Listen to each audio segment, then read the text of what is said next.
Good morning, everyone, and welcome to the roast. And I'm, of course, Sugar Chris. And with me is, of course, our guest, Chris Fisk. Hey, how's it going, man? It's going good, going good. Very cold, very cold. Yeah, mi culo es con helado. Not a fan of all this. Do not like it. Oh, Nope. well, actually, I prefer winter over like summer and stuff like the real hotness. No thanks. I do not Yeah, like all that hot. I would prefer to be in this cool cold because all I have to do is turn the heat up. If it gets real hot, I got no real good alternatives. yeah, you're sitting in ball stew. Yeah, I'm just sitting in sweat and just miserable. Plus, Oh, I have to sleep with a cover on, same here. and that's hard to do in the summer. Yeah, yeah. Well, also, like being Korean, like there's this whole superstition that like you shouldn't sleep with your fan on and stuff. Yeah, I make a terrible Korean because like I got my fan on. I need the white noise. I need the cool. I didn't know that. That's interesting. Oh yeah, freaky little superstition. What do we got here? Hey, we got Shadowhawk. Hail, hail. Hey, We got the King of the Squibs. hey. Welcome. Let's see. Everybody talking back and forth there. Good, good, good. Freezing Mr. Pillsbury. It's like holding a human ass.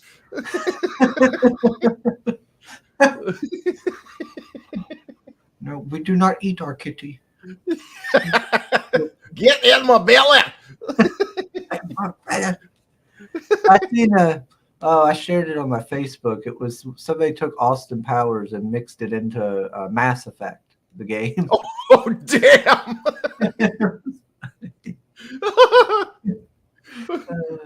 Was Fat Bastard a Krogan or something?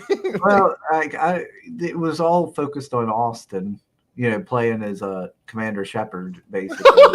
Almost in Powers, and I approve this. No, this is the best shop on the Citadel, baby. Yeah. Like something was happening, like exploding or something, and he goes over to the chick that's always in like a gas mask sort of thing. Oh yeah. And he's like, does that make you horny, baby? Oh, that radiation suit really turns me on. Go, baby, go. I just thought it was funny. I liked it. God, I loved the. Oh, sorry. I still like the one where it's Mr. Bean in the Cyberpunk game. I'm Bean. Good. I was like, yeah. Did you ever see Mr. Bean goes to like university or goes to school or whatever? I think I might have. Where he goes into the art room and there's the naked art model there, and then like he like messes with this like little kid's like science experiment and it blows up in his face, and then the teacher comes in and like drags like this trail, like the wake of like chaos that Mr. Bean left, and like drags them all in and catches them up in the art room, and the little nerdy kid's face is all covered in like soot from the explosion, and he just takes his glasses off and smiles at the naked art model.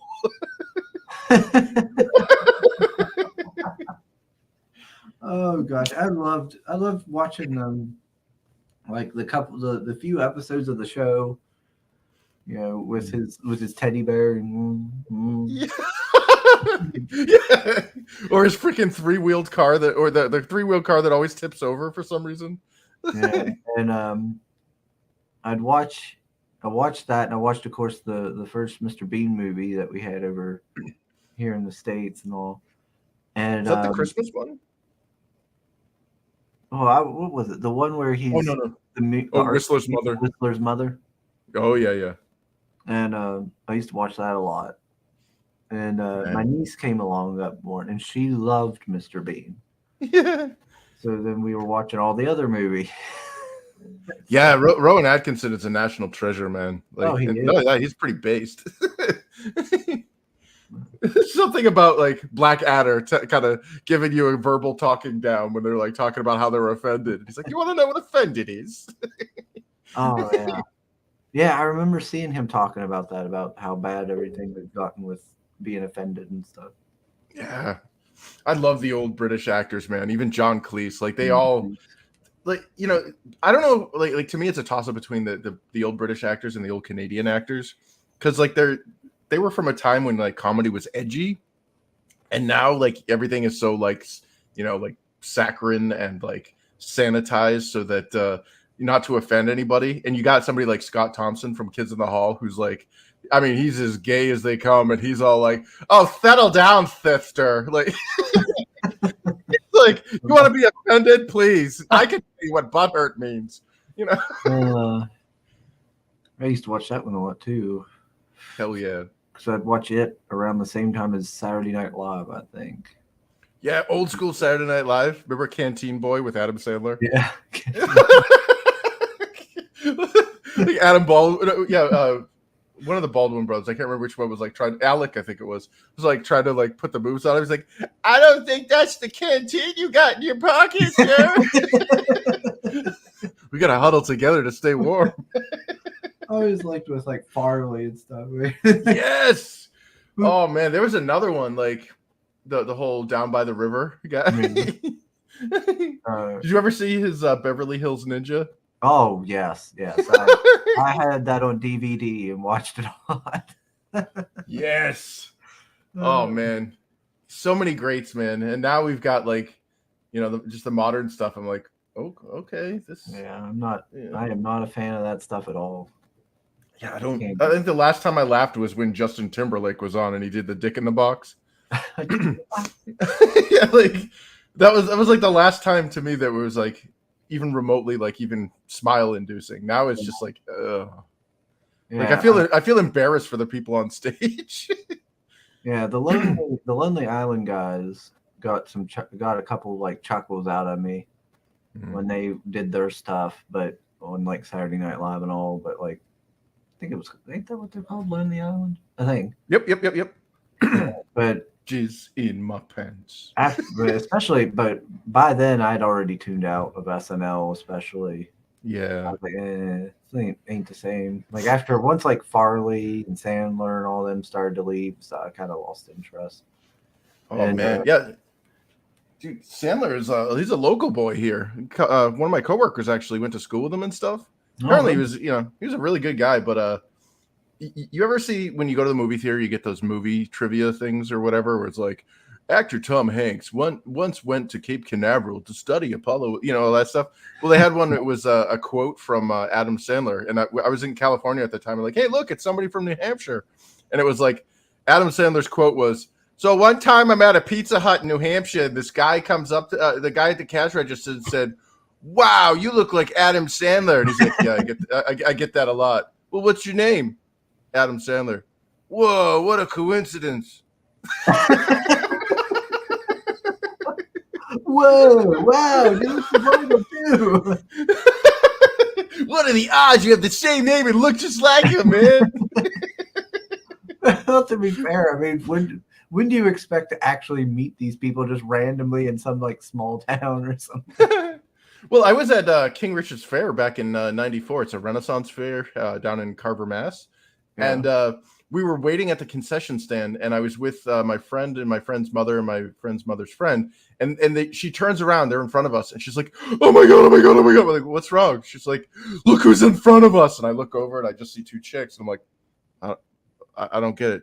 She's like, dude, that's Aerosmith. And sure enough, we turn around again, we look, and it's Joe Perry and Steve Tyler.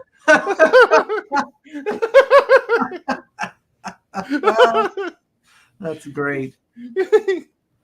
Yeah, it was like, should we say something? Hey, Joe! They're all like stars. They're all starstruck. Like, who? You know the guys that sing It's Amazing? Oh, yeah! Oh, hey, that's cool. Yeah, okay. Meanwhile, like Aerosmith, they're like, who the hell are these yokels? Yeah. Oh, geez, we were recognized. Yeah. Although he apparently those little wooden horns he has in Crazy or one of those videos, he actually got at that concession stand at that moment that we were like, that, you know, it was like that was where he was buying them. So it was kind of freaky. So we know the origin of part of his costume. Yeah. Yeah, I don't do the celebrity stuff all that much, like at the cons and everything. And nowadays, I try to think of who would I want to meet that's still alive. Yeah, And I'm like, that list gets shorter. Honestly, outside of like maybe Mel Brooks. Oh, Uncle Mel. Like outside of that, like I can't really think of anybody. Like Leslie Nielsen's gone. Like, Yeah, I'd have loved to have met Leslie Nielsen.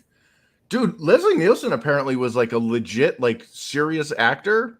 And the fact that he's such an amazing comedian was just like a fluke. Like he did a lot of dramatic roles before he did like the Files of the Police Squad. And it was like, dude, this guy's a natural. Yeah, I would have. I've seen some of his serious stuff from before. Because like I found some in like at Walmart in a dollar bin like many years ago and stuff, like some of his early stuff and everything. Oh man, I loved Police Squad. Yeah. Every episode they'd freeze frame, but like they had one where it's like inside the police station and everybody's frozen except for the perp that was being arrested. And he's like, can I go? Like he's like looking around, he gets up and leaves. He like steals like a pencil and like a cup of coffee.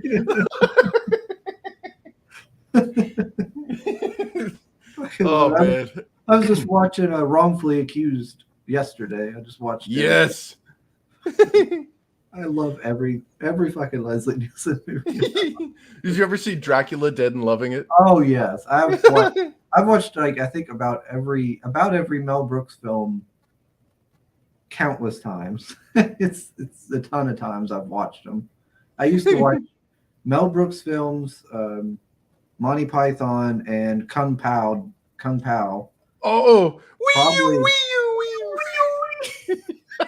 I used to watch all those 3 types of films just every day almost. Just yes. I loved them. I had DVDs of all of them.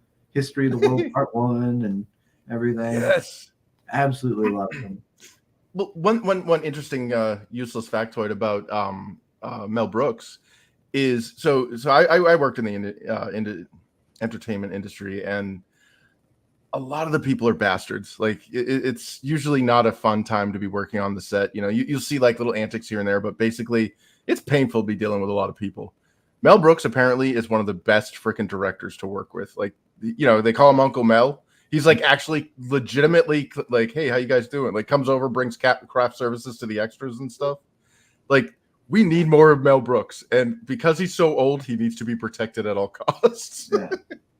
Yeah, I've seen a lot of stories about him where he was like really nice to people and everything. Oh yeah. But it's gotta be they're doing History of the World Part 2. Yep. Oh, I don't know how I feel about it. I know. I watched the trailer. I was like, oh no. Oh, they got a trailer out and it's not. Oh, yeah, they got him there and he's like, I'm announcing. I was like, and then they started playing it and I was like, this feels like modern comedy. Yeah, modern comedy is not comedy. Like I've seen some people saying like they're really excited and it's a lot like what did they say it was like? Drunken History or something? Oh God. I've never watched that, so I don't know. Well, Drunken History was like a college humor thing. Like it was like a one-off gag and they just made it into an entire series, so it was kind of funny but not really. But yeah, so do they have like Gregory Hines and everybody back, or is it? I didn't see him, but then again, I only watched it once, so I might have missed it. I seen Wanda Sykes is in it. Oh no! Yeah. Oh God! Yeah, that's what I went. No. Oh no! I want to see her in is bad. Yeah. So she's the canary in the coal mine. You're like, oh, look at her. Yeah, usually that's like a bad sign for me. I'm like, not her. It's up calling somebody a cracker or something. I'm like, oh. Yeah. What is wrong with you people? Yeah. Or some of the like modern SNL cast members or whatever. You're like, oh. Yeah. So I don't know. I hope it's good. I really do, but I don't know about it. But I'll always have part 1. Yeah. It's good to be the king. Oh, piss boy. He throws the coin in the bucket. Remember Dom DeLuise as Caesar or whatever? Oh yeah. He lets out like the most gaseous man in the world. He like burps and then leans over and lets out a left cheek sneak. Yeah. Not good, not bad, just fine. Wait till biggest Dickus hears of this. No, Yeah. no, that was Monty Python, I think. Yeah, it was funny. Oh God. What was it? Oh. And what was it? He was a Red Robin Hood, Dead and Loving as like the mafia guy with the yeah. Oh. Well, I still think that remember Robin Hood Men in Tights? Yeah. The scene where he's like, let's face it, you gotta be a man to wear tights. Yeah. And they're like, tights. We roam around the woods looking for fights. Me and Dad used to sing that song all the time. After Dad died, I actually stopped watching all of them. Because of the connection to Dad they had. And I didn't realize I had done it. It's just this year, it was about around this year, past, I don't know, maybe about 6 months ago, maybe. I sat there and I was like, realized I had not watched any of my comedies, Kung Pao or any of them. And I was like, well, I guess I haven't watched them since Dad died, and it clicked. I was like, well, yeah, because that was who I watched them with. Yeah, that sucks. Connection. So I sat down and finally started watching them again. And everything. So, well, I mean, hopefully that it reminds you of the good times, Yeah. Like oh God, have you seen Guillermo del Toro's Pinocchio? No, I've heard of it, but I ain't. Dude, I don't think I've ever been more depressed in my life watching a children's animated feature. They actually had this thing, so it's like not only did they rewrite Pinocchio so that instead of it being the Disney one or the one we remember where the kids are miscreants get turned into donkeys and shit, they have it so it takes place during fascist Italy, and they're basically the kids are being conscripted into a kind of like a Il Duce youth program or whatever. And the reason why I bring it up is because the very last line, they just show everybody dying, and I'm like, wait, what? This isn't a happily yet. What the hell's going on here? No, you killed the cricket. No, and then they kill the monkey. I'm like, no, and then the last line was something along the lines of, things happen, and then we're gone. And I'm like, what kind of message is that to kids? How is this a kids movie? Yeah, I could totally picture just a chorus of kids screaming and crying in the movie theater. They killed the monkey. God. Yeah. What are you doing? Yeah, what the hell was we thinking? Yeah. Wizardry Blue. Hello. Let me see here. We got Fanta's here. Hey, Fanta. We got Tree Goblin. Hey. And we got Raiden Radio. Hey. I'm Locksmith. And I'm the Locksmith. Call the Locksmith. Pascali. Good morning, sir. The day later says Gregory Hines. Wise from your grave. They do an Admiral. What is it? The CGI. They bring them back, and it's bad CGI. Oh no! I'm not a fan of that. I'm not a fan of when they CGI dead people into stuff. Although it feels disrespectful to me. Yeah, exactly. Because the person has no ability to consent. They're they're dead. They're not hey, yeah, I'll retroactively sign this or whatever. Yeah, but well, did you see The Mandalorian? I've seen a lot of talk of it and clips. Well, they actually CGI'd. It. Well, they deep faked Luke Skywalker and they made him badass and everything. And it was why didn't Disney do this? Why couldn't we get this kind of But that one. It was weird because they got a Luke Skywalker lookalike. Then they deep faked Luke Skywalker's young face over the guy's body, so it was all CGI and stuff.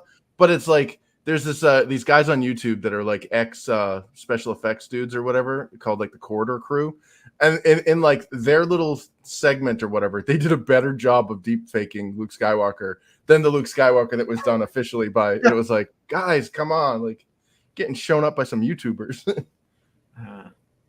I feel like a lot of this is that a lot of the problems that are complained about today is caused by corporations. Yeah. corporate mentality and culture. And yeah. I'll tell you, that was the most jading, like, or embittering experience, was like getting into the corporate world and seeing how things work and realizing that people are no longer people. They're now target demographics. Yeah. It really kind of dehumanizes the experience when you're like, you know, like when I got into the gaming industry and I worked as a community, God, I don't even know what the hell, the community director or whatever. And I was moderating the forums and doing all this stuff. And I'm like relaying the information from the forums to the, you know, to the owners. It was a small startup. And like, it blew my mind. Like, it was like a Hitchcock camera moment, how much animosity they had toward their customers. You know, I'm like, hey, we're getting some buzz over on the forums about this. And like, they're going to bitch, whatever. And I'm like, these are the people who keep the lights on here. Like, they're paying our bills. They like, literally pay your bills. What are you doing? And they're like, they're just going to, like, they're never happy. They're just going to always bitch. You got to ignore that. I'm like, when 90% of the people are saying something, you might want to listen to it. I'm just saying, might want to consider it. You know, something potential there. Yeah, and it got even worse as I got into bigger and bigger companies, where it even got to the point where they completely ignored all like customer or audience feedback, where like we'd have beta tests or whatever, and I'm looking in the forums and these people are just trashing our game, and I'm like, I agree with them. Like, we can do something about this. No, it's not in our budget or it's not in our time, and it's like, we're gonna trip off of the, like, we're gonna be like the Shockmaster, man. We're gonna come out debut and fall flat on our face, like, yeah. You want a piece of me? But like, yeah, and it's like that across the entirety of the entertainment industry. Like, they're so insulated and so out of touch with their customers that they don't, you know, not only are they real people, but like, they don't give a shit. They don't give a shit about what, like, you know, oh, well, I can't believe those dorks wasted all their time and money, and you know, like they're making fun of the people that have like all the like the merchandise and stuff that they bought, and it's like, why are you making fun of the people that are supporting you, man? You should be embracing those people. Yeah, those people should be your favorite people in the world. yeah, like, well, there's a term in marketing called advocates, and an advocate is somebody that'll spread the word about your product without you prompting them, meaning that like you know, they like your product enough that they're Super actually fan. become like, like a super fan, or like a free advertisement avenue. Yeah. Those are the people you should be like giving them free stuff and like, hey man, thanks for being you got all of the freaking G.I. Joe guys we made. Well, here's a special one, you know, or right. Like, you know, yeah, like there should be some sort of like, because you're so dedicated to us and what we're doing, here's a little something extra. But they don't view it like that. It's more like, well, they're just going to do it anyway, so we're just going to keep milking them or taking them for everything they've got. Yeah, and that's the thing is they have no concern. Other person who doesn't care about our company. Yeah, well, yeah, that's the other thing is they like.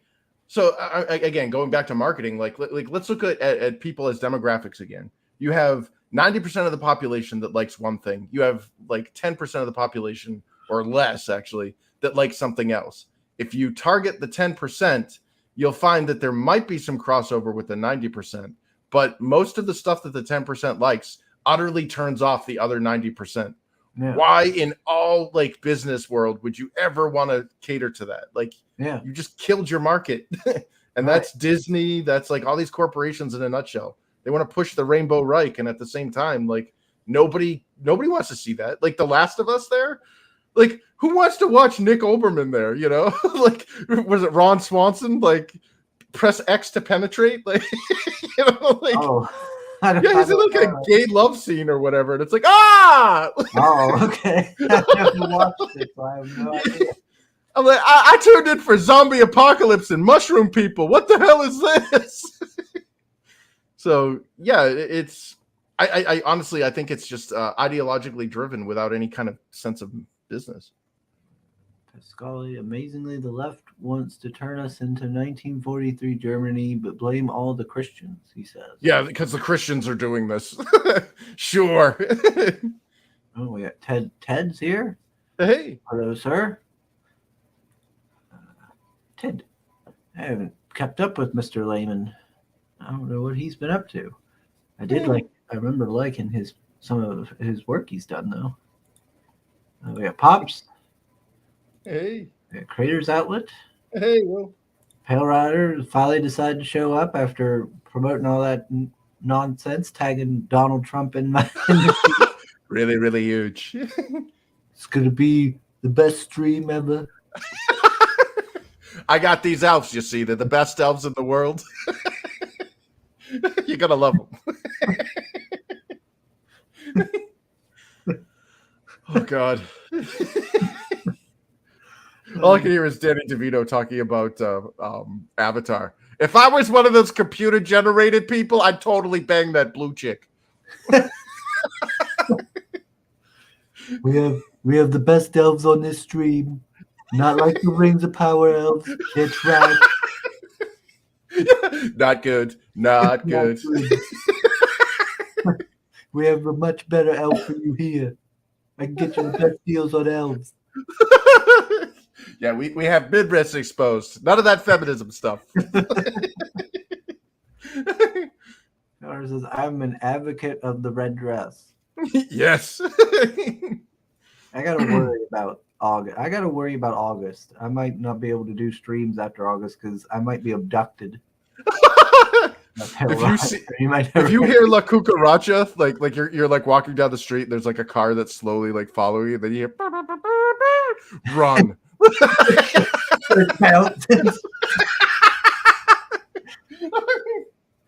Oh man. Saw Juan Valdez chasing him. You wanted mushroom people and you got the mushroom tip. Let's see. Day later says, what would Ron Swanson think of his prepping and survival skills? He's more concerned with well, he definitely was able to pack his bug out bag. Or his buggery bag. Like Bristolian Dave with us. All right, baby. Hey. I hope you're doing well, Dave. All right, let me go ahead and bring up the website.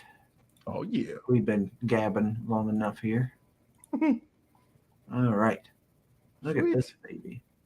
Oh yeah, fancy website. Oh yeah, that's one of the main characters, but we haven't seen him yet. So it's a 10-book series. So it's interesting to see which character that is as they grow and appear. So yeah, it's a multi-generational story. So characters you start off with in the first book might not necessarily survive to the last. I'm curious. Did any of your artists work on WoW? Yes. That's what. Okay. I was like, this looks like some artwork from like Blood Elves or something. Yeah, so that one was done by Michelle Hefner, and she was like those splash arts that you see from like the launchers and stuff like that from World of Warcraft, or I know she worked for Riot at one point, or at least she was contracted there. So she's got some Blizzard-esque / Riot Games-esque art behind her. So nice. Yeah. Fisk gets some big names here, big connected people in his projects. I know a guy that knows a guy. I know people. Okay. You want something done? Bada bing, bada boom. Capiche? Let's see. Oh, we got Odin here. He's Guten Morgen. Hey, Guten Morgen, mein Freund. Soul isn't here today. He must be busy. I was gonna show him a meme I seen, but he's not around no more today. Nein, bitte. Here's how it says, is this finally book 2?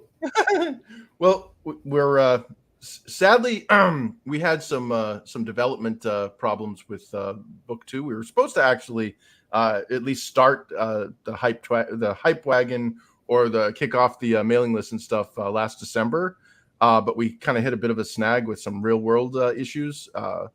One of the teams, because we have 2 teams working on it, one of them got hit by COVID, and then they had a newborn, and family comes first. So, books may come and go, but dude, your kids are way more important. Yeah. So yeah, we kind of pushed the schedule back a bit.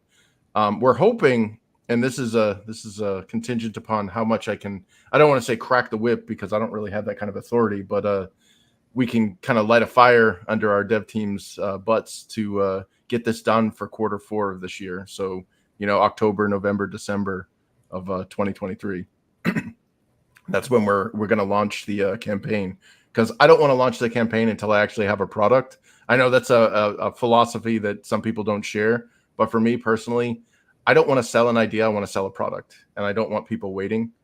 And because I'm an unproven creator, I got book 1 out, and the people who got it said they liked it, so I'm happy with that. But book 2, man, that's our right hook follow up. We did the left jab with book 1.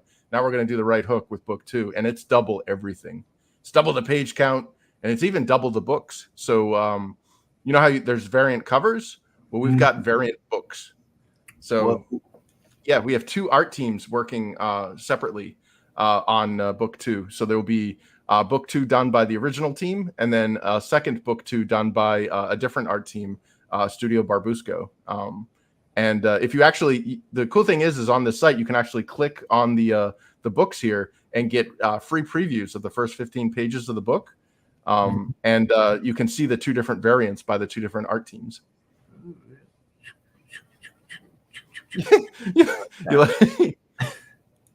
Yeah. And yeah, if you scroll down, you get the, so this is the first team's book, and you can just swipe the pages and read the first book. Look at that. Yeah. Noise. Yep. Yeah. If all digital comics were like this, I might not be so averse to reading them. Yeah.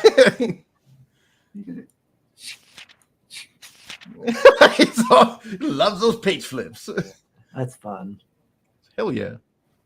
And the cool thing is there's also, so all you're seeing here is done by the team A. These were high concept media properties. Antonio Brandao did the penciling, paneling, and inking. And then Alzir Alves is doing the color, and this guy Zen's doing the lettering. And I'm kind of doing little things here and there too, like did some lettering stuff as well, like the big wah! That's a screaming baby. Yeah. He's screaming like a hair metal. Yeah, we're coming for you, young. But yeah, so this is team A. But if you scroll down, you can see the same exact book, but done by team B. So here's the same book done by a different team. So you got the same story, same everything, just another window into that world by a different art team. So yeah, it gives you multiple perspectives of the same story. Yeah. Wow.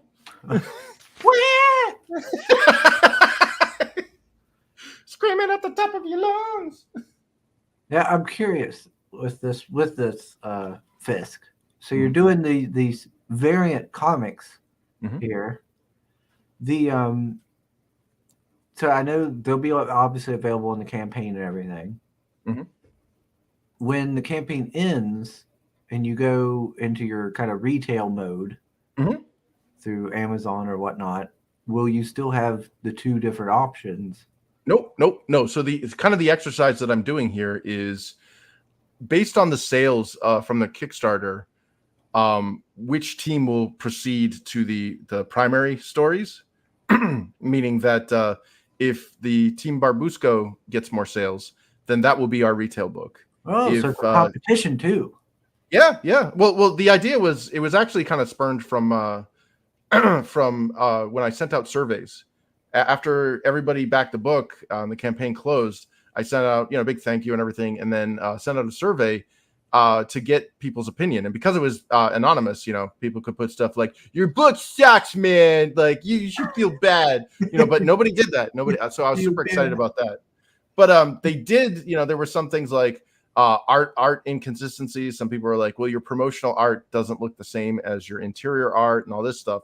So I had some conversations, some pretty tough ones, and I hated doing it, but we had some conversations with team A, and they've realigned to kind of better match the promotional art. And then Barbusco team here was actually Red Gaze. Actually, he's like, hey, dude, I know these amazing artists. If you want to, check them out, they're pretty good, man. You should totally check them out. So I did, and I contacted Eduardo, who's the penciler / inker / panelist, and he's like, oh yeah, I could totally hook you up. So him and his wife, two-person team, banged this out, and I did the lettering, and yeah. I'm stoked. I can't wait to see which one wins. Yeah, I could have swore I seen the how you say their name, Barbasco? Ain't that right? Barbusco. Yeah, it's I could have swore I seen them either on Reds or Vinny's, one of those streams. I remember seeing them back when Katie's. Yeah, somebody's. I think Barbusco is like a portmanteau because Eduardo's last name is Barbosa, and Mika, his wife's Fusco, so they just took Barbusco. Neat. Yeah, hell yeah. Yeah, they're pretty cool people too, man. Yeah, they seem nice on the streams. Oh, Red's here. Speaking of which, it says 2 for the price of 1. You're getting a deal this morning. Let's see. Crack the whip. Crack that whip. Odin says, I couldn't decide which Infinitail team I preferred. Either way, looking forward to issue 2. Awesome. Yeah, it's going to be a big one. It's going to be a thick boy. See, I don't know. Let's see. We've got K Mash H. Welcome. Says, all right. Make that 3. Also a yep. We got more Chris's in the hotel. Ooh, neat. And it's with a K. You don't see that. Yeah. I like that. Some distinguishing. Let's see. Hashtag bring back the gays. Oh, yeah. Well, speaking of which, I believe I see Nerium in there as well in our chat. They're going to be bringing out Bonds to the Cursed Child soon, or at least, getting that campaign up. So, yeah, Katie's been posting about it on the Twitter. Get hyped. Is she here? Let's see. Did Katie wear red at the wedding?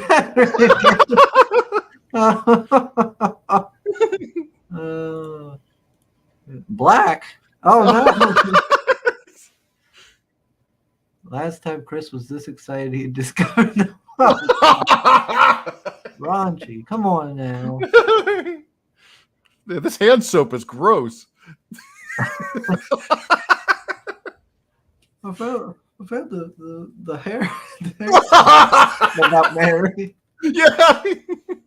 It's a hair gel. It's just hanging off his ear.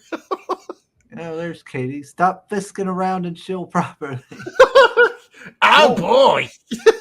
Don't you give me that, Katie. Don't you give me that. You've always told me you don't want me to chill when you're on.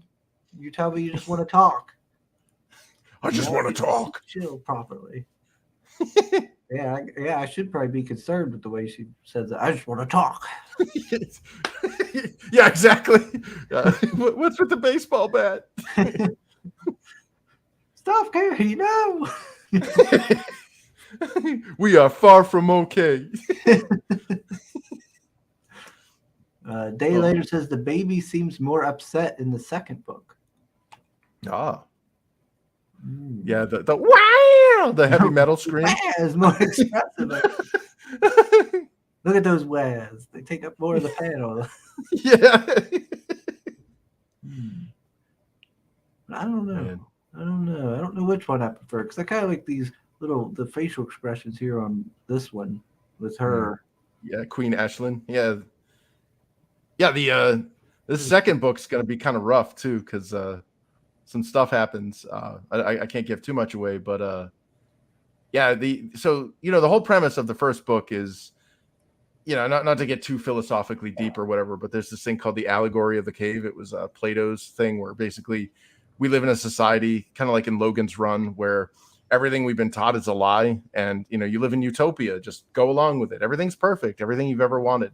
Nobody's ugly. Nobody gets old. Nobody gets sick. Yeah, and suddenly, everything's fine if you just go along with the authorities. And then one day the authority says, "Oh yeah, we want to kill your baby." your kid. And that it kind of doesn't settle right with the queen, who's had everything, and the people generally don't give birth. Like, they're infertile. They generally, it's just sex for sex. It's just lots and lots of sex, baby, and they never have kids. So the fact that this one, that Aisling gets pregnant, and because they're eternally young, so it's like, what's the point of reproducing? You're never going to get old, and she has this kid, and suddenly it's like, oh, hey, your kid needs to go to Carousel, which from Logan's Run reference, needs to go to the harvest, and we need to take care of him, get rid of him. And she's like, oh, hell no. And that defiance turns into basically just crumbles the entire utopia they've lived in. So, yeah, pretty scary shit. So we see kind of the beginnings of that in book 1, but book 2, dude, again, being the beefier book, like, shit gets real. Like, lots of bad stuff happens. So it's the Empire Strikes Back of books. Oh, better than she could ever imagine. She's admitted it. Ooh. Laid down the iron Fisk.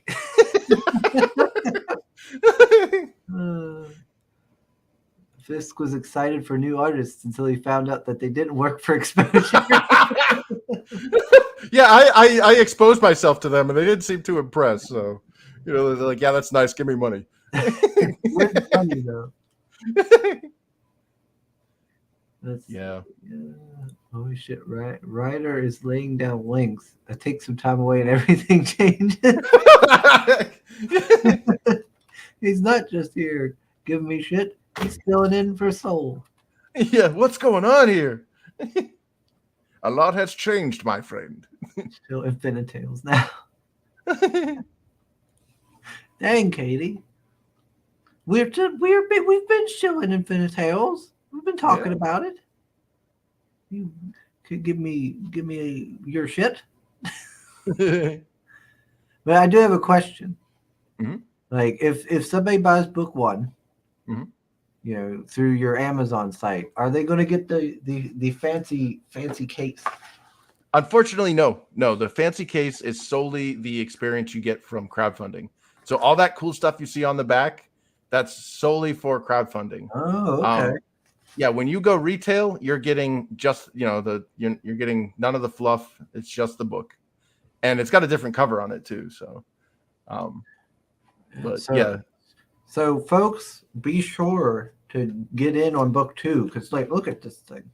Look at this fancy box. Oh, yeah, it even looks like a little book pages there on the side, and you got a nice little advertisement. Like, look at how fancy that presentation is. That shows he cares. Yeah. Well, I want the crowdfunding books to be like the white glove treatment. Like, the whole reason why you're crowdfunding is so that you're getting the premium edition. Essentially, you're getting the best of the best. And I don't want to say the retail version is the crap version. It's just you're not getting that ultimate collector's edition. Essentially, you're getting the standard edition, and the standard edition is slightly like the interior has a thank you to all of the backers and everything. So there is an additional page, but and the back cover has an advertisement for book 2. But other than that, it's the same thing. You're just the no frills, because I don't want to piss off people who backed the book and be like, well, I could just wait until it's cheaper on the retail thing or whatever. Yeah. And you do that, then it will never get backed because they'll just keep waiting. And because they'll just wait. Yeah. So this is you go through the backing stuff and you're able to get the premium edition. You get all the cool additional tchotchkes like the box or whatever we end up doing for book 2. And then obviously the cover changes and there might be a few tweaks in the interior art, but more or less it's the no frills for the retail people who wait until after the book is, funded. Yeah, there's a preview for this too. So if you scroll down, you can see Yeah. I'm stuck. Here we go. Yep. Look at this goodness. Who doesn't want this comic? Oh yeah, man. Yeah, all the full color, full page. Like, wanted to make sure that I don't know. I'm a big fan of like the full spreads, like the full page usage instead of the little like a big white borders over everything. Gotcha. Yeah, this looks nice. Hell yeah. Forbidden City. Power says, everyone say hello to the Donald. When are we going to shoot down the balloon?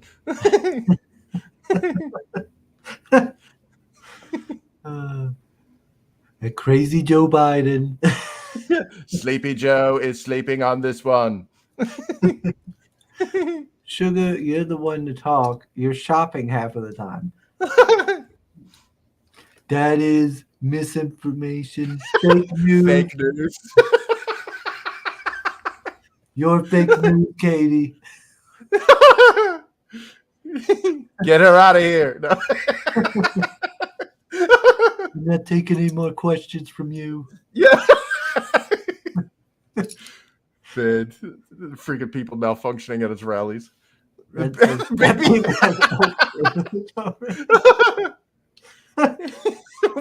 Elf privilege. Man.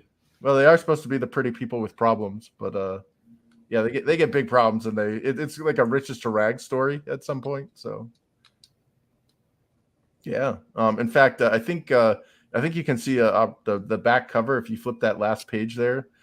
It'll show some of the work we got, like so some of the previews from the next book, and then some new art. Like we got that pic there of a scene from book 2. So yeah, she doesn't look too happy. Yeah, well, who did that art there? That is done by. Hold on, let me get you the name of the artist. That is done by Frost Yamson. He's I contacted him on Twitter of all places. Pretty sweet artist. Like the portfolio is freaking amazing. A good looking piece. Yeah. Hell yeah. Let's see. Katie says, I like the second version of Baby sucking on that leather bag with milk. The first one looks like an ugly titty.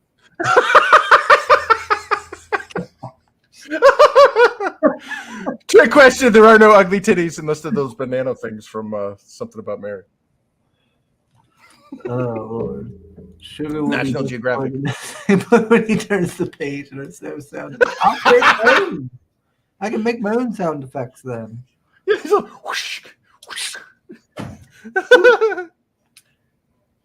Let's see. Man. Yeah, and also if you scroll up, you can see the merchandise, some of the stuff we're previewing for book 2.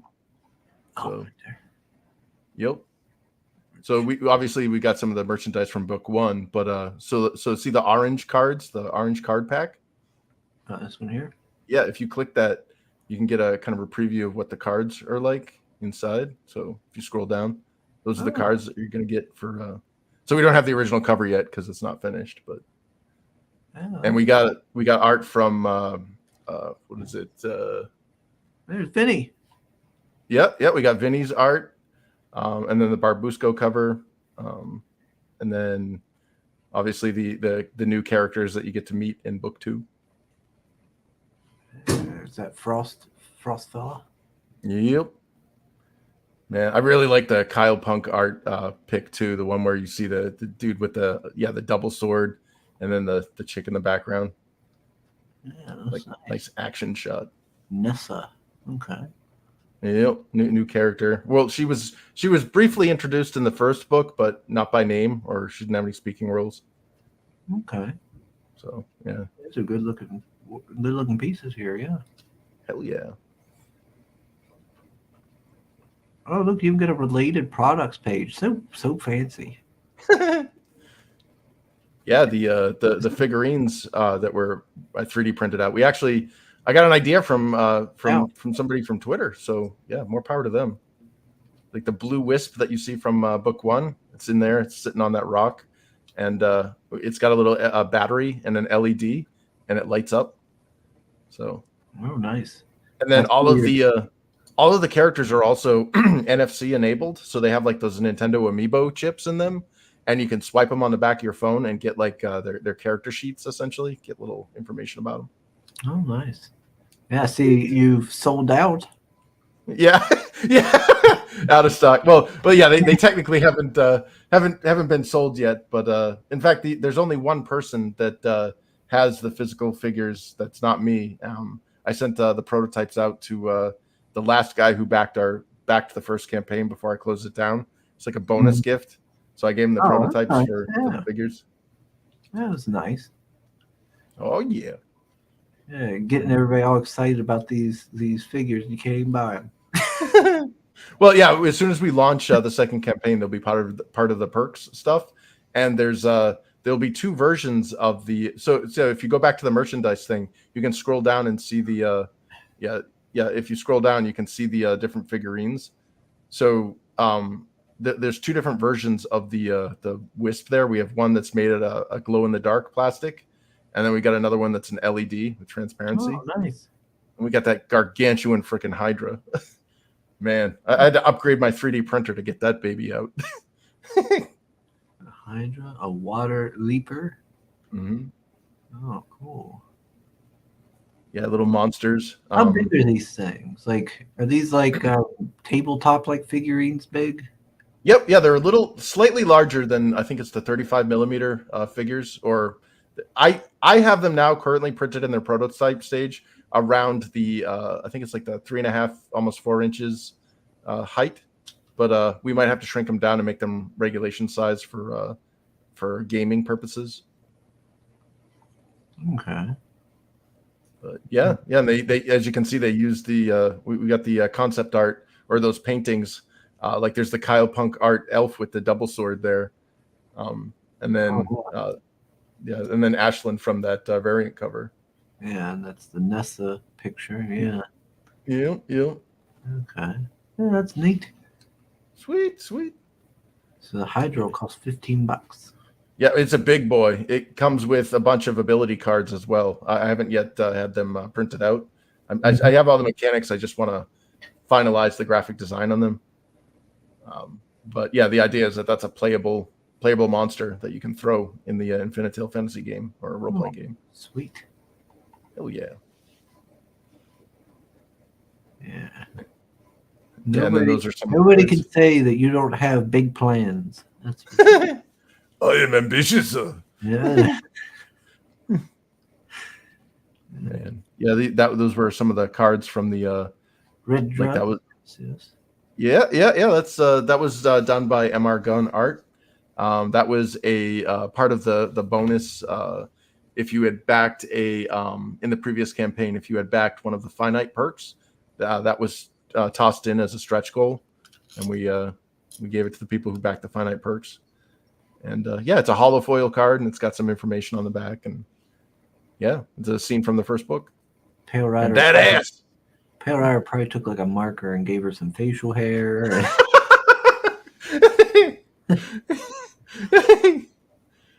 Yeah, well, we got that one by Din Money there. She's like completely naked, so right underneath the red dress. There we go. Yeah, that's a scene from book 2. So yeah, I can show larger images later if that's cool. But yeah, that is actually done by Din Money, who he's a game developer. He's got a couple of games on Steam. One of them being like Faulty Apprentice and stuff. He does like the whole adult like dating kind of stuff. So gotcha. Yeah, pretty sweet, man. You could reveal a little bit of nipple on this, turn it into a variant cover, throw it on Kickstarter. Yeah. ¿Dónde están los nipples? Yeah. Oh, then there's the one that Nerium did. That is no longer available. Yeah, that's a freebie. That one was we ran out of that quickly, so those no longer exist. But that was Nerium donated that. She actually sent me the black and white, like the full physical image, and I was like, holy crap. So I threw some color on it and made it into a hollow foil card. And then there's Nessa there, part of the Anjali. Yeah, Anjali Stellens. She's Stellens? Belgian. Oh. Yeah. And again, a scene from book 2. We've got Nessa up there in a tree grabbing for something. And Yeah, and that will be a bonus card as well. There'll have to be I believe that one's part of the mailing list campaign. I'm not. Yeah, the idea is that if you sign up for the mailing list, you can get a secret link or secret perk link and pick that card up. Yeah, you have managed to find some good artists. Hell yeah, dude! I love I feel so freaking lucky. Some like the artists that I've been working with, like some super talented people, but also super awesome people. You know, I've worked in video game development. I've actually kind of did some. I guess you could say I was like a minor or assistant creative director when I was working on the Ubisoft stuff, and you know, I've had my share of dealing with people that are like, "This is my art. If you don't like it, screw you." You know, and it's like, wow, that's yeah. It's like that's like you have to like work with the, you know, if it doesn't match the brand, it's of no value to us. You know, it's like, oh well, why can't your elves have like silver weapons and stuff? It's like because there's no silver in this world. Does it work? Does it work like that here? Yeah, you're not dictating what's already in existence. You can't tell us that He-Man no longer has a sword. You know. Clears out. It says Fisk suckered me in with game cards. Awesome.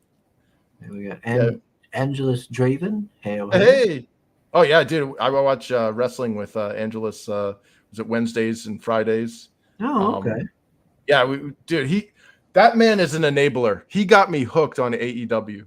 I am officially an AEW fan because of this man. Have I ever actually sat down and watched AEW? I don't know if I have. Dude, I was like, you know, full disclosure, I was a big fan of wrestling back in like the 90s. I was actually more of a WCW fan. Like I love WCW Monday Nitro. You know, back when it was the Monday Night Wars. And I kind of lost interest after like the WWFE, whatever it is, after the Attitude Era went away. Like it got boring for me. Yeah. And you know, I just thought I just grew out of and just didn't like wrestling anymore. And then you know, I started hearing rumblings about AEW or whatever. And Angelus is like, hey, we can watch some of the pay-per-view events or whatever. And I ended up watching it, and I was like, okay, AEW is what WCW Nitro was for me back in the day. Like, and it's they've got some, like, they're young and hungry because they're not the Fed, you know, they're not WWE, they're not like they don't have to work or they have to work twice as hard, you know, and it shows. Like those people put everything they got into it, and I freaking love it. Not only that, but their women's division, holy crap, dude. The women on AEW are like 1,000 times hotter. Yeah, I've seen a lot of people like that. What's her name? Jade Cargill. Oh my God, dude. Jade Cargill. Yeah, she's definitely a chocolate love goddess. But she, in my opinion, like, it breaks my heart because I loved Storm from the X-Men. That was my favorite X-Men. And it's like, why do you like that one? Like, why not Wolverine? Or, you know, and I was like, because this is a freaking Earth Mother, essentially. You know, she's can control all the and you know elements, and they never really did her justice. Like Halle Berry was great in it, but like I really like they need to really not sit on Jade like and wait until she gets old. Like get her in a movie, make her Storm, because she did some cosplay of Storm and it looks freaking amazing. Yeah, I seen the cosplay of her as Storm. I was like, well, that's pretty good. It does look pretty good, yeah. Oh, the crowdfunding page. Yeah, see, we got some kudos from the people who backed. And those are all the perks from the first one. We got, where's it? Yep. Hey, Lord Ravener. Yep.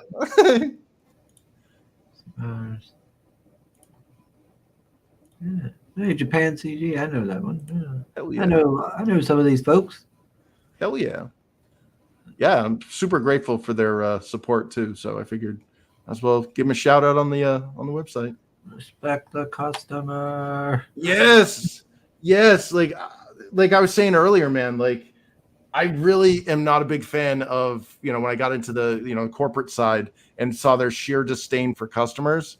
Dude, I'm a customer myself. So I'm trying to put myself in the shoes of somebody that's, you know, I'm not going to ask money from somebody that, you know, like I respect that they're helping me. You know, this is a kind of a team effort. You know, if I don't provide a viable product, I don't deserve money. You know, like so maybe that's the Hebrew in me, and it's all that transactional thing. I don't know, but like I personally, like, whenever money is exchanged, I want to make sure that somebody gets their money's worth out of it, you know. And I'm not going to sit there and preach to them and tell them that they have to like this book, or they, you know, oh, I'm sorry, you don't like elves. What's wrong with you? Are you an alphaphobe? You know, like, you know, it's, you know, you do you, man. Like, I'm trying to do the best I can with this, and I'm not going to sit there and shit on my customers. And I'm glad that a lot of people in independent and in CG are like that as well. So obviously I put that up there, but you know, for kind of a, you know, a mission statement for my company.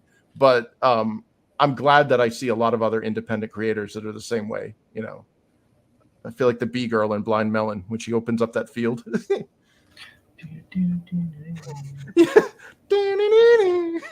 I loved that song growing up. Yeah, Rip Shannon Hoon, man, freaking love that. Potato Brigade. Gonna steal that skin. Fake news. Wait, what? Calm down, creators. Calm down. There's nothing fake about that news. Goddamn sugar, don't you tease me. I know where the link is. That is true. You do know. Sugar, your Trump impression sounds like Down syndrome Trump. I had the best potato. I like mashed potatoes. Oh my god. I have an accountant that can count more than 10. I've heard you dress at what? You haven't heard her dress me down, Pale Rider. Come on, get it right. Probably already been on the sauce. Let's see. Oh, 80s is here. Hey. Angela says, "Big titty MILF elf mommy." Yeah. And then Taylor says, "MILF elf man." Oh, no, no, not MILF elf man. Oh, I just did a video about that show. No. That MILF manner. Ooh. I'm almost on menopause. You know, let me take my dentures out. We can make this real fun. Like, they're like trying to get like the mothers to sleep with their sons. Oh, so it's like incestuous. Yeah. Oh, yeah, Jesus. Some like Oedipus shit or something. Oh, dude, we have nothing says moral decay and society decline like a show about incest. Like, come on, like we're done. From what I've seen, it was one of the shows where the critics and the viewers like both were like, "Why are you doing this?" Meanwhile, they show that Ron Swanson scene where his boyfriend's pounding him. It's like, with that is preferable to MILF Manor. That's a problem. That's what it says now. 80 says trading cards. Chris Fisk hates 80s confirmed. Yeah, 80s is not a fan of trading cards in any way, shape, or form. What? But that's why they're a separate perk. So if people, you don't have to get them. Yeah, I'm definitely based on again the feedback that I got from the first campaign. There will definitely be a no frills perk where it's like, dude, I don't care about all this other stuff. I just want the book, you know. So we'll do that as well. Yeah. What is this? What is this, Fisk? That is me. See, that's my all the hair on your face. I know, and it's all graying. I feel so old. Man. Oh, I should grow it out and become a rabbi. I know. Yes, it has aged me. The first campaign has taken its toll. It's like a presidency term. Yeah, science. There's a game I haven't heard in a long time. Oh yeah. I worked on the game side of it. It was a game and a TV show, and oh god, yeah, that was a mess. God, and the sad thing is the guys over on the Sci-Fi Channel or NBC Universal, they all had their shit together. They were all really well organized. Yeah, just the game side, like it was such a mess. And I worked, and some of it, like I didn't get along with a lot of the people, and they didn't get along with me or whatever. But I still respected their ability to do their job. And some of these people were amazingly talented at that, and they were denied their ability to do that until after the game launched. So we're in this like state where we're like, none of us are happy with the game that we launched, and they're finally giving us the ability to do what we were hired to do, and then they laid us all off and shut the company down. Wow. Yeah. Like the gaming industry is just doomed. Like I can't speak for all of the studios, but the ones that I worked in, garbage. Yeah, Firefall. That was the ex-Blizzard guys. Thumbs up. Gosh dang it. It's a dead link. What is this? Oh, is it? It just comes up red5studios.com, but it's just a white page. Oh my god, did they kill their let me go in and see. Defiance. See if it's a browser. Defiance works. Okay, it goes to Treon Worlds. Yeah. Okay. Yeah, I'm getting Red 5 Studios. Oh, that's weird. I wonder why I'm not getting it. Huh. Maybe they blocked your site because it was all compromised by China. Maybe, I don't know. I don't have TikTok. yeah, that's definitely a good thing to not have. Yeah, I wonder why. I'm trying to remember. I'll Google it. Firefall. I'm trying to remember it. You probably get the prog rock band from the 70s. I'm trying to remember which game that is. It was a MMO shooter that if you've ever played Overwatch, you'll be oddly disturbed at how some of their similarities between the character designs of Overwatch and the character and class designs of Firefall. Oh, I know what this is. I never got to play it. Yeah, but I know what this is. Yeah, I was like, hey, that looks kind of interesting, and I never got to try it out. Yeah, that was quite the experience being a designer in that.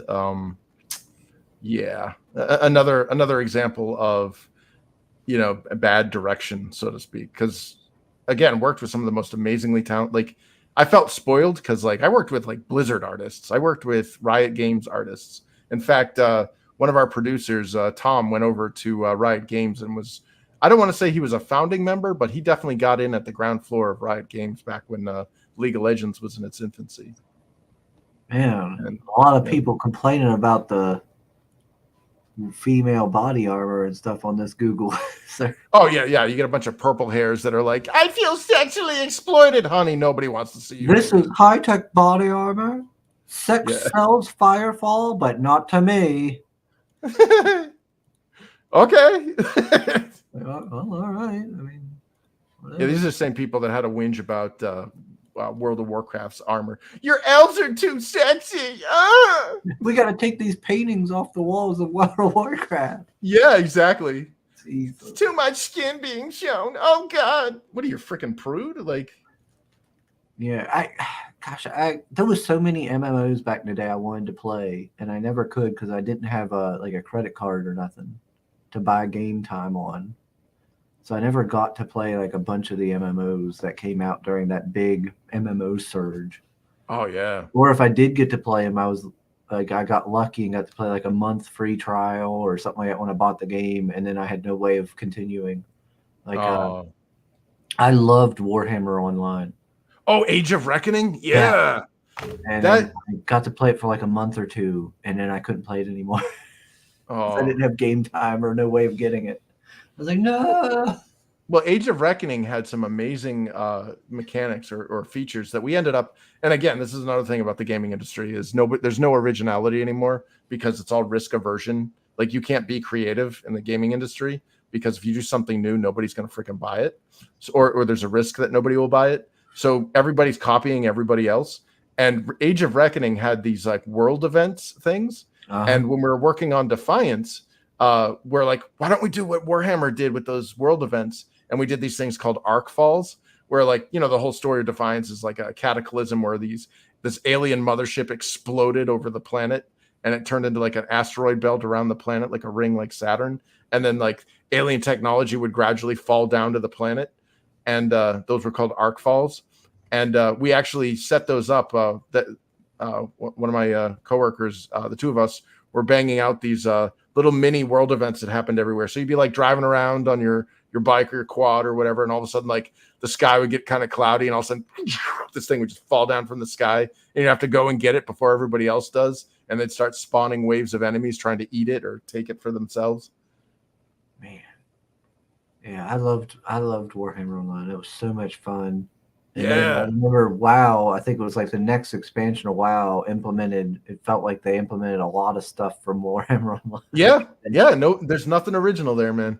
I was Like like, Blizzard built its business on looking at what other people did and then just stealing it and then polishing it. yeah.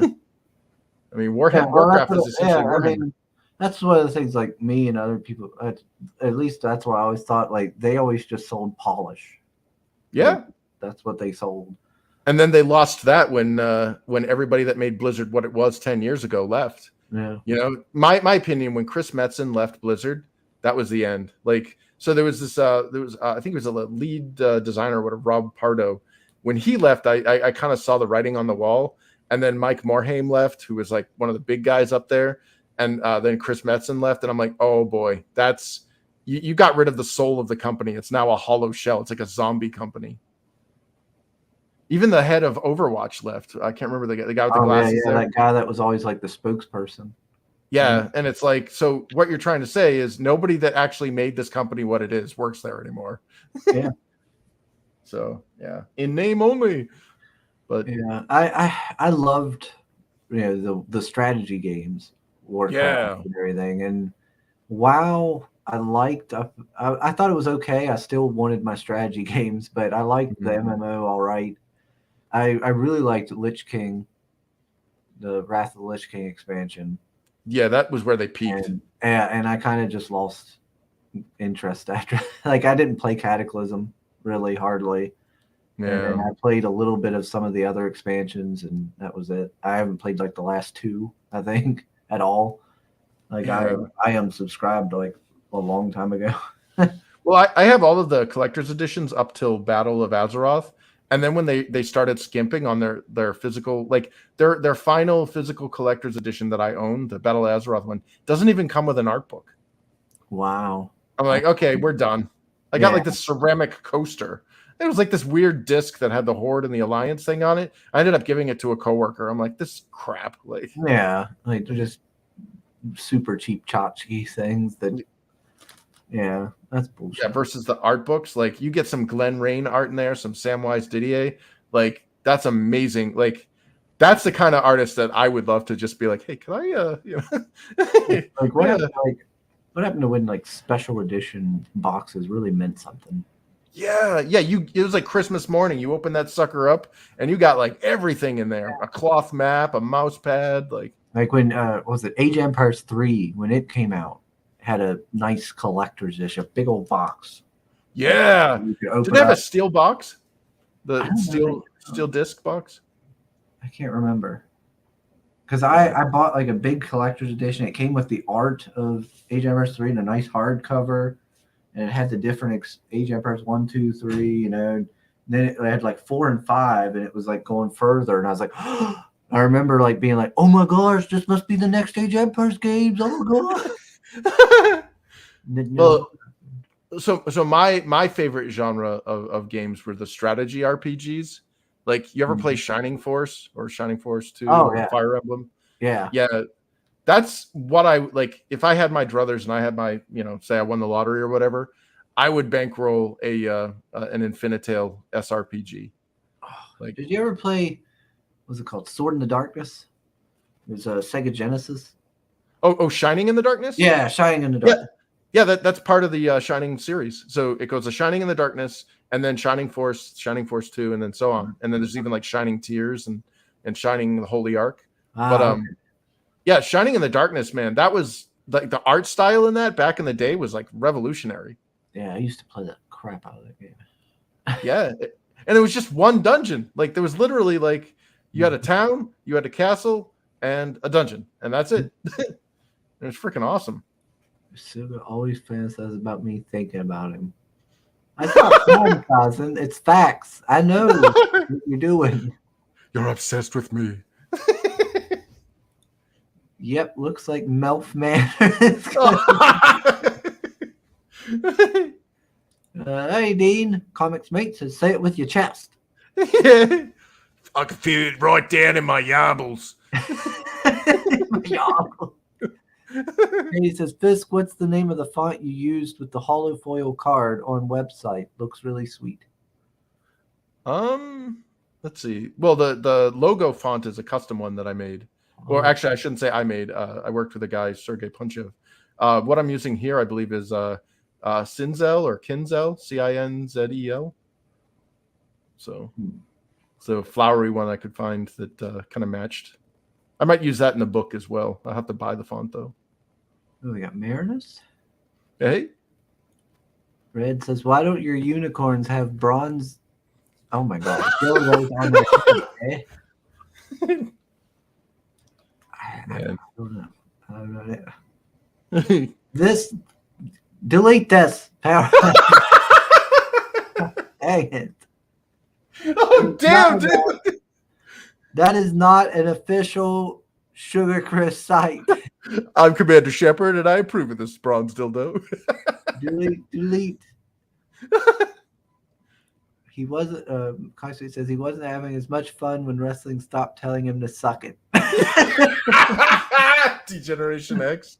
God, that was so sad watching the Royal Rumble and seeing them all old and everything. Or no, I'm sorry, not the Royal Rumble, the 30th anniversary, the reunion. Yeah, and they were all like geriatric. Like Kurt Angle was there, and Triple H was there with his walker, and I'm just like, oh my God, I'm old. Like, Shawn Michaels is there. He's all bald. He had to wear a hat because he's like hiding his gosh, yeah, his hair is like gone. Yeah, talk about the heartbreak kid. Like, yeah. What a heartbreak to see that. Oh, yeah. All right, all elite, baby. Angela says, yeah, she needs to be Storm. Yeah, dude, Jade Cargill. I have to look for it. I will say that. Yeah. I'm not usually into like the muscle mommies or whatever, but I think Jade Cargill is absolutely gorgeous. El Gargoyle with his eggplant.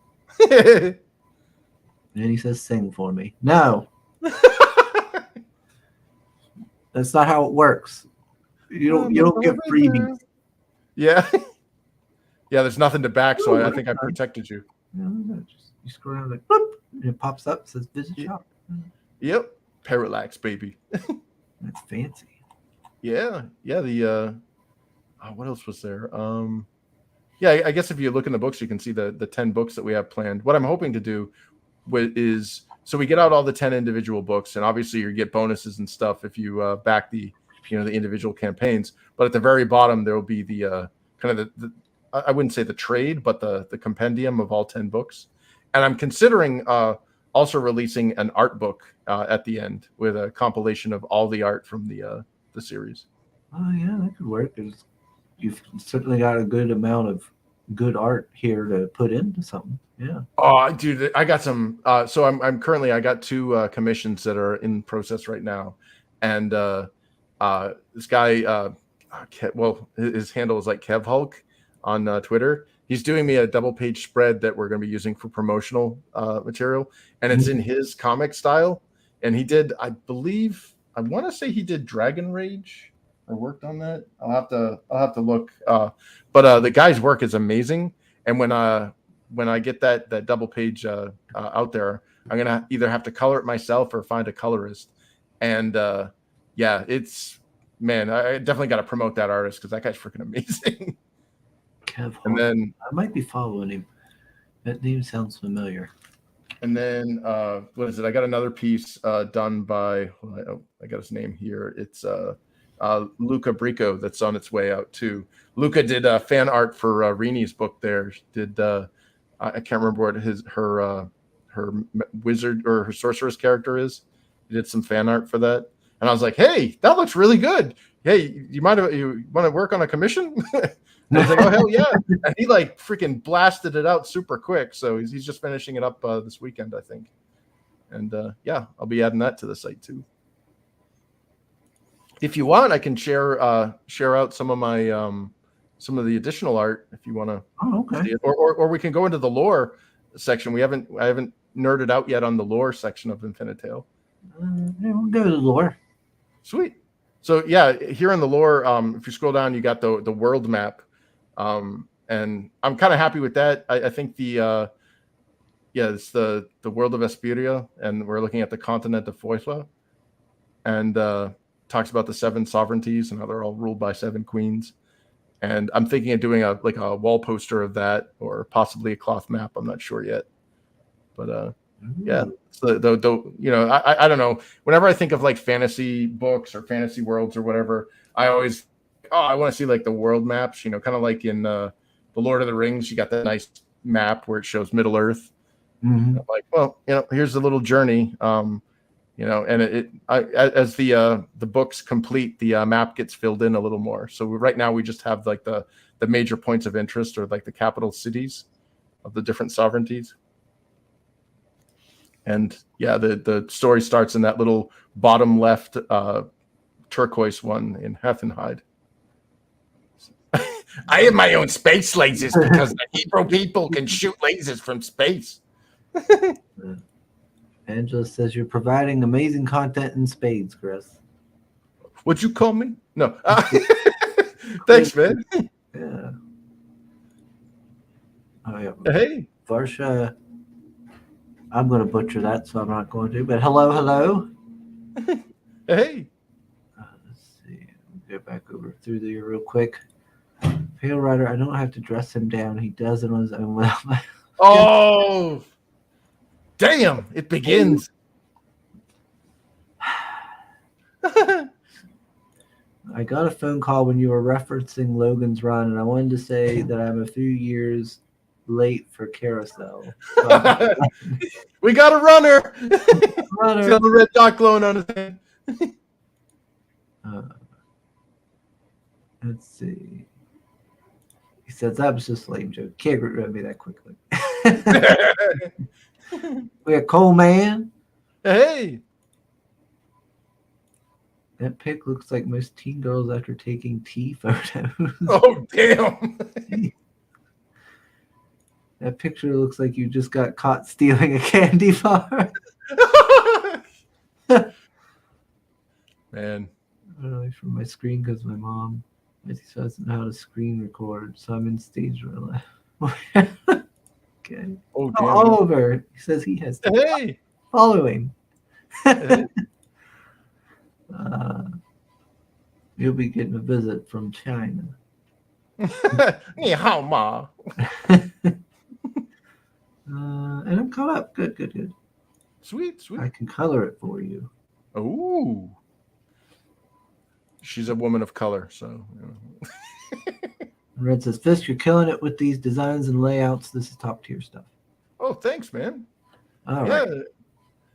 The others, like all this lore stuff, it was actually, I figured just put it on the site so that, the people that just want the story, just want the book, they don't have to wade through the lore. But, there's always the geeky people, because I'm one of them, that want to know more. So I've included in the lore section little brief bios of the characters. There's also kind of cool. So during the first campaign, we had one of the cards that you get in the trading card first series is a language card, a decipher card, because there's a little bit of a foreign language spoken in the first book, or it's like written on these ancient ruins and stuff. And if you got the card, you can decode what it was actually saying. If you don't have the card, you're not going to miss out. But I thought it'd be kind of cool as a nice little like Easter egg or whatever. And the language was actually based on when I was developing the tabletop role playing game, and it's what the players saw. So when you had players that spoke that language or whatever, they'd get the card, or obviously not as cool looking, but they could then decipher it and be like, oh, okay, this is clearly ancient Elvish or whatever, and we're in a bad place, or something like that. And I added on the lore section of this site, I also added the other language, the modern Elfish language called Tilhuith, and it's based off of like Irish or ancient Irish language, and the Ogham alphabet. And I actually put little Easter eggs in where you can, if you see these, like the way the script is written out, you can actually translate using the website and be like, oh, that's what that says. And then I put in a glossary. Oh, and then the magic system, dude. The magic system, because the story is about the origins of magic, like who were the first people to discover it and all this stuff. And it's kind of like giving the nuclear codes to a bunch of chimps. So yeah, they really mess things. Yeah, they mess things up with this. But bumbling through it. Yeah, it's like why children shouldn't have nuclear access codes. But I included all the stuff from the game with the magic stuff. So yeah, if you go into magic, you can actually see all the different components used in the spellcraft or spellcasting systems of the game. So we have the concept of a rota or rote, and like things are written in a circular pattern clockwise, and those are how the spells are cast. So when you see them being cast in the book, or when you see any representation of the spellcasters, you can actually make sure that, or I should say, you can understand what they're casting by looking at that. And if you scroll down, they actually have all of the different runic components. So in the game, players, the spellcaster players, are given a card with like a recipe. Like this fireball spell has these runes, and you got to say them in this order. And the player collects those runes based on leveling up their skills or whatever to get more runes, and they can start building more and more complex spells. Yeah, and it gets really, really messed up because magic is a scary thing. It's not like a technology like it is in Dungeons and Dragons, your +5 toothbrush of plaque fighting. Like, it's a scary thing. You mess with magic, you're basically like you're screwing with the source code of the universe. You're reaching into that clay of creation and resculpting it to your own will. And sometimes, if you're not doing it right, you mess it up. You get these things called spell botches.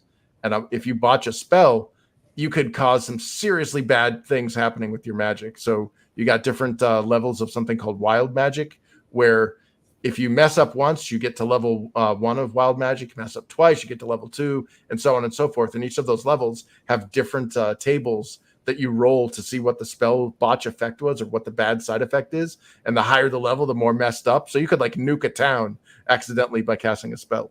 Sweet. Yes, it's scary stuff. Accident. Yeah. Oops, did I do that? Because after the War of the Trees campaign, the comic series, there's another story called The Empires of Ruin, and those two tell the two sides of the first book is about the elves, and the second book is about the world of men. And the game world takes place in the world of men, and you start to understand. Well, the elves are almost like invaders. They're like almost like the orcs in Warcraft, like they've come from another world, and they're coming in and they're bringing this magic with them that the world of men don't really see, because they don't come from a world of magic. Everything is mundane and natural. So you get these invaders coming in promising, hey, we've got this awesome new technology, essentially. And they're like, oh, yeah, but you're screwing everything up. Like, all this eldritch horrors are happening now thanks to you. So yeah, kick them out. Yeah. And that's basically the Empires of Ruin, is what happens when powerful people who shouldn't be in positions of power get power, and they abuse the hell out of it, and it causes big problems. Yeah. Dirty elves. Yeah. Oh, so those are all the so those are your cantrips. Those are what you place before your elements. So how do you want to affect an element? And you're building kind of a structure with them. So, do you want to make your element surround something? Do you want to commune with it? Do you want to create the element? Do you want to understand the element, or shoot the element, or transform it in some way, or destroy it, or move it around? And you basically, when you get a spell card, because the Infinitel role-playing game has a lot of cards in it, so it's kind of like a hybrid between a tabletop role-playing game and a card game. And you've got this card, and it gives you the ingredients. Like, you have to say this cantrip, then this one, then this one, then this element, and then this. And when you play them out, if you mess them up, you got to roll the botch. So, what do I use to get minions? That would be, so if you wanted to create or conjure an animal or something, you would use the creo or the create, those two little upper chevrons there. And then there would be other parts of that spell, but I'm pretty sure that's a chief component of conjuring tulpa. Like, a lot of minions are tulpa, which are beings that have been conjured through will. Like, they're elements that you've actually projected with your own essence, your own spirit, into existence. They're not, they're your own manufacture. So, okay. Like the druids, one of the classes is the druid, and they're kind of like a pet class. And if they can basically take a catalog of every animal that they've encountered and conjure these familiars, and you could basically have an army of these tulpa that are all based off of the animals that you've collected, essentially. Like Pokemon. Yeah, exactly. That's kind of what it started off as. Is you'd have a druid out in the battle. It goes, "I choose you," and like freaking summons an owl or something, or summons a wolf. Yeah. Yeah, Druid battles. yeah. And depending on how higher you are in level and how buff your attributes are, the more you can maintain concentration. So obviously, at the beginning, you're kind of pulling in small, like one or two small tulpa, and then as you become more and more experience, you can start pulling in the big boys. Start summoning in like giant bears or like wyverns and stuff that are all tulpa. They're all your will, so they're these semi-ghostly like animals, and they can operate with your own soul essentially. So you're like you got like basically a second piece on the battlefield. Oh, imagine if someone says, "Hi, Chris and Chris. When is book 2 launching? And please tell me you're shipping to Norway this time too." Hey, oh yeah, yeah. Imagine something. Wow, yeah. That's a super backer over there. Thanks for support. Yeah, I'm hoping that with the campaign 2, we've got that same support of shipping out to Europe, Asia, wherever. And then obviously when we go into retail mode, wherever Amazon can reach, it'll be out there. And the good thing is if you're part of Amazon Prime or whatever, you can get that sucker shipped to you for free. Is Sugar going to sleep over there? No. No, the blankets are because we're freezing, dude. Yeah, it's because I'm cold. Of course, aeromancy and pyromancy. Yep. Yeah, and there's 3 sub elements to every element. So you have your basic air, then there's the wind element or augmentation of air, which is wind, and then you've got Fulgor, which is lightning. So you basically, those are the components. So if you want to be like a lightning bolt caster or some type of wizard that's dealing with electricity and stuff, then you want to become an aeromancer. Zeus. Yeah, well, not only that, but you can fly. You can get like levitation spells. You can get things to lessen your weapons or armor load, so that you can actually carry heavier weapons than normally provided by your strength. Things like that. And you can even get like one of them. If you get the wind, you can actually get making yourself almost immune to projectile attacks. You get these circling winds, like a tornado, basically surrounds you, and like anytime like an arrow or something gets thrown in there, it gets deflected or even repelled back.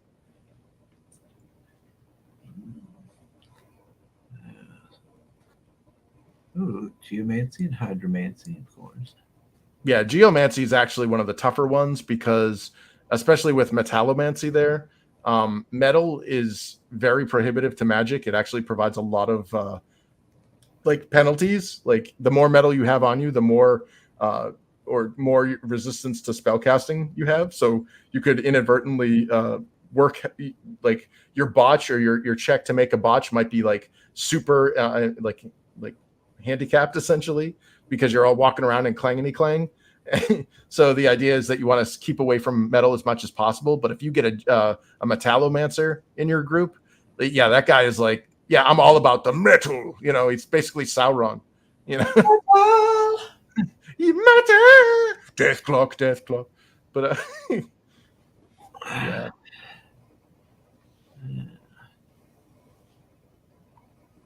Now, if I were to take aeromancy, could I make it sound like somebody passed gas? Well, you could. So there's a lusomancy, which is the ability to control audible and visual hallucinations, and you can get things like ventriloquism out of it, where you can throw your voice, throw your sounds, or whatever. And yeah, we actually had that during play. Somebody actually embarrassed a public official by making him fart, and it wasn't him. Excellent. Well, there was this one spell because like part of when you get into the more advanced stuff, like we actually provide the ability to make your own spells. And somebody made curse of oral feculation. That was what he called the spell. And I was like, what does that mean? He's like, well, you know how people talk shit? Yeah. Well, this is a curse that you can put on somebody. So when they try to cast their spells or talk, a turd falls out of their mouth and they're like silenced. Wow.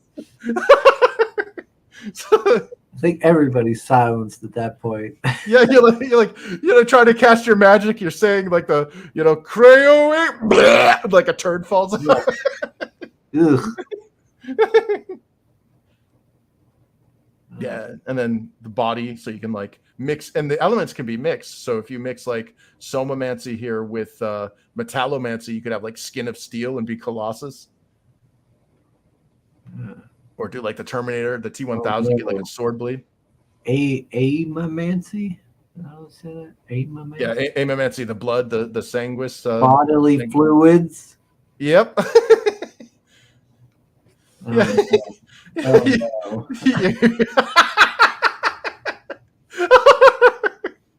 Wow, this hair gel is amazing. Feel the power of my magic seed. Why is the spell just the same word 3 times? Why? What's the word? Skeet? Skeet, skeet, skeet? Yeah, unfortunately, we've never had anybody use the Bukkake spell, but that would probably be where it came from. It would be aimamancy or imamancy.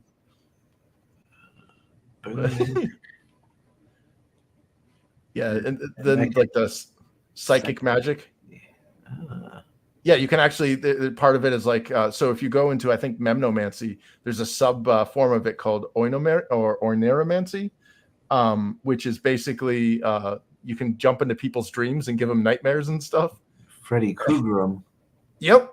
And or you could like pump up their bravado, essentially, like give them like wet dreams or give them like you're awesome, make them feel better, make them sleep better. But the idea with memnomancy is you could actually like you could screw somebody's mind up so much that you convince them that you're their best friend, even though you just met on the battlefield. So you get that's another way to get minions is you can corrupt somebody's mind with memnomancy. Yes. You have an army. Yeah, they're like, what are you talking about? This guy's been my best friend. Yeah, so I could do memnomancy to go in their dreams, give them a wet dream, then use aimamancy to prevent them from going anywhere. Curse of eternal sexual frustration. What's wrong with this guy? Oh, he's on the battlefield. He's lost the will to fight. I'm frustrated. I keep jerking and nothing happens. Has anybody got some lotion? The sucker's chapped. Oh, look at Red. It's cold here too. Be a man. God, it's negative 14 right now, dude. Man, my heater, I got it jacked up to like 80 degrees and it's only like 57 in here. So I got some shitty insulation. Yeah. Mine's maybe at like 60 or something. Whew. Mine's an older house. Yeah. No, had to step out, back now, still no sim. It's too early in the afternoon. Yeah. He was probably up all night playing a game or something. Oh, yeah. Dave says he got the POD version off Amazon. It's great for international backers. Hell yeah. Yeah, thanks, man. Yeah, I've had people from Australia, people from Asia, because Amazon gives you this nice little chart that shows you where all the people that purchased your book came from. So yeah, we've got a lot in France, the UK, Germany, and Japan. So thank you. Yes, now I need to, when I play the tabletop, it's got to be a psychomancy with somamancy. Start messing with people. Yeah. Bodily fluids. What's going on? He's like sitting down, like can't stand up. Like, I would stand up, but I can't. Ding! Like, oh, that's how you get vampire people. Yep. Okay. Yeah, you start getting addicted to blood consumption, and there's some pretty scary aimamancy spells. Like you can start a clot that grows in somebody's body, and it eventually explodes. So, yeah. Or one of them was the curse of the weeping wound or whatever, where basically any blade, like they get cut and the blood just like the wound never heals. It just gives them like hemophilia. Ooh. Yeah. Everything you keep referencing, I just take to another bodily fluid.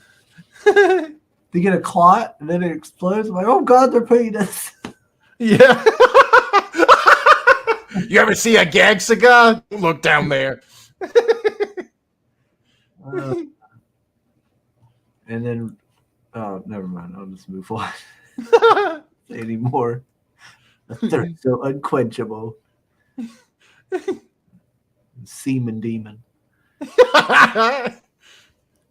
see, phytomancy.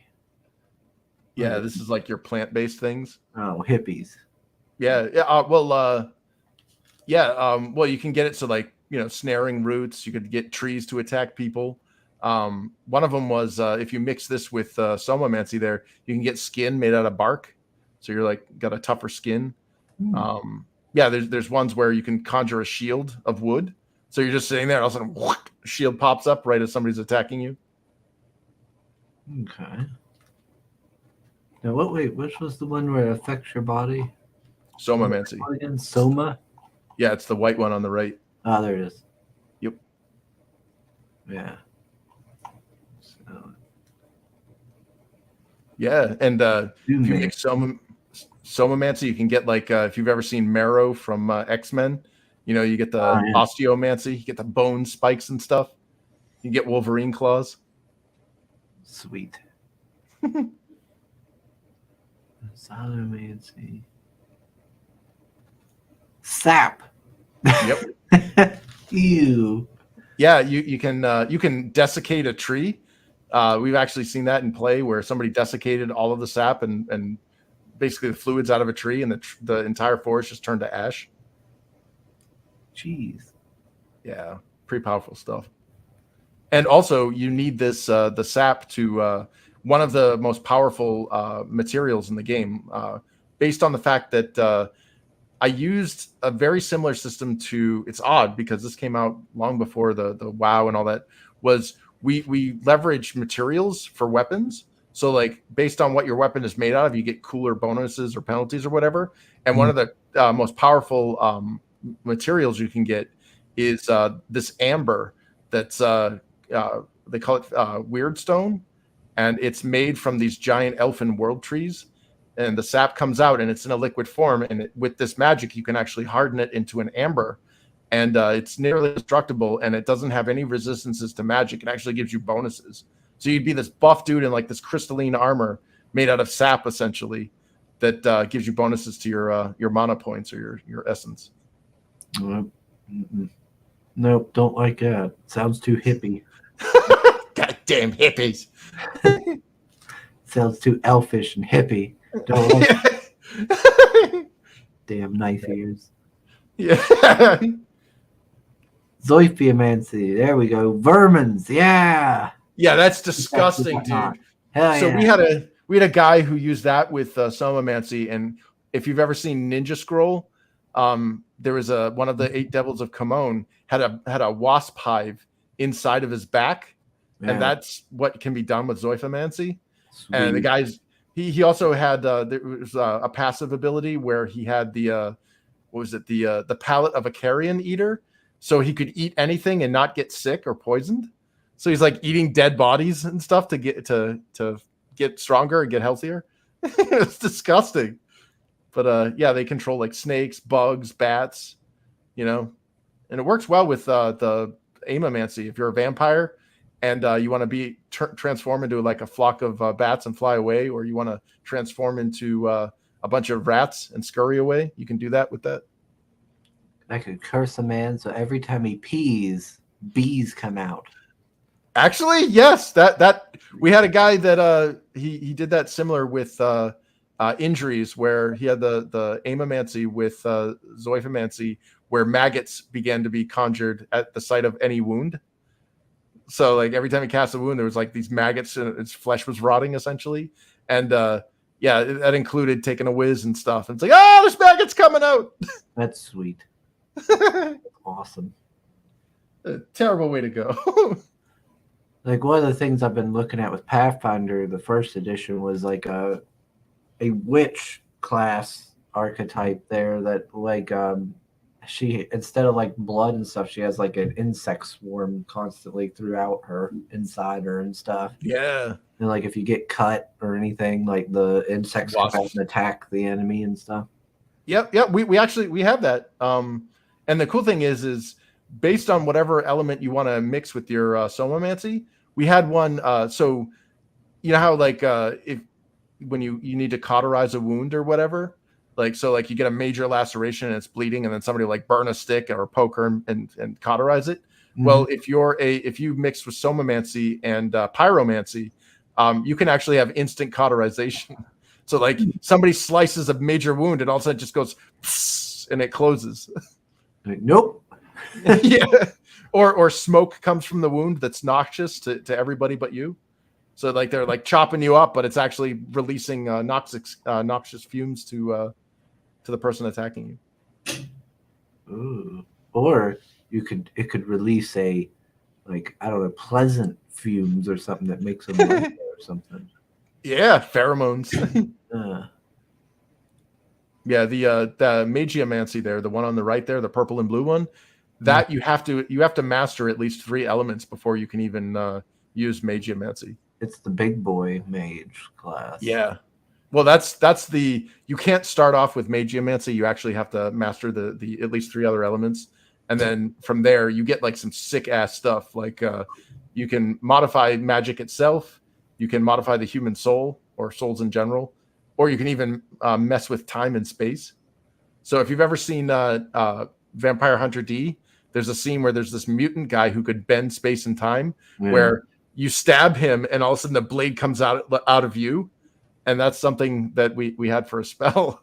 So yeah, it's like, how do you get around that? Like you have to start counteracting all of their magic and then stripping them away until you get to them. And then you can actually start doing damage. Now, if I wanted to like be like a necromancer, would that be somamancy? That would be a combination.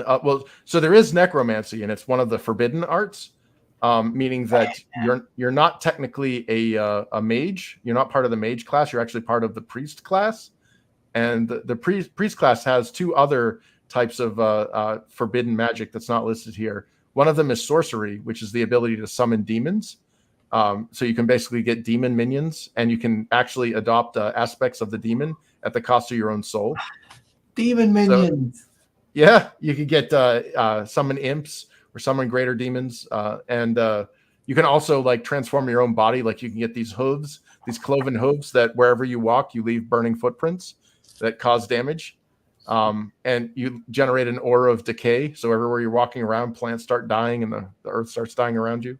Or you can get what's it, infernal carapace or whatever, where your skin starts to harden and it gets spikes and stuff, and you got a natural defense. So even though you're not wearing armor, you actually have a pretty badass defense.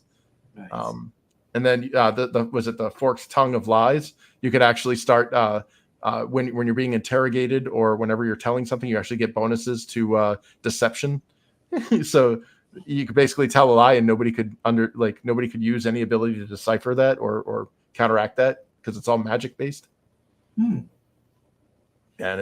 or you can start getting bonuses to your psychomancy stuff as well because you're manipulating somebody through their mind.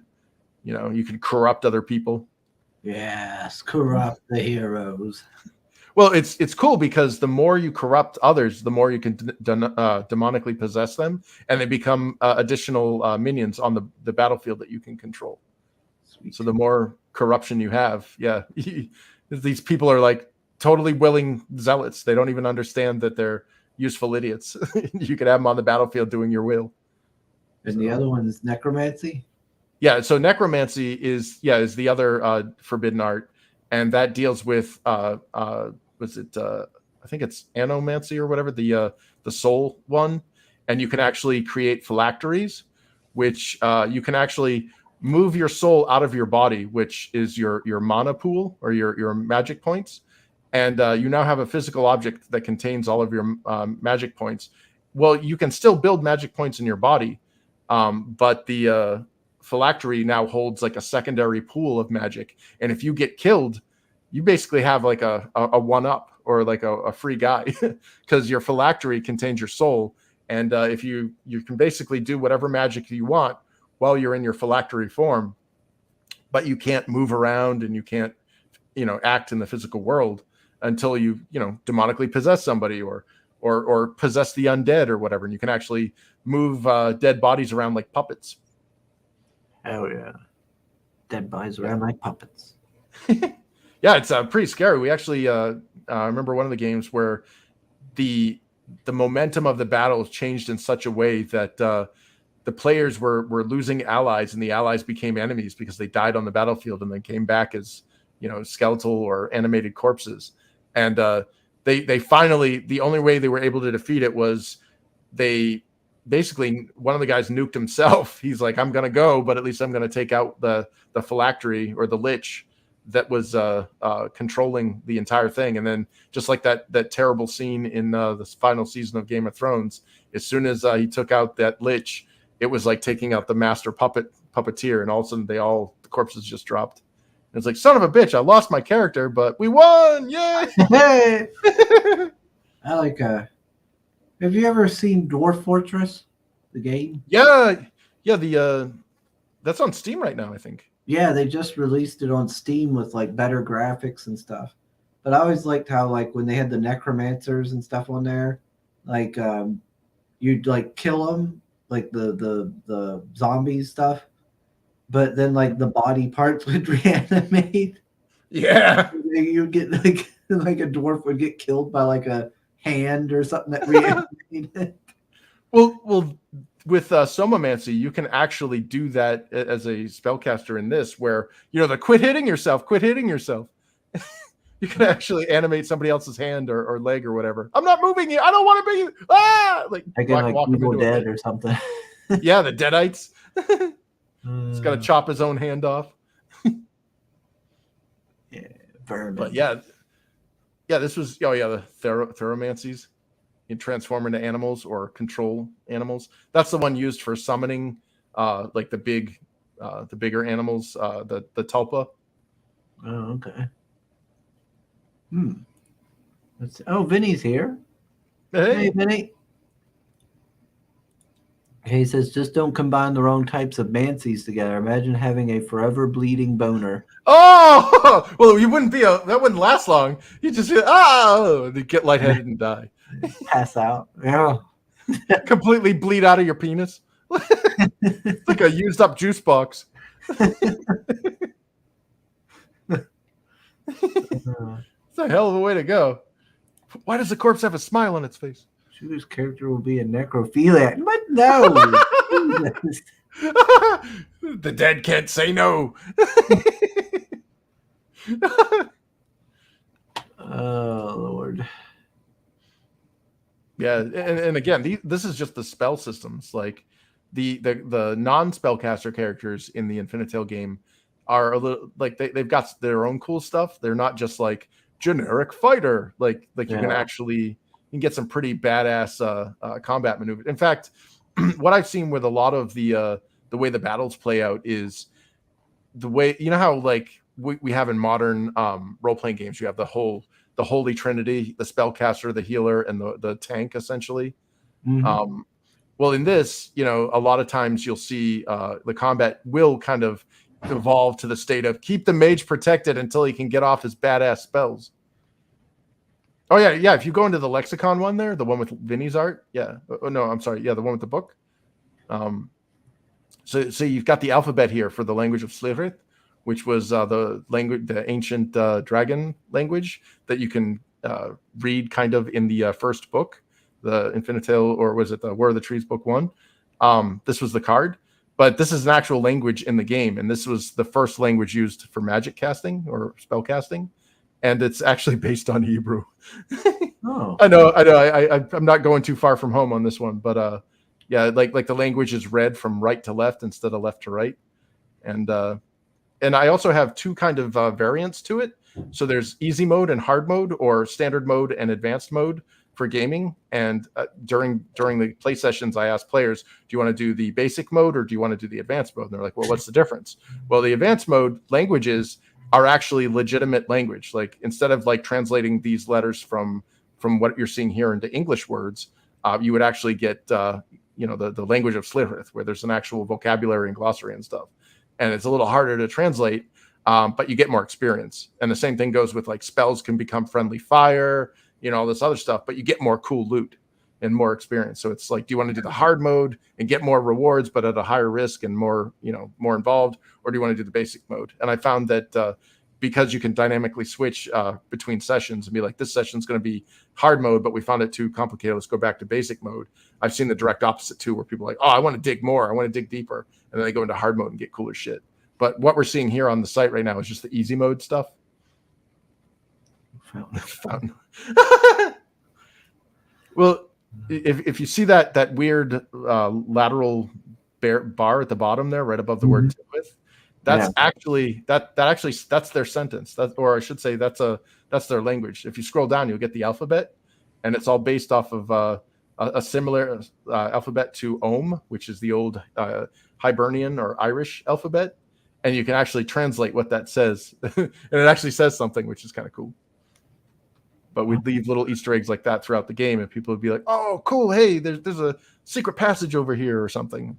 Like, how do you know? Because there's a sign that literally says this is a secret passage. There's a secret passage right here. Huh.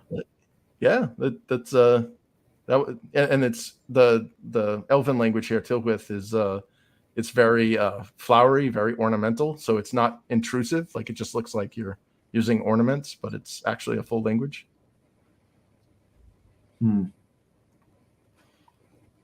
Interesting. Yeah, I don't know. I don't. Gosh, I don't like it. Nope. I hate that language. Too flowery. Nope. Too much like elf. Too Don't like goddamn hippies. I want to be a human. Yeah, and humans. Well, humans aren't just humans either. There's different ethnic groups of humans. So depending on which like human group that you choose, you kind of have your own kind of like culture and style, and it's kind of cool. Because I started the game as the again, generic European, because that's where fantasy kind of originated. You got your European fantasy. But as the games progressed, we actually had an Eastern expansion into the Eastern empires, and then we have like a desert dwelling human culture. They're kind of the Democrats, essentially. Oh, I'm sorry, they're all about democracy, and they're like free city states, and they're all about commerce. And then there's like the barbarians, people that live in tribes, almost like Native Americans, but it's like a combination of Native Americans versus like Picts or the Celts. Mm-hmm. If you want, I can share some art and I can show you kind of some of the stuff. All right. Let's see. Present. Share screen. Red is confusing everybody with potato cartoons. Let's see. Oh, okay. Katie's finishing up the last few pages of her book. Yeah. Let's see. A melon coming to her cartoon. Katie says, Fisk, can you do the world a favor? Go to Wizards of the Coast and tell them to go home, that you're taking over. Oh my God, I would love that. Yeah, I think it was Neff who was actually saying, like, strike while the iron's hot. And that's why I'm starting to ramp up development for the tabletop. Now would be a good time for it, yeah. When people, when there's, this is probably the most, we'll see people looking at alternatives in a while. Yeah. Hell yeah. Oh, sorry. That's the, it's the wrong thing. Yep. Okay. Okay. Yeah. So here's basically some of the art for the Infinitil Chronicles stuff. Like, here's a closer view of that of Nessa there, and you got some of that language we were just looking at. Oh, okay. I've seen her. I've seen white on her face. I was like, what is this? Skeet. Is that magic happening? Yeah, she's got some aimamancy on her face. And here's one of the ones done by Catherine Steele. It's for the old Galinar from their first book. Yeah, I like that. And where's it? I think I have some Oh yeah, and here's the one that we just saw in the spell casting. It's Kalen, one of the main characters, and this is something's up with his hand here. It looks kind of weird, and just like stuff coming out. So, oh no. I don't But know. He looks kind of cocky. he's an uppity elf. He needs to be nuked. Damn uppity elf. Here's the another character, Onan, that was briefly mentioned in the first book, but he's got a bigger role in the second book. A satyr or a fawn. And then here's that Din Money pick. Giggity. Oh my. Yeah. Yeah, she's there's a scene it's I guess that's like the sexy cheesy stuff, but like there's actually a scene in there where it gets kind of dark. So yeah, and then here's an official red dress exclusive. Oh boy, exclusives. This is a page from Barbusco's Team B. Oh, shit. And this is our double page spread for chapter 2. So after you get the free 15-page trial, this is now chapter 2, and we see kind of a continuation of the story of Kaelin and Darwin, who are taken captive at the end of book 1. Spoilers. Nice. Yeah, so something's up. It looks like he's making some type of edifice or memorial or something. So now the satyrs, like, what's the deal with them? Are they considered like, because I know like some like kind of fantasy things paint them as like a demonic sort of thing, others are just it's a mythological creature? Well, yeah, so the fawns basically in this world they've always been considered a nuisance. They're kind of barbaric raiders that go into these elfin settlements or cities or villages and start, pillaging them and robbing them and stuff for food. And the elves have been ordained by their religious order to go upon the wild hunt, which is basically to scour their lands, clean them of the fawns and kill them. And we see in the opening section of the preview for book 2, where Queen Ashlyn recounts to her baby, to her son, basically like, this is what I did to keep you safe. And she leads a squad of her elfin soldiers into this camp and just butchers them. And yeah. Yep. Just another reason not to like elves. Active cleansings. Yeah, it's a superior elves, yeah. But man.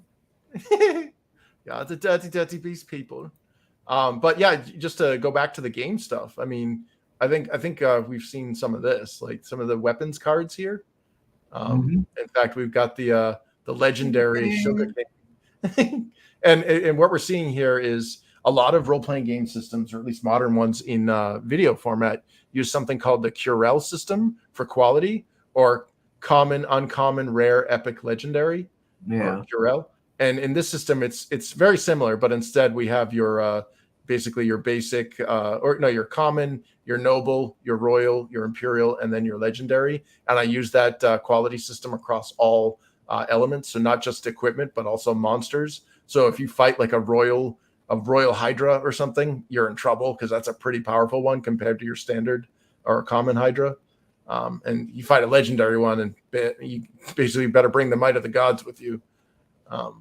But yeah, so those when you got the sugar cane. Yeah, well, yeah.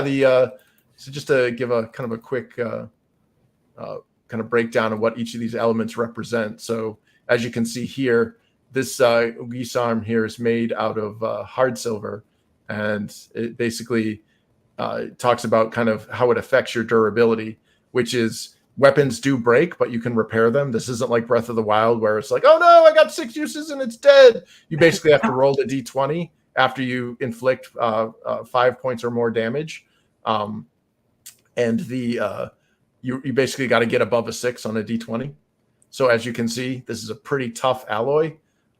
So if you get a 6 or below, it goes from the durability condition goes from pristine to used, then from used to worn, then from worn to broken, and then from broken to and these different conditions, bless you, have different a means of repairing them. So when something is destroyed, the only way to fix it is to restore it or reforge the weapon. It's pretty much garbage at that point. But you can basically repair the weapon on your own with a basic smithing skill that warriors start off with. So they don't need like a plinth or anything. They can actually just repair their weapon with like a whetstone or whatever. Okay. And then what is it? We see kind of the different types of damage that the weapon inflicts. So there's this concept of damage type and defense type. And depending on how you use your weapon, based on your maneuvers that you get from your weapon skill, so you like pump more points into your weapon skill and you can start doing cooler and cooler maneuvers. But initially you start off with just a generic hack. So you're just hacking with your weapon. And that causes, like in this case, because it's an edged weapon, it would do slashing damage. So that's actually probably the best method of attacking with this. But if you're attacking somebody with a piece of armor that has a high slash defense, you're probably not going to want to use this weapon, or at least that maneuver against it, where instead you could actually use this top spike here. And another maneuver you can get is called thrust, where you basically are stabbing somebody with the weapon and you're doing their piercing damage. And then there's other parts of this where you can smack them with the butt, or the end cap or whatever. Other maneuvers do that. So if you're in close range, you got your weapons locked or whatever, and you want to break that lock, you can smack them with the butt of the weapon and do their blunt damage. So there's your different damage types, your armor.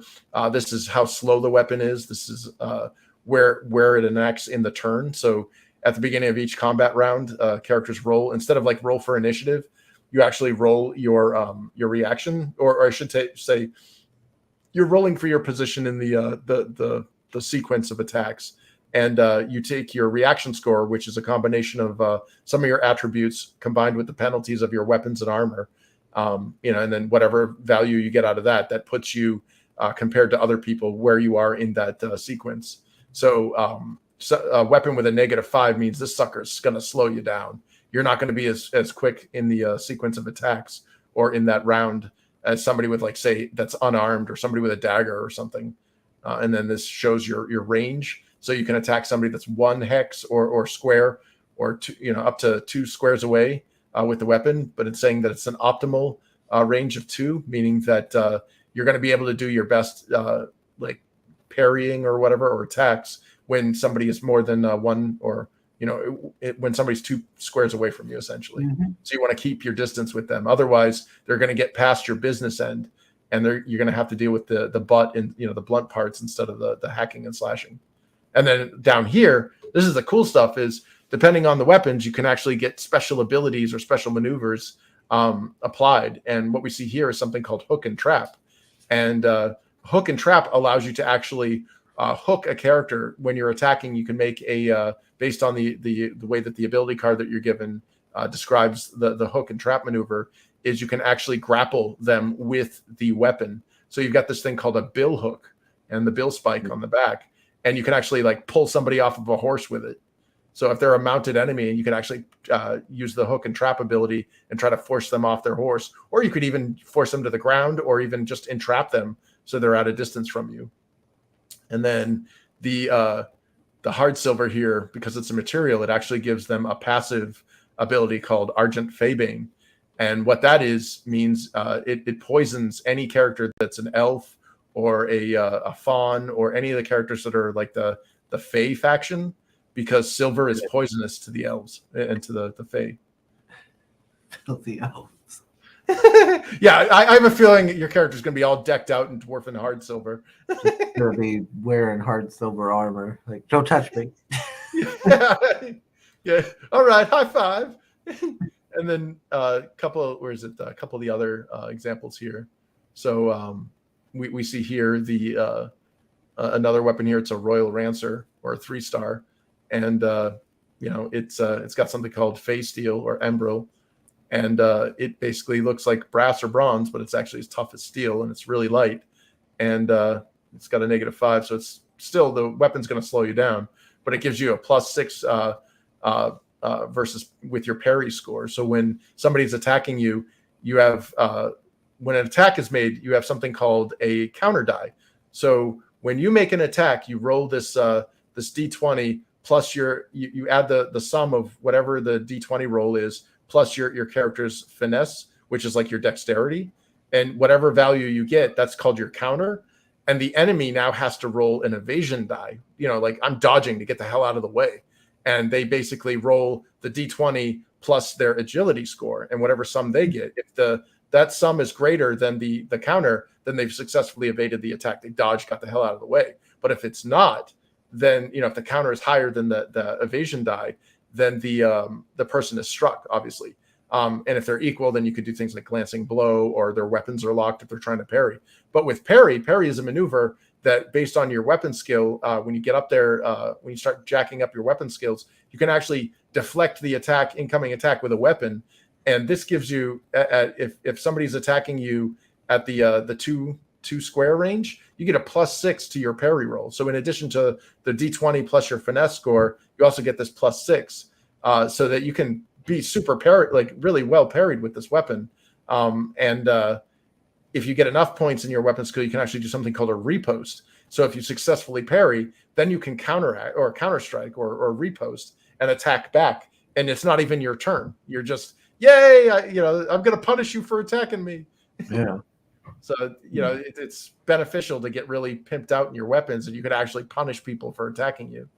And I think I have, where is it? Yeah, like here's just a common weapon here. So we've got a Kopesh here, and it's made out of bronze. And as you can see, it's a common, so it's a 1-star. And look at that. When you roll the D20, you got to get above a 16, or that weapon's going to break. And so, yeah, this is a lot more of a fragile material than the other weapon stuff. And then it gives you a passive because it's bronze. Bronze has something called anti-corrosion patina, which means that if it's rusting or there's some type of rot damage infected on it or whatever, it's actually got whatever the anti-corrosion patina passive is, and it gives you whatever the level 2 version of that. So it's highly resistant to corrosion and rust. And yeah, it's basically somebody that's 1 square away you can attack with. It's not going to do anything else. And it's a lot faster than or I should say it's 2 points faster than the polearm. So you should be able to attack faster with that. And then I think, yeah, and then just there's the back of the card. Woohoo! And all the other cards. And then here's the aiming sheet. So this is just a prototype. We actually shrunk it down a little bit. But when you're making an attack, so you made your counter and you've successfully, you're like, yep, I'm going to attack. You roll the D30, and these are all the numbers from that D30. So wherever you land, that represents where your attack struck.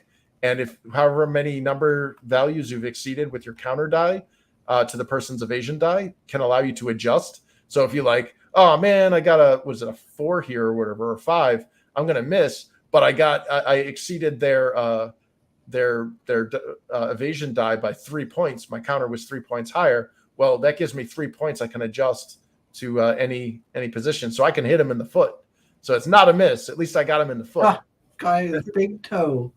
Yeah. Well, that's the other thing is when you wear armor, you have an armor card, and the armor card tells you the coverage of where everything is covered. So you could get like special pieces of armor, like I got a special cuirass or breastplate. I got special leggings or special what are they? The falds or I can't remember, Napoleons or greaves or whatever. And you can put them on here. So when somebody lands on that spot and they're like, what do you got on your left foot? Well, I got, boots of whatever that give me +3 defense. Oh, crap. So now I have to take my damage and basically subtract the defense value from the damage coming in. And obviously you could soak up the damage of that attack. So if somebody's like super heavily armored, but they suck at dodging, they're just going to basically be a turtle. And they're going to get bashed on, but they've got the armor to soak up the damage until the armor breaks. So I can knock their hat off then, based on the chart. I see the little hat emblem. Yep. Yeah, you can. You can hit them in the head, and then there are also points when you start getting into the details of it. You can actually. So you have the head, but if you want to land on the head, if you've got 10 extra aiming points, you could actually hit them in an eye. You can say, I want to hit them in the eye.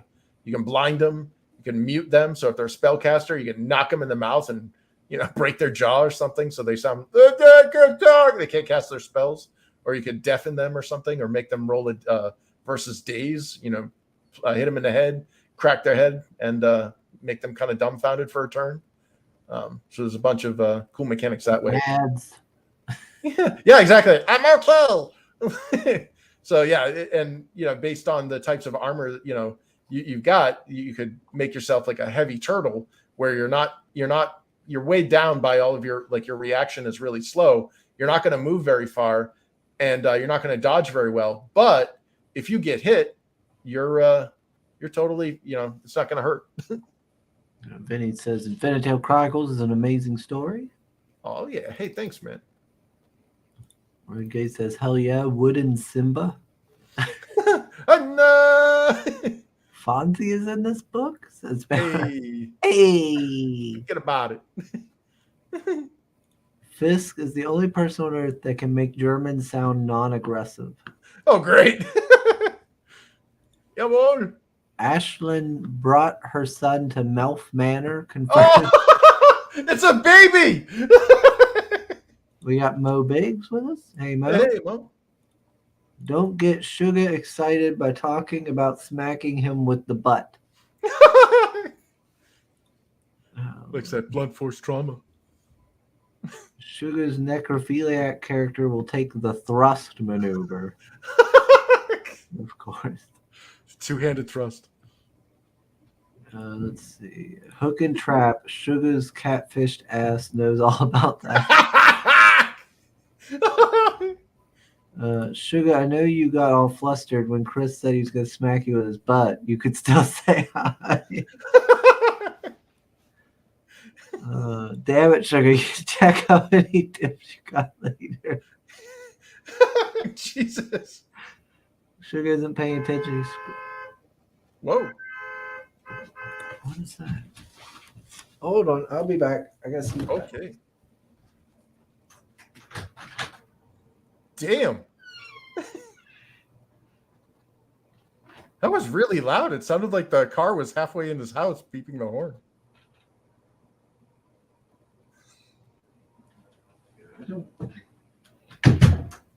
What was that, dude? I don't know. There was a truck driving by. I don't know what they were honking about. That was loud. That was sounded like it was in the room. Yeah, he was right outside there at the sidewalk there, right by the house. The road. Oh man! Don't tell me that was Pale Rider driving by with the party bus. Yeah, I don't know. Maybe he was honking at a neighbor or something. I don't know. Let's see. I am not scrolling Pornhub, Pale Rider. Let's see. He's shopping all right. He's shopping for his next catfish. Guys, yeah. He's shopping again. Chris loves the idea of knocking someone's hat off. Ever since Pale Rider made him dance to "You Can Keep Your Hat On."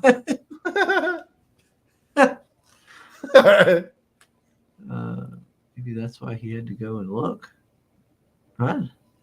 No, I was going to look and see if it was somebody honking for the house here, or if it had something to do with Mom. Yeah. Can't believe Pale Rider drove all the way to West Virginia just to pimp slap Sugar for this.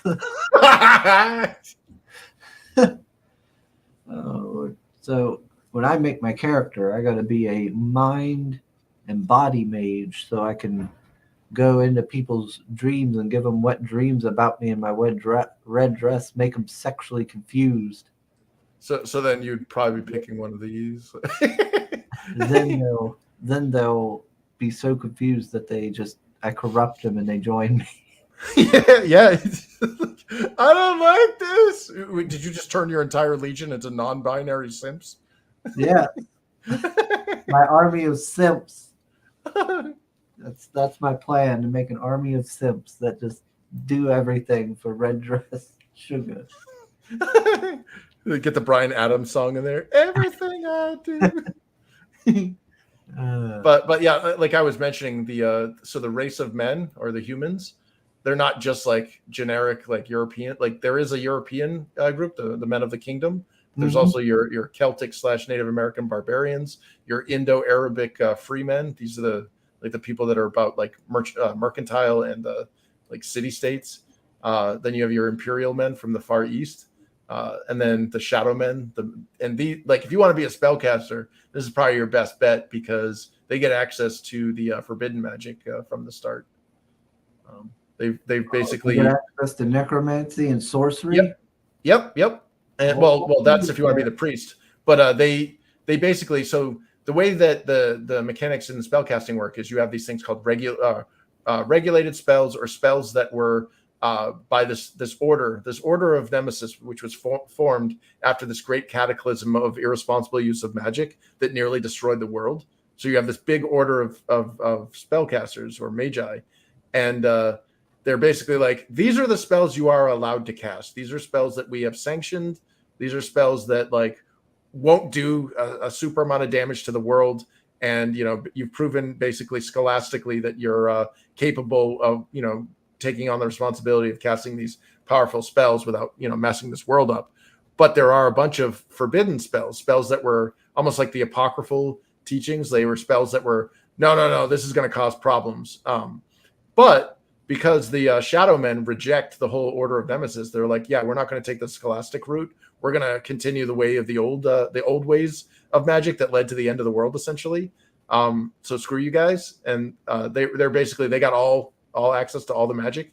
So it's a little more reckless, a little more dangerous, but they got all the cooler stuff. Oh yeah, so, go Shadow Men, freedom. Yeah, exactly. And then you got your wee folk, or the dwarf, and our cute race, the Tomtar, which are based off of the Scandinavian, I think it's Swedish and maybe Norwegian. I'm not sure. I don't know if imagine if someone's still in here, but the Tomtar, like remember the elves and the tailor, or the elves and the cobbler, that story of the elves that would make shoes or whatever. Yeah. Those aren't elves. Those are Tomtar or Nisser. So I grabbed, like, I didn't want to use hobbits. I didn't gnomes or any of that. Gnomes are actually different in this world. They're not little short people like this. They're actually kind of spirits of wood or spirits of stone. So they're a little different. But yeah, and these guys are all about craftsmanship. Like the Tomtar, if you want to make crafts or smithing or whatever, like these are, if something's Tomtar made, it's like got a higher level of quality. You get racial abilities that actually make your weapons more durable or your items more durable. So these are pretty badasses. Even though they look cute and small, they're actually pretty strong. So it's kind of cool when you see this deceptively little guy that's actually can pack a wallop. And then it's like, what the hell happened to the elves? These aren't the elves from the War of the Trees. So something happens called the schism, where the elf race is actually splintered when it enters after it came to the world of men, and it gets broken off into these 5 offshoots. And you basically have your light elves, your dark elves, the wild elves that are like, screw civilization and politics. It's what's led to our people being all messed up. So we're going to eschew our old traditions. Then you have the elves that fled to the seas, called the Azrai. And then what the hell is this? This elf looks like, so as you can see, he kind of looks like he's the same size as a Tomtar here. And it's acceptable elf. Yeah, so the goblins are, like, there's no orcs in this world, but there are goblins. And goblins are a magically cursed race of, after this magical cataclysm, this offshoot of elves that were trapped at ground zero when this thing went off, got all messed up, and they got merged with pretty much all the other races. So you've got this thing that's like really small, and it's a hobgoblin.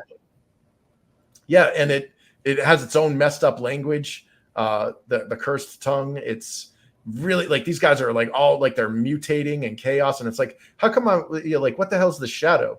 And the shadow is actually this. So they're like, all races have racial abilities, and you can pump points into your racial abilities and transform your hobgoblin into a man-sized or elf-sized kobold. And if you keep pumping points in, you can become the ogre form or the bugbear form, where they're these massive brutes that are kind of like the orcs from other fantasy worlds, but it's all the same race. Like, these are all the same people. They've just gone through these mutations because of all the chaotic magic that's latent in their bodies. So they're kind of scary. Like, good thing about them is they're the only race in the game that has a natural ability to heal wild magic. So if they screw up spells, every time you screw up a spell, you go to an extra level of botch or wild magic, meaning that the higher the level in your wild magic or botch, the more dangerous the side effects become. And the only way to fix those is through alchemical means, like you have to take potions or whatever to lower your wild magic rating. But the goblins here naturally heal from that because they are pretty much the embodiment of chaos. They actually can over time heal the wild magic levels and go back down to level 1. And there's even a special racial trait that somebody can pick called darklings, where their skin is burned ashen gray, and they never go to kobold or ogre form, and they stay in this little hobgoblin form, but they get super badass spellcasting abilities. So you'd be this like little shit that can cast spells, and they're all gray. And let's see, where were we?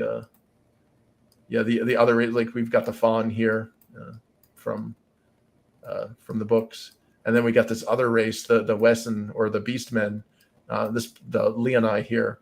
It's like a weird tiger lion hybrid monster thing, creatures born for battle, and you get to meet them in the War of the Trees, and they're pretty scary. I mean, they're basically born and bred for mass murder, essentially. Kind of like a Rakshasa. Yeah. This is the AK-47 of races. You know, when every last motherfucker in the room needs to get killed, you got this guy. They're savage, but at the same time, they have this duality to them, where after they realize the truth of their origins, they're like, we're born for chaos and death and destruction and stuff, but yet we can harness our savagery and become more spiritual. And you know, this is the only Fey race that has access to the Eastern Empire's martial arts, where you can actually get like a shinobi or a ninja style or monk martial artist. That's one of the big tiger guys. So let's see. So they shall be the first in my simp army. Yeah, you're gonna have a bunch of tiger simps. Yeah. They're great. But yeah, just to show some of the we've seen the races, and here's a couple of the classes. Like here's a one of the somebody that's pimped out their goblin racial skills, and they're now in the class of a berserker. And berserkers are all about massive damage at the expense of no defense. Like as you can see, the guy's not wearing any armor. He's got a bunch of scars on him and shit. He don't give a shit. Yeah. And he's just basically chaos on the battlefield. And then here's one of the spellcasting classes. This is the shaman, and the shaman doesn't actually cast spells. The shaman has access to alchemy, which is enchantments, potions, elixirs, and various other things that deal with like enchanted crafts and stuff. So we see this shaman that's got like a potion and has some weird skull thing coming out of it. And a lot of times shamans work really well with magi or the mage spellcasters, because they're the shaman is the one that actually makes the phylactery for the other classes to use. So if you need a phylactery or any of these other potions or whatever, especially ones to lower your wild magic, you definitely want to have a shaman friend, because they'll keep you alive.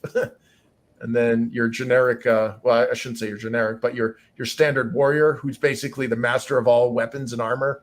Like this is the class you want when you want to do toe-to-toe combat, because they can, they got access to all the best armor, all the best weapons right off the bat, and you can pimp out their skills and make them super badass in specific weapons or whatever. But more or less, this is your direct confrontational character. Poor guy. The creator of the game's calling him boring. Well, it's more of your. I guess you could say. I don't know. I mean, some people prefer the direct confrontation to like spells and stuff.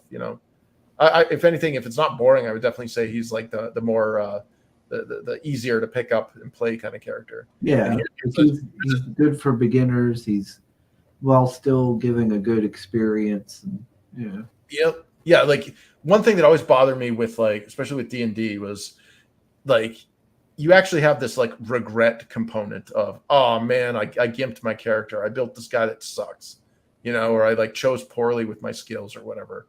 And that's not like the way that the system works. Is you should never have that negative kind of play experience. We want you to pick a class and how you feel you want to play, and then you can modify their skills and whatever and change them accordingly without having these like regrets where like, oh no, I picked the wrong feat or something. You know, it's not, no, you got all the feats. It's just which ones do you want to use in this particular turn or whatever. And here's the dwarf form of that same berserker class. Ooh, So, yeah, again, we see the, what's up? Yeah, 3-headed flail. Hell yeah. Yeah, this sucker. So the damage is basically split up into 3 separate attacks. So when this weapon strikes, it actually strikes 3 times. If the first one misses, they all miss. If the second one misses, then the last one misses. Pascali's leaving us. He says, this is fascinating. We got to run and see my wife. Good day, everyone. Yeah, later, Pascali. Have a good one, man. See ya. Oh, yeah. Here's another berserker, Death by Snoo Snoo. This is your female goblin, and she's got 2 choppas. Get to the chopper. And yeah, she's all about damage, man. Like the berserkers are scary when you throw them into a crowd. They just indiscriminately kill. And again, based on whether you're playing standard rules or advanced rules, in standard rules, these are a lot less scary because there's no friendly fire. But in advanced rules, these characters could actually inadvertently kill your own allies. So, because they go into a rage and they just basically turn into a human Cuisinart. Yeah, it's like Tasmanian Devil. Yeah, I was gonna say there with your goblin racial chart, you have all the types there for all the Coomers. You got the muscle mommy, the little goblin girl, Oh, so what you're saying is that even the players will be susceptible to the aimomancy spell. But yeah, here's another class called the Cavalier, where they're both a strategic class and a kind of a mount-based class. So even if they're not using their steed, they're still pretty effective because they have a lot of strategy skills where they can set up like formations and gambits where they can actually give bonuses to their allies that are in formation. So they could be like not flanked or bonuses to rolls versus fear, or even additional bonuses for combat damage or something, depending on if they're in the command range. So this is kind of like your leader character. Okay. And yeah, they like, as you can see with the dark elf here, she's got this kind of frost theme going where she's got this big white. The big white wolf is called an Amarok, and it's based off of like Eskimo mythology or the Inuits. Mm-hmm. It's these giant freaking wolf steeds. And notice there's no silver or iron. The elves have an aversion to iron, and silver actually poisons them. So all their armor and metal is not non-ferrous or non-iron. And then here's your kingdom man as a cavalier. So he's got all pimped out and heavy armor and shit. And he's got his horse. And yeah, he's a commander, so he can start giving formations and orders and gambits. There's a little one I've been tweaking with. Red said, I see no less than 3 diversity sins on the race chart. Oh my God, never mind. Way more than 3. Yeah, how dare there's no handicapped fat purple hairs.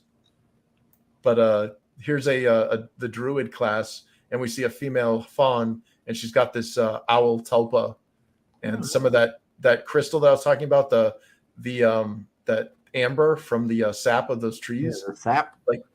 This gives her bonus to magic points. So she can actually, instead of just using her own body's magic points, she can actually use these magic points as well. If she fully exhausts the magic points here, the weapon would be destroyed. But as long as she keeps enough based on the minimum amount for the weapon. So if the weapon gives you a bonus of 4, and she's got like 30 magic points, as long as she has at the end of the day 4 magic points remaining, then her staff is fine. But as soon as she starts sucking the essence out of the weapon, it will just turn to dust. But you'll find that a lot of spellcasters will start collecting tchotchkes or whatever that they use to bolster their own mana or their own magic pools. Now that brings up, if I use ammo man, the mancy that does like bodily fluids and the body, could I pull magic points out of other people? Yes and no. So there is the ability for Magi's communion, meaning that you and another player can actually choose to commune with their mana, so that when it's your turn, you can actually use their mana points and vice versa. So you could double up your mana essentially, but you're basically drawing from the same pool. But there are certain attacks that do take away mana points. But more or less, the idea is that when you're communing with items or materia, you're basically pulling the mana or the essence out of those items. And the items are all based on themes. So like if you carry around a bunch of twigs with you, that's a bunch of wood magic. So that will only be used for like wood magic spells. If you carry a bunch of rocks, stone magic, you could carry vials of blood with you, and that's blood magic, and so on. But if you get a familiar, you can actually get your familiar's magic to be communed with. So you could have like a pet snake and use its magic or its mana to cast spells too. I got a snake, mate. Be like, oh yeah, this is my twigs I use for my wood magic. What have you got? I got this jar of spooge. Oh no, dude. They're like, oh, so you're like an Imamancer, huh? And you got that jar of spooge to bolster your magic? And the guy's like, he's like a barbarian. He's like, yeah. Yeah. Sure. That's right. Don't kink shame.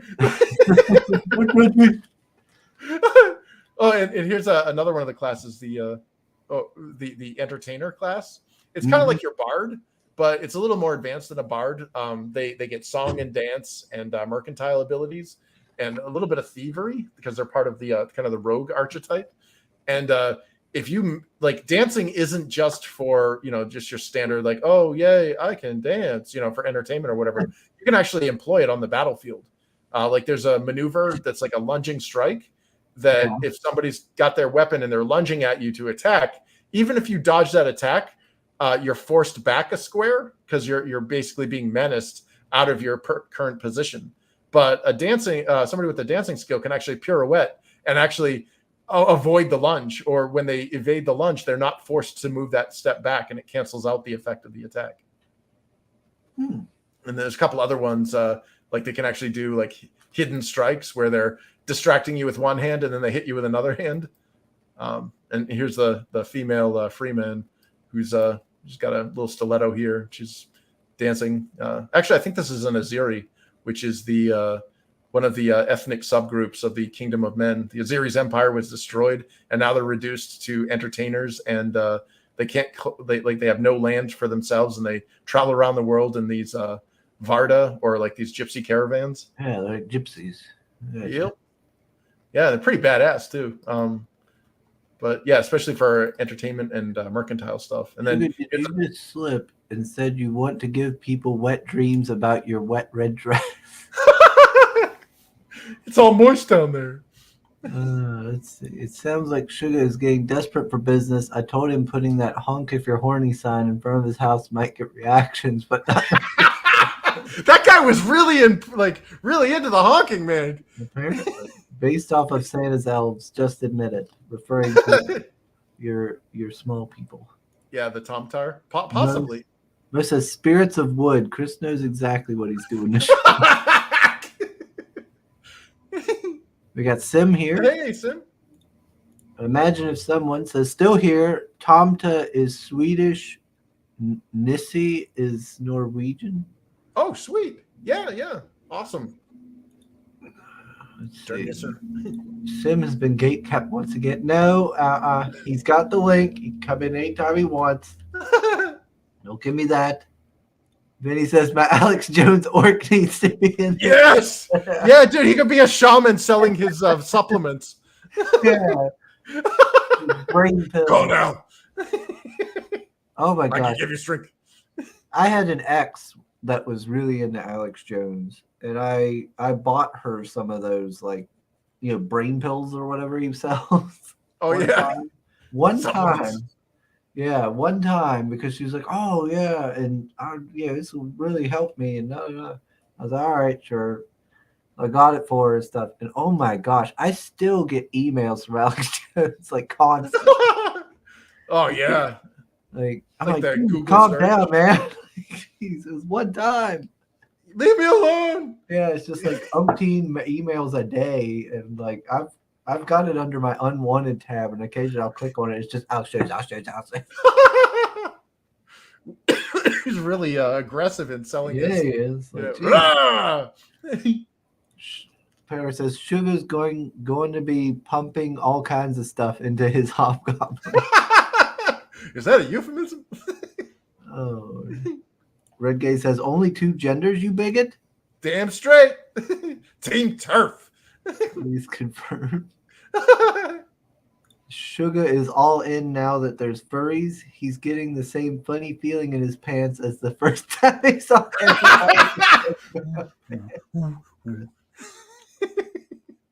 It's a little porcupine. I'm an otter. Benny says that looks awesome. Oh, sweet. Let's see. Fisk, your artwork gives me depression, says Katie. I want to be able to draw like that. Oh, well, this one's done by an Australian artist, Zed Edge.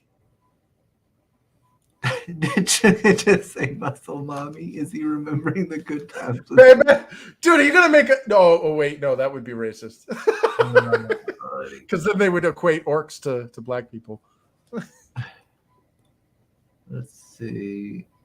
We found out Sugar abandoned a child. No, I did not abandon any children in the Philippines. What are you talking about? What are you talking about, Pale? That's a lie. Okay, long po. Sugar just said he wanted to pull body fluids out of people with his mouth. Watermelon through a garden hose. Damn, Sugar was practically salivating over the idea of that body fluid melting. That's what was like first. God damn. Oh, Lord. Chris will need to team up again in this game. That's right. Oh, hell yeah. Hell yeah, man. Sugar's ex would get really upset. They're putting chemicals in the jizz and turning my boyfriend gay. Wait, your boy... So he was a straight boyfriend before? Did he know that you were a dude? Oh, Lord.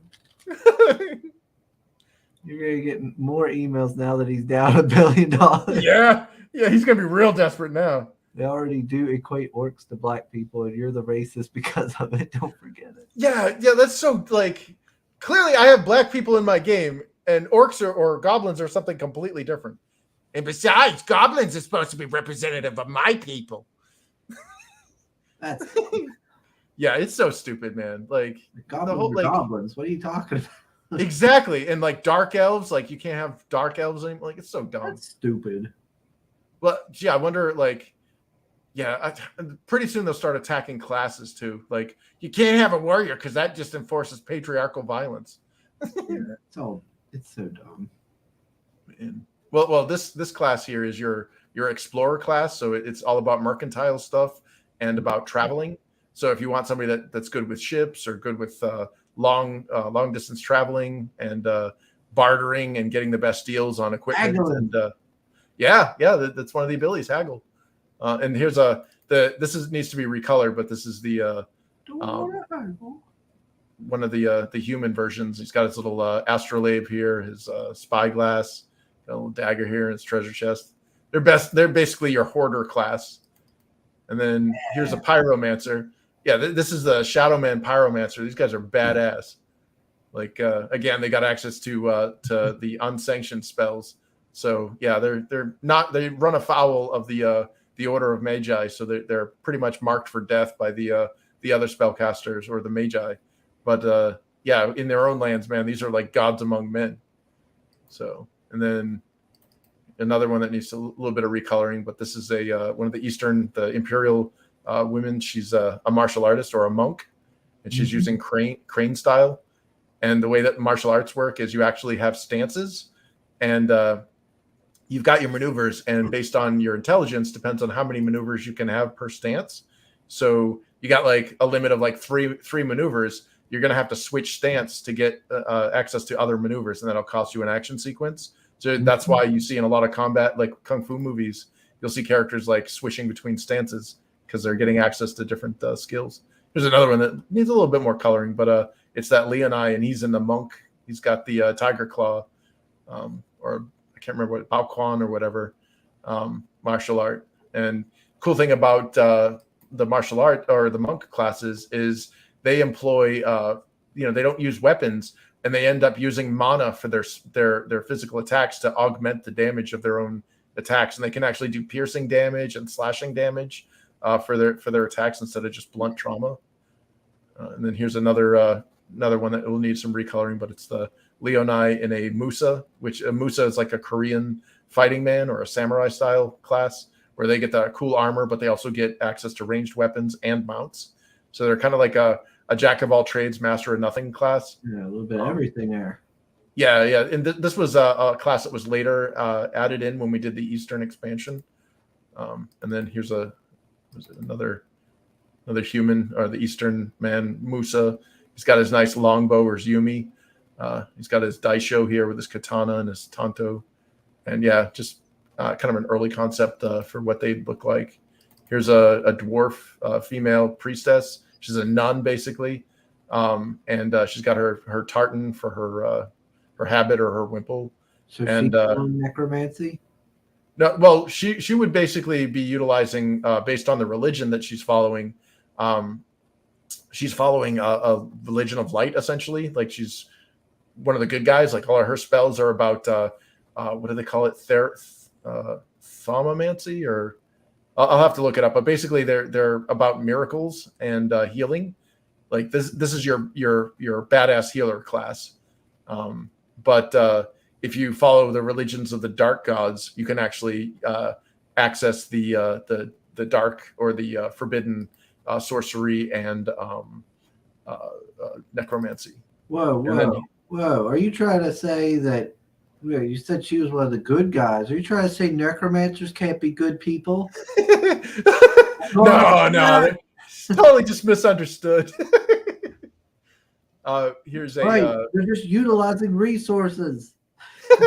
Yeah, what is it? You can bring. Was it the dwarf says you have my axe, and the elf says you have my bow, and the necromancer says and you have your brother to defend your brother, right. Avenge your brother's death. Yeah, I mean it's just a body that's nothing. There's nothing being there. The soul's gone. Why not use it? Yeah, the key's still in the ignition. That card's left. He's just being efficient. But here's one of the freemen, and the religion that he follows is about duality and a balance. And again, another kind of healer based. It's that same class, the priest. The good thing about priests is they actually can get the bibliography skill where they can actually make books, and you got scrolls and stuff, and it doesn't cost mana to cast from the scrolls. So you're essentially the mana is imbued into the books. He's free casting. Yep, it broken. works really well. And then here's the barbarian race in the ranger class, one of the pet classes. Obviously, he's an archer style class, so it's all about range with your pet for battle, battlefield kind of balance. You got your pet for close range or for distraction, and then you can flick them off with your long range stuff. So it's pretty badass. And I think I have and then here's a freeman, the chick with the with the bow, and she's got a falcon as her pet. Mm-hmm. So yeah, it's pretty sweet because you can get different types of animals, and the higher you get in your husbandry skill, the more animals you can kind of control on the battlefield. So you can have a small zoo following you. You could be Dr. Doolittle. Sweet. And then Vitality pills for everyone. Yeah. Well, with your somamancy. Gaze says I could probably use some vitality pills, to be honest. Daggone, what's Katie doing to you? Yeah. The ladies, please. The mind is willing, but the body is spongy. Mo says a pyromancer, like an American Pie. We'll just tell your mom we ate it. Mo says, Chris, you need a nuke spell in the game for when the Imperials get too uppity. Yes. Oh my God. Red needs more melons and cabbage. Mo says she uses babushka magic. Yeah. Her borscht blast spell can't be beat. Oh God. Borscht. Pre-casting Sugar's ex knows all about that. Premature. Oh Lord, Jesus. All right, moving on. All right, so here's your shaman class, your alchemist class. So it's all the tchotchkes and enchantments and things that they built. Yeah, vials and whatnot. Yeah, they're not actually magic users. They're not casting spells. All their stuff is potions and poisons and salves and the enchantments and stuff. So they're an extremely useful utility class in that not only do they benefit themselves, but when you have one of them in your party, they can start like hooking up your warriors with enchanted weapons and armor. Giving them different like magic defense or magic offense. Like you get like a shocking blade or a flaming blade or something. That's totally through them. Can they make the whole hoodoo zombies? Shoot the powder up your nose. yeah. They have various powders. Part of their incense. They also have fetishes, and not the fetishes that we can think of, but like they have like voodoo dolls. Yeah, part of their enchantment skills. They can, if they get up there, they can start building simulacra, and simulacras are things like golems. So you could create a statue and animate it and make it a minion that's your golem. Like one guy, actually a little goblin guy like this, had a big golem as his enforcer, and he wrote on it like Master Blaster. And then other things you can actually. One of them was somebody built a simulacra to resurrect somebody, which was pretty cool. So the guy died, got a phylactery, had a soul in the phylactery, and then they imbued the simulacra or the giant clay body essentially, and revived the dead body, the person, back in that clay form, and they didn't realize that they were the fake version of that person. So yeah, you can create like Frankenstein's monsters, pretty cool other stuff too. And the little fetishes, you got like your little murder dolls. You got these little things that little minions send out to attack. Katie says, I'm actually making Red walk and do the groceries and more slavery-connected stuff. Those vitality pills are truly a needed item. Poor Red. He's like, poor guy. And she says, I love the word tchotchke, or however it's spelled. Yeah. Oh, yeah, I forgot that was a funny word. Then he says, knew it, Red is being trafficked. Pay the bills or we'll keep them. He's like a mail order husband. Meredith says, hashtag whipped. Doom. Oh, look at that one. She's got like a hook. Oh, yeah. So it's funny because before Breaking Bad came out, this was your Heisenberg reference. The character makes all the drugs and stuff as well. So this is a Shadow Man or Shadow Woman. Yeah, she's got her. That person's on meth. yeah. She's got the Post Malone on her face. All these bones that she's collected and all the vials and plants and herbs. Yeah, it's a pretty sweet class, especially if you don't want to have to manage your mana, because you're basically creating all the cool enchantments. Bones. Yeah. What's she doing with the bones?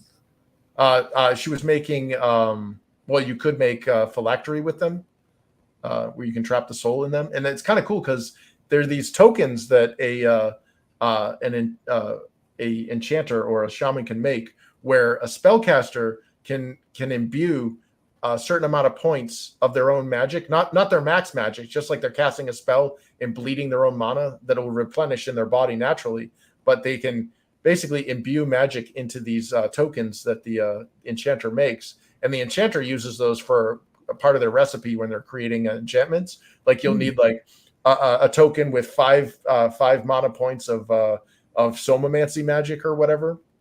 So you put it in the bone or whatever, or what is it, osteomancy? You put it in the bone, so you have this like token of osteomancy that's 5 mana, and it's like doesn't mean anything to the normal person, but to the enchanter, they can use it when they're building certain enchantment items because it's part of the recipe. But a spellcaster can then go, oh hey, see that token with 5 osteo mana points in it? I can then add that to my pool as well. So in addition to sucking out mana from different objects. That actually runs risks of like the more you're relying on exterior materia or like additional props, the higher likelihood you'll botch a spell or it'll take longer to get off. But if you've got like these tokens, it completely eschews that whole penalty. So you basically can collect a bunch of these tokens or these phylactery and just start going through those like you're popping pills. Interesting. And then here's your shinobi, goblin shinobi with some sai, and yeah, it's all messed up. And then here's your barbarian chick that's a rogue, and she's got the some ghost paint on, and little tribal chick. Yep. All kinds of Coomer bait here. Oh, I'd be worried if somebody had Coomer bait to the little Tomtar thief. Oh, I'm sure they'll find a way. Have a seat. Yeah, here's some. These are some early ones we have to redo, but like this is the Warden class that's only available to the Fae characters, and it's basically your fighter mage. And part of what like the focus of the Warden is they've got their bow, and in this case their battle harp, which is like 3 strings for different types of arrows and ranges. But they're also weak magic users, so they get kind of a taste of the fighter side with their bows and stuff, and their magic stuff. They generally use elusomancy, so they're about like stealth and hiding, and it's pretty scary because when you're in stealth and you fire an arrow, the target is like, well, what the hell? Like an arrow just peers out of nowhere. It's kind of a scary prospect, especially when you're hiding in like Elder Scrolls. You shoot them with an arrow, like, oh, what was that? Oh, yeah, what the hell? Yeah, and the elfin archery skill, Cad Sathan, is it's more than just your standard. So there's multiple weapon skills. There's your standard archery, which is I got a bow and I fire arrows with it, and I can do different kind of trick shots or long shots or whatever. But the elfin archery, their bows aren't always just the battle harps. They're also like the staff bow. So they actually kind of bring the best of both worlds in that they've got a short bow at their disposal for ranged combat, but when something gets in close quarters, they actually have this nice bludgeon or staff, like a cudgel, that they can attack in close range. So they're not helpless like a ranger would be. Like a ranger without his pet is pretty helpless when somebody gets in close range. So, but this guy, again, they're like the jack of all trades. They got a little bit of magic, a little bit of range, a little bit of CQC, but they'll never be as masterful as somebody that's specialized in that specific thing. Like a warrior going toe to toe with this guy of equal skill would probably get stomped unless this guy could retreat, get out of the way, and get far enough back and start plugging them with arrows. So yeah, there's all sorts of fun little balance dynamics. And again, here's a free man warrior, and he's all pimped out. He's got this Kanda weapon, which is a type of sword that it's all about chopping. Like you can't cause piercing damage when you thrust with this sword. And he looks like a gladiator. He's got his little throwing axes, got this awesome shield, and a little bit of the Kazi script on his sword. Nice. So yeah, it's almost like an Indo-European or Indo-Arabic. And then one of the ones we're going to recolor a little bit. This is the hydromancer Azrai. So she's kind of got sea theme, but she's actually focusing more on like the ice and frost. And she's got a narwhal's horn as her staff. Cast a little water spell. But it's again, kind of weird from the elves in the War of the Trees. We've got Red saying he is being trafficked. Send help. Maybe Elon will back him up. Says he's about to become red blue. Katie says, Vinny, white meat is white meat. Oh no! Oh no. Katie says, what are the stuffings in red blue? Oh God, what are you doing now, Katie? What are you stuffing? Oh no, I don't want to know that. Oh, Red. Red's getting stuffed. Yes, we are far from okay. Red says, I see a lot of tokens around here. And then he says, Red, they're green, never mind. And then Red says, explain the Shadow Men then. Jenny says pistachio ice cream. Oh no. Mo says Goofanoid 2, Wrath of the Top Dog. Okay. We got the top times that are going in, and yeah. I can't match that cadence. Dong Mancy trumps all. Narwhal Horn. Yes. Nobody will be able to handle my coom magic. Yeah, with your sugar cane. That's right. Somebody will start charging at me, and I'll just be like, boom, uncontrollable ejaculation. You're gonna flash the blue steel at him.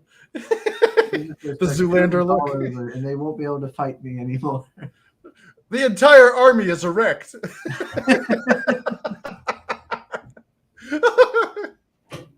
They'll join my side then. I'm disgusted, but at the same time, I'm strangely intrigued. Yes. Sooner or later, they all bend to my will. Sooner or later, they all come around.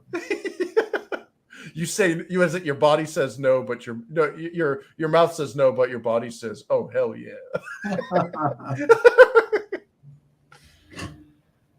Hey, Johnny's here. Hey. He said, wait on. Can't do Chris's new daddy like that. Leave Red alone. He's not my father. And Katie says, well, fish. We've been saying for a long time that we go elbow deep. Now we make red blue. Oh no. Poor dad. Don't stop till you feel the back of his teeth. At least Johnny has Red's back. My man. Oh no.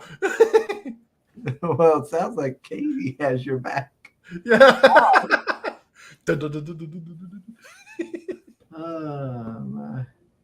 We're back to the map. Oh yeah. So this is our map from the first book, and the story starts off in the capital city of Hoffenheim, which is Gaelic for Flockhaven. And you know that in the lore section of the website, but again, it's not needed to know. But they travel to the Forbidden City, and bad shit happens.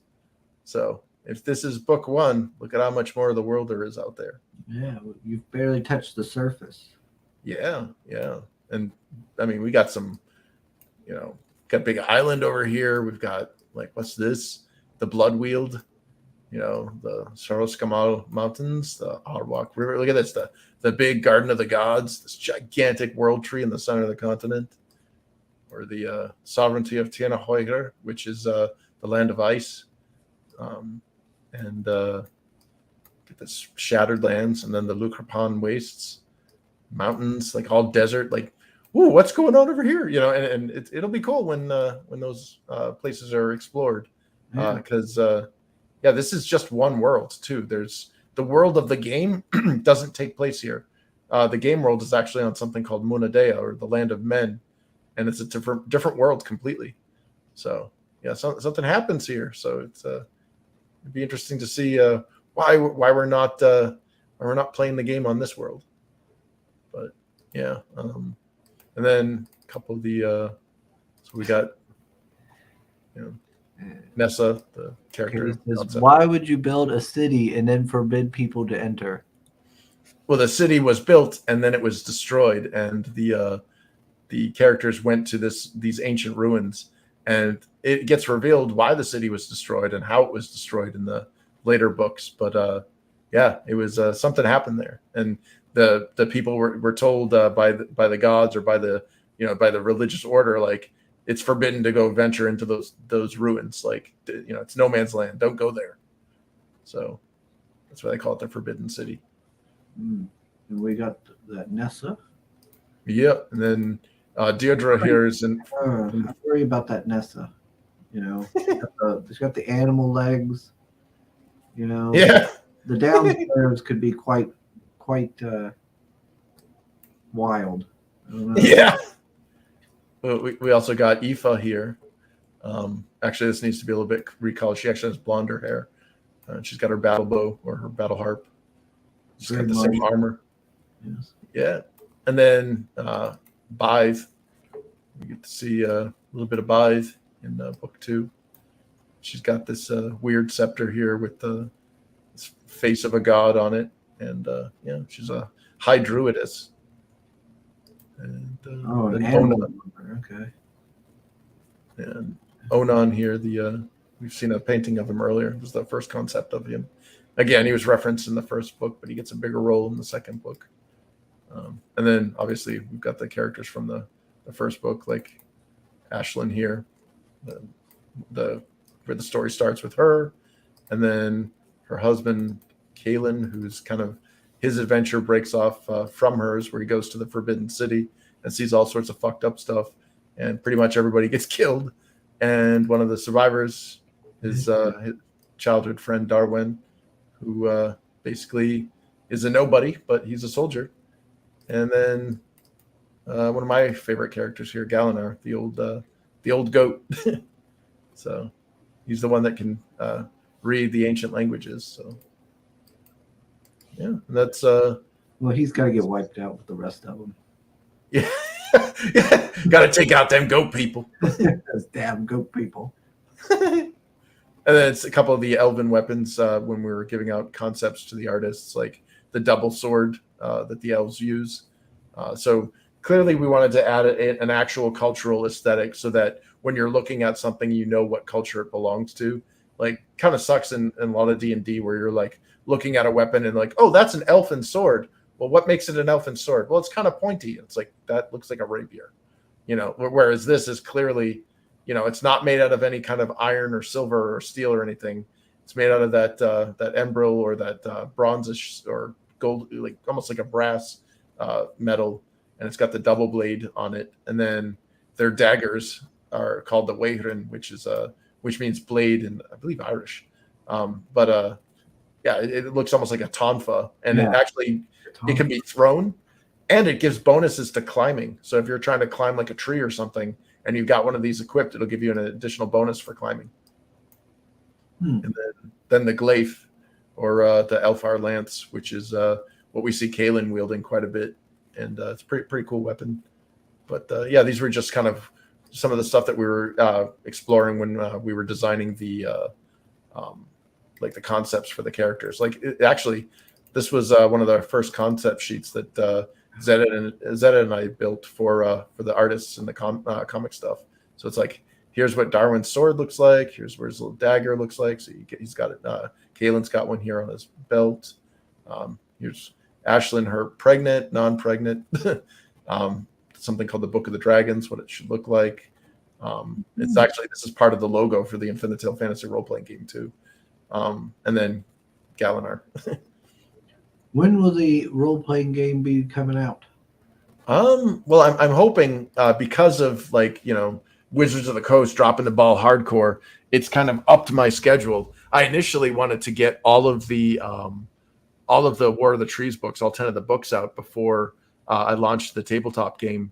But I'm thinking that, with the schedules being adjusted, strike while the iron's hot, I might start doing some PDFs or, links to the books, the rules books on the website to get them, some public testing done so that we can get some play testing in addition to the play testing that I had from like the 90s and the early 2000s, so that we can refine the rules enough to get them into a state where it's version 1.0 and we get the book printed. And I'm hoping I can do that.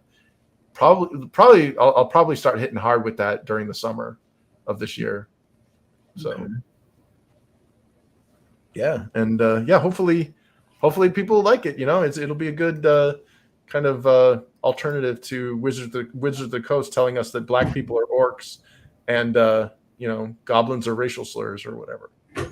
But yeah. Cool. If Vinny's still here, we got his Vinny hooked me up with promotion for book 2. So something majorly is fucked up. Something's happening here with Kalen, and some weird black shit here. Be struggling. Yeah, there's weird shit happening on behind him.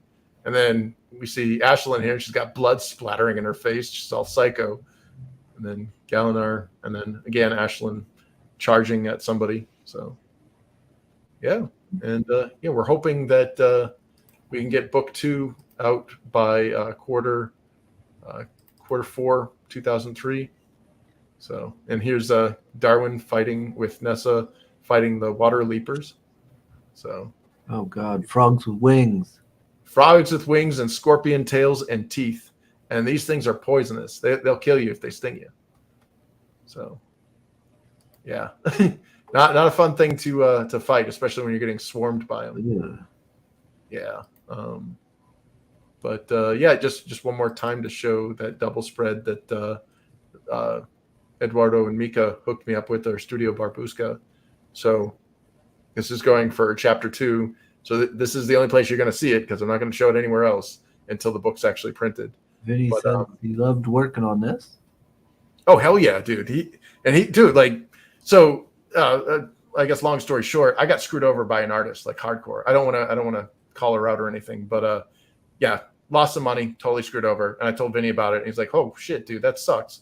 And he's like, "You know what? I could do you. I could help you out." And I gave him the reference material, gave him everything that this other person got, and he banged it out super quick. And I was like, "Holy shit, dude!" And he even put like an Easter egg, so when you see the full image of that that picture, the one where Caitlin's thrown into trouble, you can actually translate what's on the book. So that he left a little Easter egg. Yeah, and he used that Slitherith language, the one that's on the website. Oh, nice. He said the frogs are gay. Yeah, they sting you and they turn you into gay people. Gay bomb. Oh, Lordy. Yeah, but and then some of the non-text versions, like just before I put the flare in. You got Queen Ashlyn there. The Melf Manor with her son. Yeah, the Melf Manor. And then some additional. So again, going off of the multiple team stuff, here we have Team 1 or Team A's. Antonio and Alzir doing freaking badass work with the landscape of Esperia and the big ringed moon and the camp. And then this one we didn't end up not using, but this was Ariel Medell, who did Evil Ernie.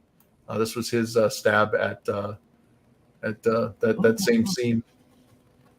Yeah. So yeah, and you'll see in book or Team B or Variant 2 of that, in the free 15 pages, you can see Barbusco or Studio Barbusco's representation of that scene as well. So again, it's cool seeing different artists' perception or perspectives in that that same scene. So like again, here's Team A, where we've got Ashlyn here leading the charge to murder a bunch of fawns, and she's kicking their ass. And then here was Ariel's same scene. So yeah. Yeah, it's interesting. Don't think I've seen somebody do a whole variant of a book. Yeah. Yeah. Well, that was, I figured it's something that nobody's done, and I'm sure there's a lot of reasons not to do it. But I want to make the crowdfunding experience something special, and I'm also utilizing it as an exercise for proceeding forward with the main stories. Because what I'm hoping to do is I don't want to discontinue like a business relationship with either team, but I figure the team that sells the most books, or the version that sells the most books, will go on and do the standard full story, and then the other team I would be leveraging for some of the supplementary stories, because there's a lot of kind of party breakup, which is like a really bad thing to do in a tabletop game where you have different players going off in their own directions. Yeah. But like, as you can see, there's two very distinct stories being developed here. You've got Queen Ashlyn and her kind of intrigue, and then you've got her husband that went off into the wilderness and his kind of adventure. So they're separated. There's two very different stories here, but there's actually a third story that gets developed, and that involves Deirdre, who, if you read the first 15 pages, like she gets the handoff. Something kind of shady's going on, and she gets the handoff for a baby, and we want to see what happens with her. Like, where does she go? What's going on with that? And because we're mainly, our two protagonists are Ashlyn and Caitlin, so we only see whatever Deirdre does based up from their perspective. But a possible stretch goal or a possible supplementary mini story would be like, where did she go? What did she do with this kid? And that would be, again, the team that didn't, if we're going into book 3 or whatever, and say team A succeeded, I would love to get the Barbuscos back for that mini supplementary story, or vice versa. So yeah, and Johnny says, "Cool. Where's the NSFW version at?" What of this? Din Money stuff, man. Check out Faulty Apprentice on Steam. You guys are he's awesome at what he does. So, it's Johnny knows how to do some NSFW. Yeah, he does. Booby women. Don't split the party, fool, says Red. Yep. Peller says her husband sounds a lot like Sugar, always abandoning his women. I've abandoned no one. I don't have no kids. There's a Filipino kid out there with long blonde hair and a beard. Oh, Lord. Things I gotta deal with. Let's see. A Magic Man. Oh, yeah. Yeah. And as you can see, something weird's happening here. Not going to spoil too much, but he's got the Book of the Dragons, and pages are flying everywhere. He's out in the woods. And this was done by Vinette Cosman, another amazing artist. Will there be a character in the story that uses the blood fluid magics? Yes. There, what the different sovereignties we'll start to see as the story unfolds, as they start discovering and unlocking this magic, they start realizing it's not all good. Like magic itself is a neutral element. There's no such thing as the light side and the dark side. It's how you use it. And we start seeing, as more and more people become sickened with power, what they start doing with it. And some of it's really messed up. Yes, that's right. Magic is neutral. That's why necromancers should not be hated. It's neutral magic. It can be used for good. Yes, I can bring back the dead and animate their bodies like puppets for the greater good. That's right. Yes. That saves people's lives. They don't have to go fight and die because they're already damn dead. Straight. Yeah, just keep sending the dead back into the battlefield. Yeah. But here's that the full picture of that scene where it looks like a big fucking bird or something shadow here, and she's looking up, terrified, and then she's got a little baby sleeping in a bassinet next to her throne. You ain't getting my baby, stork. Yeah.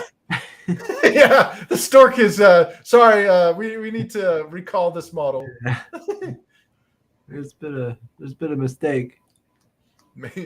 Yeah, and then for the advertisements, we actually advertise the opposite books here. So what we're seeing in this advertisement is the Barbusco team's art. Mm-hmm. So we're seeing the story from the variant of Barbusco's. Like when I update this ad, you'll see the Barbusco cover here instead of the variant cover that we're using. And then the one that Vinny did, we see Team A, or Antonio and Alzir's art. So we're putting out 2 different advertisements, one for each of the variants. Oh, nice. So this might be appearing on other campaigns' backs of their books, like we did with the first one. Because I know, cool. Brian over at was it like Dwarfs versus Lion and Dwarfs versus Junkman that's coming out? Yeah. We basically came to an arrangement where this ad is running inside of his book for book cool. 1, and on the Alterna, I think it was the fall campaign for Alterna. This was actually the ad that appeared on the back of several of the books in that campaign, and you can use the little IR code and go directly to the website. But yeah, so this is the only version that people outside of the crowdfunding will ever see now. This is the cover they'll get. So whatever version that anybody else has, the ones with the with these covers where you've got where you've got Clark O'Cleese's variant here, this is the only way you'll get this is through the campaign to get this version of the cover for book 2 for the variant. And then Genzo Man's cover that he did for book 1. We actually have this in poster form too, but this is no longer available outside of the campaign. And then this is the one that Michelle did. Again, not available outside of the campaign. And then, now the standard one. And then these are a couple of covers that we've done for the actual fantasy role-playing game. So this one was done by the artist Wang Jing, who's freaking amazing. And this is a representation of the players that played during one of the game sessions. So when I started up my game, I went to the Pelham Public Library, and the librarian said that she'd give me community service hours to basically babysit the kids. And she's like, you can use these kids to test your product, and I'll give you the community service hours for it. And they were all my willing test subjects, and they all this is them or their characters that they played as in one of the adventures. And that's theoretically me as one of the dwarfs characters, because he was an NPC companion that traveled with them for a little bit. And that's them playing on the table with the little figurines and the dice. And we've got like a Beastman monk. What's that? That's a nice touch, like a nice little throwback. Yeah. Oh, hell yeah, man! I this is like nostalgia too. This is back from the 90s. Here we got a human explorer with a stolen elfin sword. We've got a half elfin monk who's part of this witch hunter sect that, since the country went secular, the witch hunters have been outlawed. So he's like fleeing for his life. Then we got this witch hunters. What's wrong with witches? Well. So in the Eastern expansion, there's this giant empire in the East called the Great Empire of Fusang, which is these 5 kingdoms that were a fusion of like Korean, Chinese, Japanese, all merged into kind of one giant Asian fusion country or kingdom or empire. And because they're more modernized, they see the outside world. And I don't say modernized in the sense of our modernity, but like they're more like they have tenets like everybody should have access to education. So like even the lowliest of peasant is literate. But they believe that they should be safeguarding their borders from the outside world. So they're very nationalist in that sense, where everybody outside are the gaijin or the barbarians. And they basically the whole superstition, like the elves and the fairies and all that stuff haven't happened for like hundreds upon hundreds of years. So they're like, that's just garbage. That's just superstition and religion. It has no place here. So the people that were hired, this group called the Harai, were these witch hunters, this group of people who've given up their titles to their land and everything, these like monks essentially, that they drank these like alchemical potions that bleach their hair bright white. And they vowed like basically the potion makes it so they can see magic and they can see the fae and they can see all the spellcasters and stuff. And they were basically told by the emperor that assumed the throne that they're not needed anymore because they're a relic of a superstitious past. So they all were ordered to be executed. So the entire order of the Harai were basically disbanded, and the ones that remained were fleeing for their lives. So you can have players that assume that as part of when they choose their heritage or their backgrounds, can be part of the Harai fleeing. So they're on the outskirts of society, but yet they're like witchers. That's interesting. Yeah, and this guy's a martial artist, and the cool part is his I'm probably giving away too much, but in his story, he actually because he's half elf, his mother's side or his maternal side were actually they have dragon blood in them, and he can actually turn into a dragon at one point. So wow, turns out he's this like badass like he basically disproves the emperor when he gets arrested and stuff, and they're like about to execute him, and he flips out and turns into this big thing that shouldn't exist. Yeah, it kind of hurts things when you can see it. Yeah, there's nothing here, nothing to pay attention to. And then this character, your lying eyes, everyone. Yeah. Do not believe your lying eyes, Orwell. But and then this character here is a half elf as well. She's the product of a unfortunate. This one of the kingdom men, one of the barons, rapes this elfin chick or whatever, gets her pregnant, and then she ends up dying, and the mother ends up dying in birth. So she takes the kid, locks him up in a tower, as a shameless thing. He never had the heart to kill her, but she ends up growing resentment, and she gets corrupted by this infernal force, and basically murders her entire half of her, paternal side of her family, and assumes control of that barony. And they called her like the was it the Dagger of Osten, or basically she basically, people seem to have bad luck around her who disparage her on her bad side. She's basically like Cersei Lannister. Corrupted, excellent. Yeah, totally evil, but at the same time, it's an evil that you could put on your side because the course of their game, when they were playing the War of the Crown, which is this event that happens at the very beginning of the timeline in the role-playing game system, is the kingdom is at war with one another because the king's only heirs have been killed, and the ruling family no longer has a stranglehold over the kingdom. So all of the other baronies or all the other duchies are all squabbling to basically take control or take the crown for themselves. And they all have their own legitimate claims, and including her and her duchy or whatever. And she's actually a strong proponent of keeping the original royal family in power and allowing the royal family to either, have their own, like, define who the next heir will be or whatever. And it's kind of funny because she's freaking evil as, but at the same time, it's like that evil is doing pretty good if you want to, maintain order, because it's all about keeping people in check. So it was kind of a cool story. And the player was just like ruthlessly, like, it was so funny because when they found out, like, she ends up killing a lot of the people. And this story will not be in comic book form, so I can spoil a lot of it. But she ends up killing almost every one of the other players because they underestimated her, just thought she was this dumb ditzy chick. And she turned out to be this malevolent force that was keeping tabs on them. And she, pretty much assassinated all of them. So, yeah.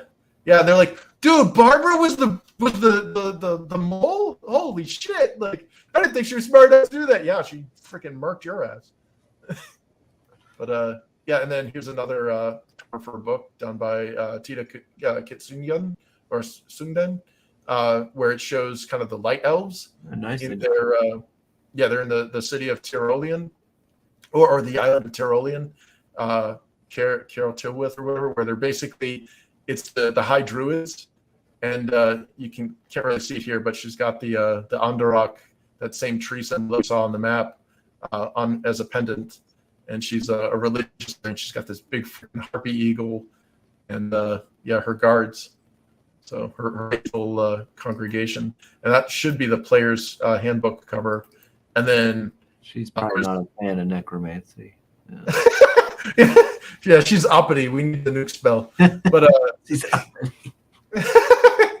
And then here's another one by Tia, where it shows a final showdown, the last stand with one of the dwarven. So the dwarves in this world are freaking awesome. They're kind of like they're like reformed Vikings, essentially. Like they're these mountain dwelling people that they live in caves, or they live in subterranean fortresses, and they live high up in the mountains and all this stuff. But they're also extremely like militant. So they have a lot of they have the strongest army in the world, and they're all about metal. Like everything's freaking, like the commerce. They're like, when all our empires collapsed, the dwarven kingdom of Sindrahar was able to kind of be like the mammals when all the dinosaurs died. They thrived, and it's funny seeing a bunch of humans bow to people half their height.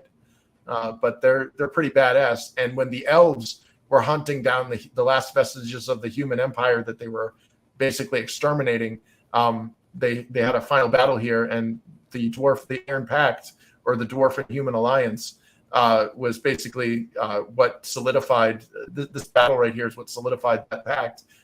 The dwarven jarls, or one of like the kings or whatever. He basically he ends up losing his hand.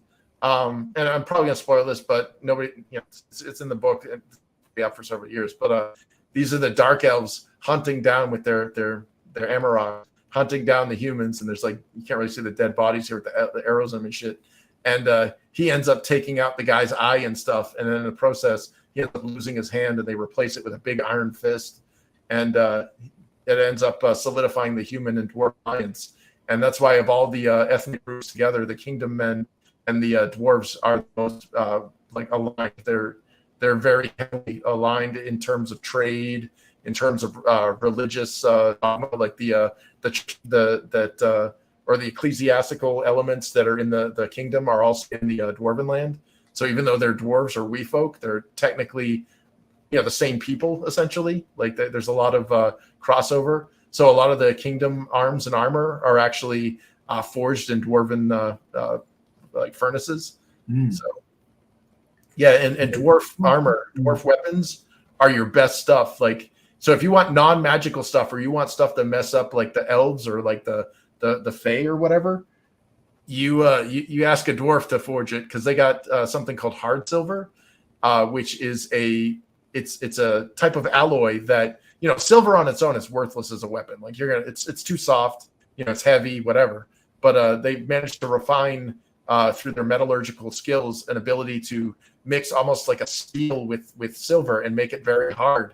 And you got this weapon that will basically poison elves and anything that's fey. So like certain types of supernatural creatures and stuff, they'll get rocked when somebody's got like armor or weapons with this on them. Good. Now, see, this whole problem could have been solved if these dwarves would have used necromancy and a bunch of silver. well, the dwarves also have kind of a they're kind of religious. Like the dwarves are very rigid, like stone. So they have a very strong dogmatic lean towards a lot of like the religious beliefs, and magic in general is something they kind of frown upon. But you can be a dwarf wizard. Like we've had dwarf magi. It's just the societal norms kind of frown on magic. Like magic, spellcasting, and magi are considered kind of like if you were to look at it in a grand scheme of things, if they're these like supernatural forces that are fighting for control over this world, you have the divine and the Empyrean, or like the gods and the celestials or whatever, for like the side of good essentially, but it's also order and dogmatic and extremely rigid, versus the side of darkness, which is more about chaos and freedom and danger and death and destruction. And so you have these two supernatural forces vying for power, and those are basically your religion or your religious ideologies. But magic is kind of like the wild card. You got the fae and the wizards that come in here, and they're not pure enough to be considered saved to help the celestial or the divine, but at the same time they're such a wild card, and they're fickle, that they're not necessarily helping the infernal or the demonic. So they're this like kind of middle ground, or like a stalemate. So you have this like trifecta of these three forces fighting over control over this poor world. Like middle ground. Well, as one of those three forces gains more influence over the world, you get these things called auras, and auras will actually grant bonuses for land that's kind of tainted by one of these three forces. And you'll find in some of the cities, especially the bigger ones, there'll be like cathedrals and temples to these gods, and that'll give like divine aura. But then you find it out in the out in the wilderness or whatever, or out in the dark areas, you'll find these dark temples and these things that are devoted to the infernal. And then finally there's the elfin lands, which have this magical like aura to it, where everything's chaotic and changing. So all three of those produce auras, and ultimately the meta game, or the big scope of the game, is to get one of those three forces to defeat the other two. Yeah, will the world be a rigid, dogmatic, but pristine and light world of the divine? Will it be a chaotic world of destruction, but freedom and knowledge? Or will it be a world of constant change and unnatural magic manipulation?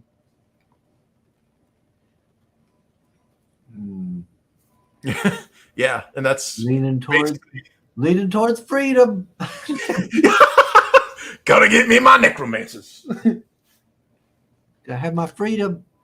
Yeah, well, that's the thing is, so the main deity, or the devil in the infernal religion, is called Nostan, and Nostan, or Gnostan, basically means knowledge. So he's the mad god, but he knows, like, he can unravel the mysteries of the universe to people, and it drives a lot of them nuts, because mortals are not meant to comprehend or fully comprehend what true evil is and what true good is. That's why we're such a susceptible playing piece on the battlefield. We're just pawns, but because we don't know the full scope of what's going on, and we can't comprehend these forces beyond our comprehension, essentially. So yeah, and that's where the wizards come in, or the magi, where they're the assholes that are like staring into this void of unlimited power and being tempted, basically trying not to use it, because if they do, then they could be an instrument for one of the two other factions, and at the same time they could blow up the whole world accidentally. Oh, I'm gonna use it. Yeah, I could picture the end game for Sugar Chris. It's just an entire desert planet. Everything's dead and whatever, and it's just a bunch of skeleton orgies everywhere. Orgy? Stare upon me in despair. He says, "Where's my grandson, Sugar?" You're not getting a grandson for me because you're not my grandfather. Or my father, you're not nothing. Stop it. Go away. Yeah. Johnny says that's not NSFW enough. So I think Johnny just wants to draw a naked picture of your characters or something here. Give it titties. That's not NSFW enough for him. Get the link for Johnny's art. Thank you, Pale Rider. Oh yeah. Then he says Johnny wants to see more guys. Well, I don't want to get your channel struck, but if you zoomed in on that Din Money picture, you could totally see Clam. Oh, gee. Yeah. Redgate says you even had Damian Wayne in that picture with the group. Oh, yeah. Johnny says evil is a social construct. It is. It truly is. What is with the necromancy boner? Do you want to F a zombie? No. What? What's in your head? Why are we going to sex with necromancy? Can't I just like having undead minions? Jeez. Yeah. Yeah, the true face of somebody is revealed when you give them ultimate power, and nothing gives them more ultimant power than the fictional world of a role-playing game. And they're like, "Oh, damn, dude, you are sick, twisted." Yeah, that's what I want minions. I like control. The hero is always the enemy villain. Yep, exactly. Every eye that sees a hero, there's an eye that sees a villain. Spellcaster archetypes.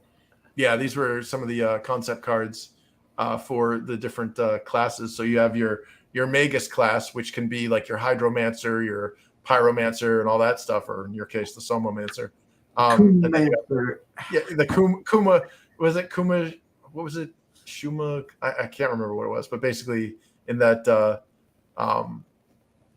Dwarfs versus Lions book, the guy has a Kum cannon. Yeah, to like shoot out something, and it's like Shuma Kuma or whatever. But so there's your Kumar class, and then there's your priest class, and if you choose the dark religions, you can become a necromancer or sorcerer. And then there's your druid. Yeah.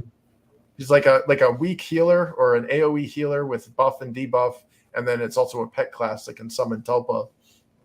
Then your non-spellcasting spellcaster class, which is they deal with potions and enchantments and what they call low magic. So it's a lot of prop-based spells, like that one about the creating the simulacra or the fetishes and stuff. It's pretty cool. And then finally your fighter mage, which is your warden class, and that's strictly the elf and or fey class or fey race class. And here you see him, he's got his bow and he's got magic going around him. Yeah. Let's see. Already planning on streaming the game, Sugar? Yes, I am going to stream the game whenever I can. I am the Kuma King! That's it. I'm going to make Sugar. I have my red dress, and I will find ways of seducing and corrupting people into believing me somehow. I don't know, but I'll figure it out. Man, why is there an army of sexually confused skeletons? Right. Sexually confused people following me around doing my bidding. He's got the Pied Piper. Doing it. Was there a man? Why is that bearded man in a red dress with a bunch of men and women followed him around? You're a priest, and that's your cultist. Like, Right. you got your zealots, Yes. your neophytes. Man. The cult of sugar. Give me some sugar, baby. Like, The cult of the red dress. And the scarlet mark will be left upon everyone. yeah. It's like all members of the religious order wear like a red sash or something, and it's supposed to be like a holy relic of the red dress. This piece belonged to the holy dress. Instead of the yellow turban. Yeah. The red sash. Yeah. Oh no, it's one of the red sashes. What has he got to do? I don't know, but I bet it's going to be sexual. No, it's going to make you uncomfortable. Yeah. Get away from me. Like, you have successfully routed the enemy army. The enemy army flees in terror, but we didn't even attack. I know. I know. We just don't want to deal with it. Okay, go. Yeah, the aura of uneasiness. You just make them all nope. Like they nope out of there. Oh man. Poopy class. Yeah. You got your fecal spells? So that's your ultimate fantasy. No. Yeah. Well, being a cult leader would be fun. Oh yeah. Having control and all my minions and they would do my bidding. That's fun. Yeah. God told me to give you my seed. Oh, they're not confused. They're sure of what they want at that point. This is Hollywood levels of degeneracy. We've unlocked the apex degeneracy. The scarlet mark, also known as herpes. Everybody has to wear a mouth scarf because they got all these red dots and pimples around their mouths. Well, I mean, you wouldn't want to fight him then, would you? Yeah, get away from me! Oh, he might bleed on me. No. And you have herpes. They'll spread their plague of degeneracy amongst the armies. Yeah. No. That's how I undermine the enemy army. I send my soldiers amongst them at night, disguised as comfort. Yeah. It's like the next morning, the army is completely incapacitated. Just a bunch of moaning coming from the camp. Yes, you have been marked. Your army will join mine. They wake up and there's just an effigy in the middle of the camp. It's like a straw person wearing a red dress. No! We've been hit. Yeah, our entire army is devastated.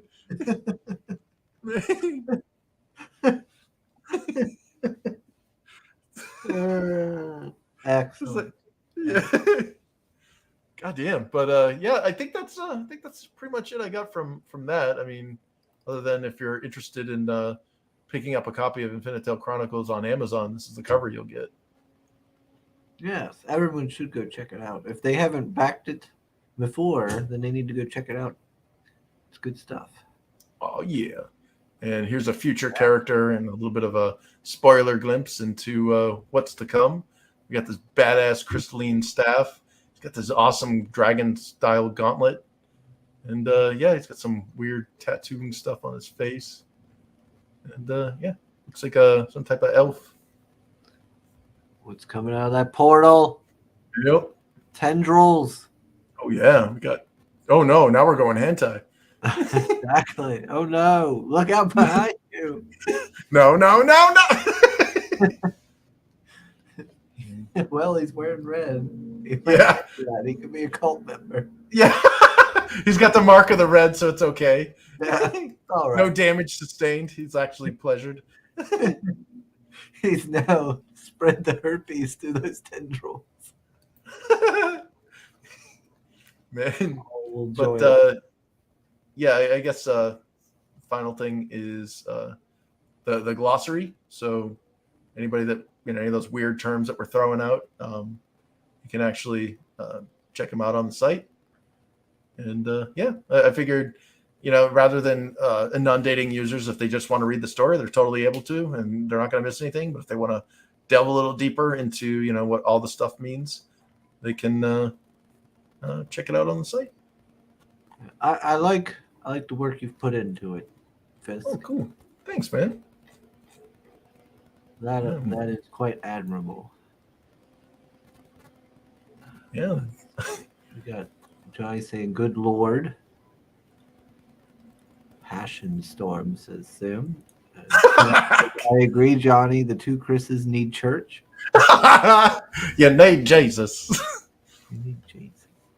It says, "Oh yes, we're going hentai." Yeah. Well, that's what we can expect from Johnny's contribution to Infinite Tale. Infinite orgies. Infinite tale. It's just degenerate drawings.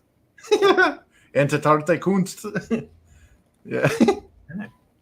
Sweet. Well, yeah, that's here, I'll stop sharing that. But hell yeah, man. That's what we're hoping to, we're well into production now for book 2. And I think book 1 was a pretty good success. I mean, we've got a lot of feedback and people seem to like it. So we're hoping to give more of that in book 2. And it's planned to be about 110 pages, so it's going to be a bigger book. Basically double everything. Yeah, so yeah, and that's going to be a good start to then get more people in on it and grow the fan base. Hell yeah. Because Infinite Tales does need more eyes on it, I think. Oh yeah. Definitely. We need to grow it. It could be the next Warhammer universe, just super detailed with all kinds of stuff going on. That would be awesome. It'll be the next D&D or something. Yeah. Well, that's the beauty of Wizards of the Coast and Hasbro dropping the ball so hard, is it's left this sour taste in a lot of tabletop role players' mouths, and they're like, "Look, man, I don't want to get screwed over by a company. I don't want to have to keep buying books or get all these stupid regulations where, like, dude, they're honestly they're putting in morality clauses and stuff where it's like you can't have the term race doesn't exist anymore. It's now like ethnicity or something, and like all these other stupid things where like you got to have gay characters in your book and then like a battle wheelchair, like all this stuff. And it's like, I just want to play a role-playing game, man. I want to go and beat the shit out of stuff in a dungeon. Like, I don't care about your racial, whatever, rainbow politics. Yeah. No, that's like I've seen a lot of people going to Pathfinder, which I like playing first edition there, but like, if you're like, oh, I'm so fed up with, I don't know, D&D's quote unquote woke stuff.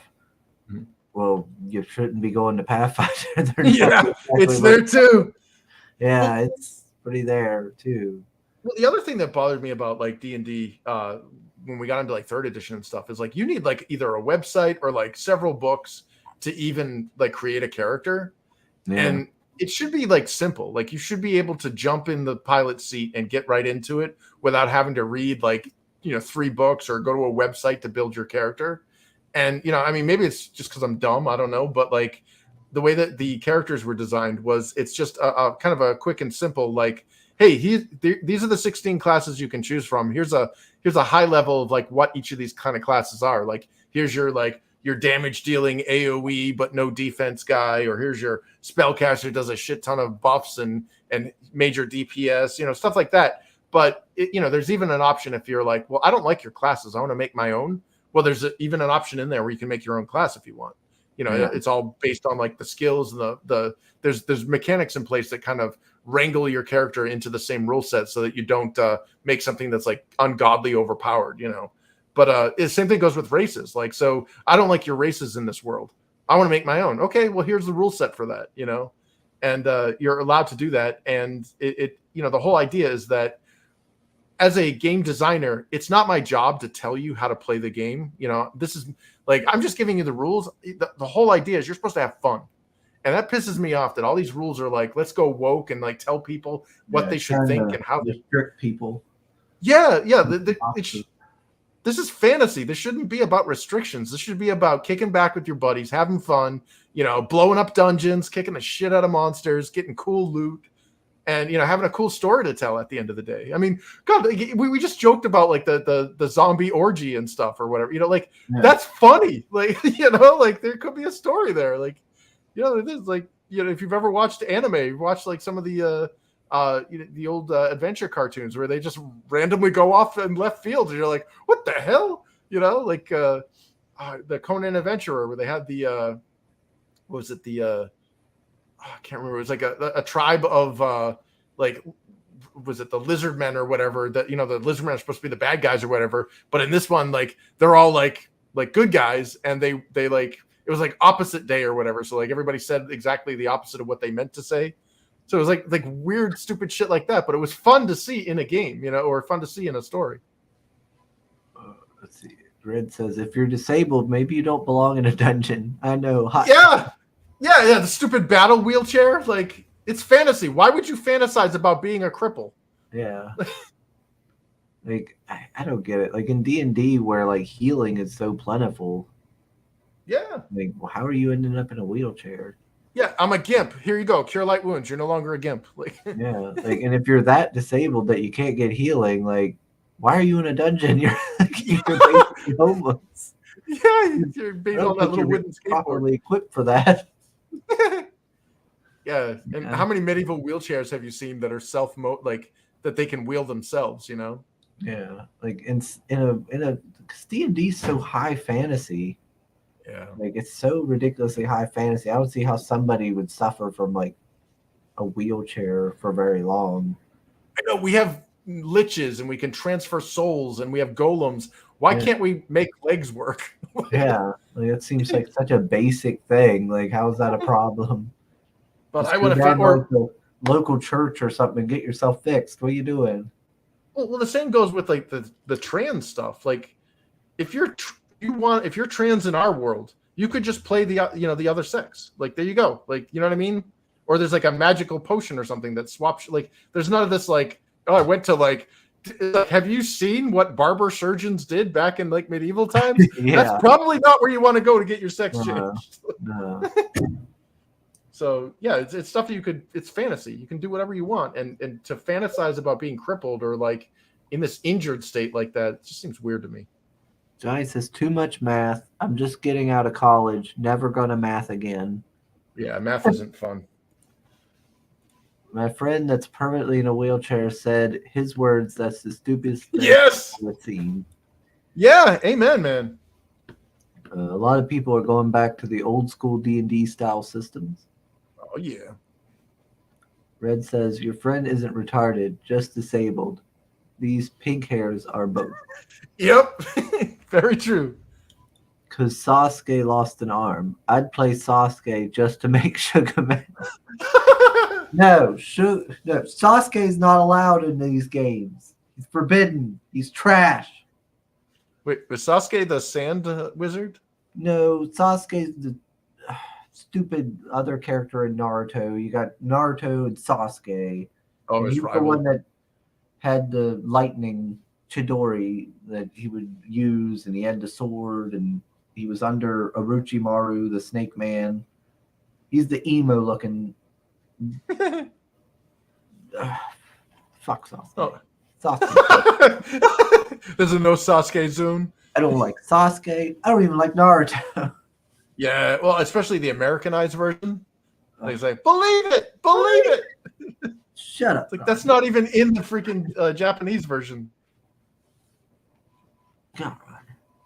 Fucking Sasuke.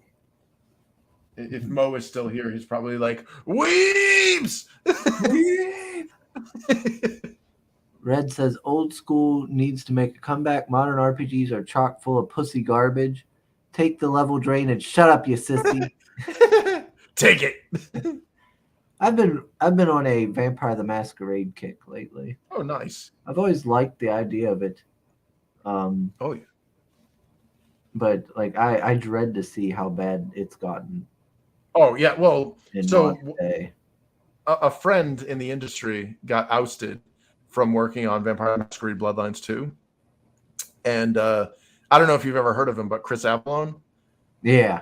He's one of the best. Like him and Amy Hennig, in my opinion, are the two best narrative directors in the industry. Like Amy Hennig's responsible for Legacy of Kain, Uncharted, the first Last of Us, like basically a whole bunch of really amazing stuff. And then you've got Chris Avalon, who's done stuff like Fallout New Vegas. And, he's worked over at Obsidian. That was where I met him. But amazing freaking guy. And yeah, so I know him from Obsidian. Yeah, and this industry just treats these people like crap. And just, because of like social whatever, they get freaking ousted and then they get replaced with garbage. I'm sorry, but you can't stack up to these people. Don't even try to replace them, And then their games suffer for it. Their products suffer. Like The Last of Us 2, the art was amazing, but the story was garbage. You took out Amy Hennig and you put in that. And then with Chris Avalon, they replaced him with Bloodlines, and I think or Bloodlines 2, and I think they actually canceled the game altogether. I was to say, I have no idea if that thing's even coming out. It's in last I heard, it was in development hell. Yep. And I haven't. Which and it's part of me that's probably for the best. Like it was probably gonna suck. well, they added in like the gender non-binary. Like you can't be a male or female. You're just on a binary essentially. Oh Lord. Yeah, and like that means all the NPCs have gay options. So like you're just playing like a dude, and all of a sudden the guy's like, "Hey, you wanna go flush pack back there?" And you're like, "Wait, what?" I'm just trying to buy a weapon off you, man. Calm down. God, Bloodlines was so good. The first Bloodline was such a good game. Dude, did you play the Malkavian at all? Yes. The dialogue options were insane. Yeah, the news reporter guy starts talking to you directly, and or the like a fucking telephone pole. You remember the Harley Quinn style character there? Yeah, her reveal was actually given away in dialogue options. Yeah, because like the dialogue options was like the sisters of Janus speak as one through a single port or whatever, and you're like, I think I know what that means. I made the mistake of playing as a Malkavian first. Instead of playing as something else first and then going back and seeing so when I played again the second of course all of it was okay, I see now I get what all that meant when I was playing as the Malkavian. Well, the only class or the only race that I didn't like playing as were the Nosferatu. Because it's like you had to use the sewers. You couldn't be spotted in broad day. Like everybody just ran. It's like if I wanted people to run away from me and be afraid, I'd just be in normal life. Like I'm used to being treated like that.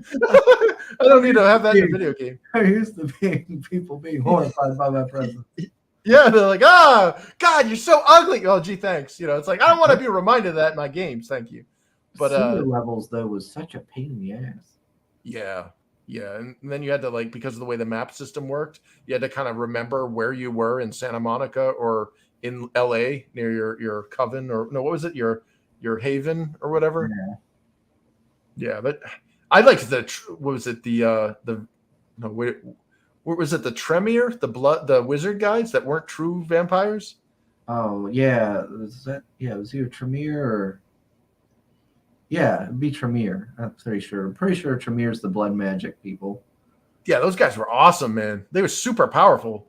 Then there was the Ventru, who were your corpos from Cyberpunk. And then the Toreador, who were the Anne Rice vampires, the pretty people. That was easy mode when you're the Toreador, because you could just walk up to anybody and in broad daylight drink their blood and nobody would freak out. Yeah, I think. And then what was the flesh crafter people? That's the Tremisi, or something like that. I can't remember. I'm trying to remember. It's 13 different clans or something. Yeah, the Gangrel, who were the Bruja were the witch people, the evil, Gangrel. The animal people. Yeah, the Gangrel were werewolves almost. Yeah. Yeah, and I've recently been getting into the lore of that because I like how it takes like biblical history and stuff and messes with it and stuff. Yeah, the first vampire was actually Cain from Cain and Abel. Yeah, the race of Cain. That's pretty cool. The only thing I was listening to one that was talking about the history of Lilith, and everything, and it was the origins of Lilith as told by her worshippers. Mhm. I did not like it because it was basically like it felt like just like she was like the original feminist or something. Oh God, yeah. Well, she was. That's and it's funny because the Bible completely omits her, but was it the Jewish Torah and the Talmud references Lilith? She was actually the first. And it's funny because the religion explains what happens when you try to make the sexes competitive against one another, and it doesn't work. And that's why Lilith was she was created as equal, or in the same, like basically a man with a vagina, and she wanted to be on top and all that stuff. And it basically she got pissed off when Adam's like, "Hey, let's do it." And she's all like, "No, we got to do it this way." So basically, an insufferable bitch or a feminist. Yeah, and like that's how she's portrayed in it throughout the whole thing.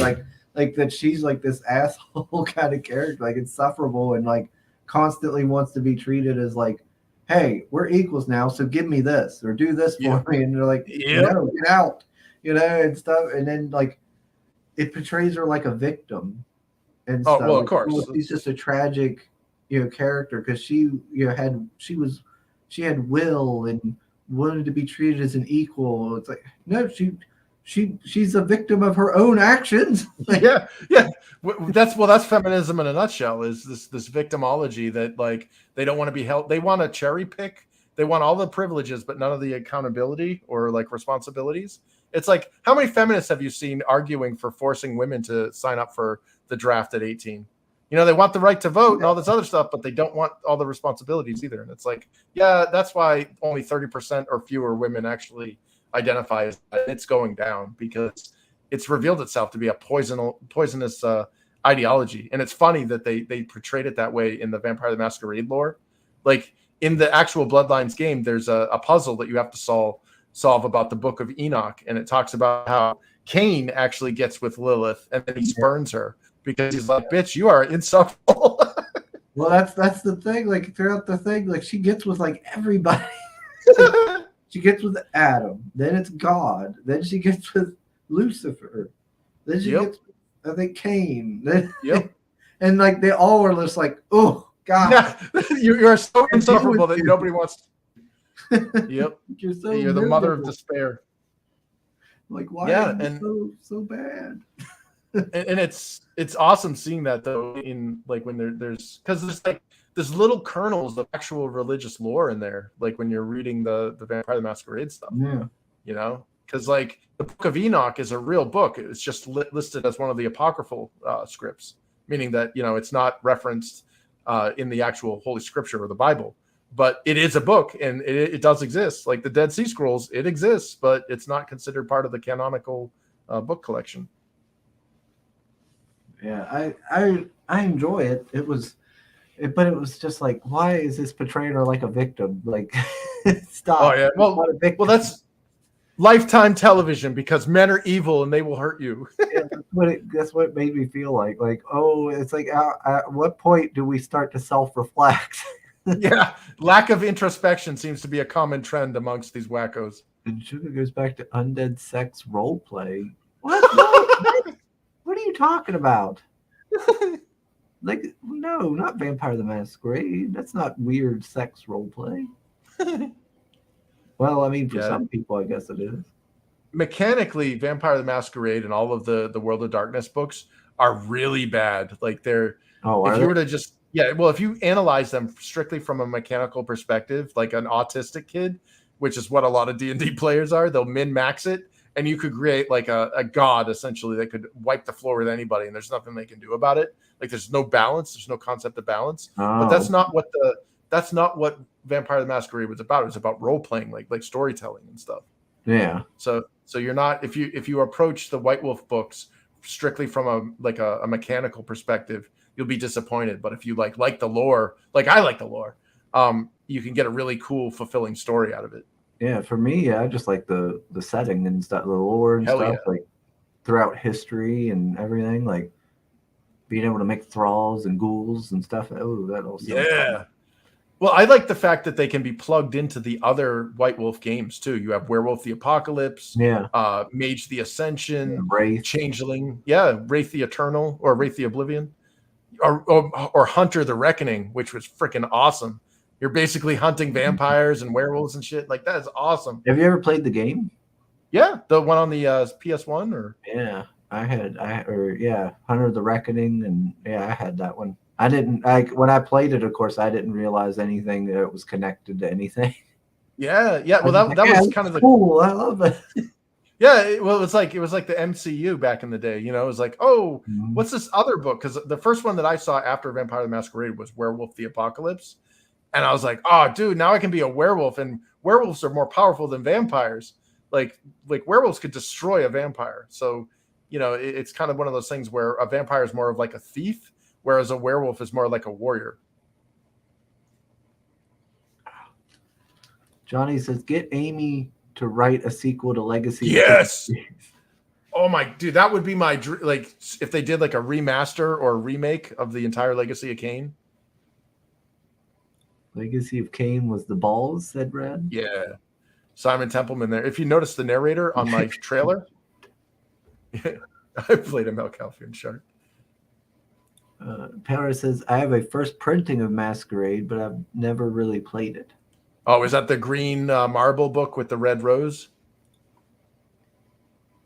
Red says, it was pretty good. I haven't played White Wolf games in many years. I hear they're getting pretty woke too. Sad. Yeah, everything from what I've seen, they have gotten pretty bad about all that nonsense. They had some weirdos that used to LARP Masquerade in one of the bar parking lots.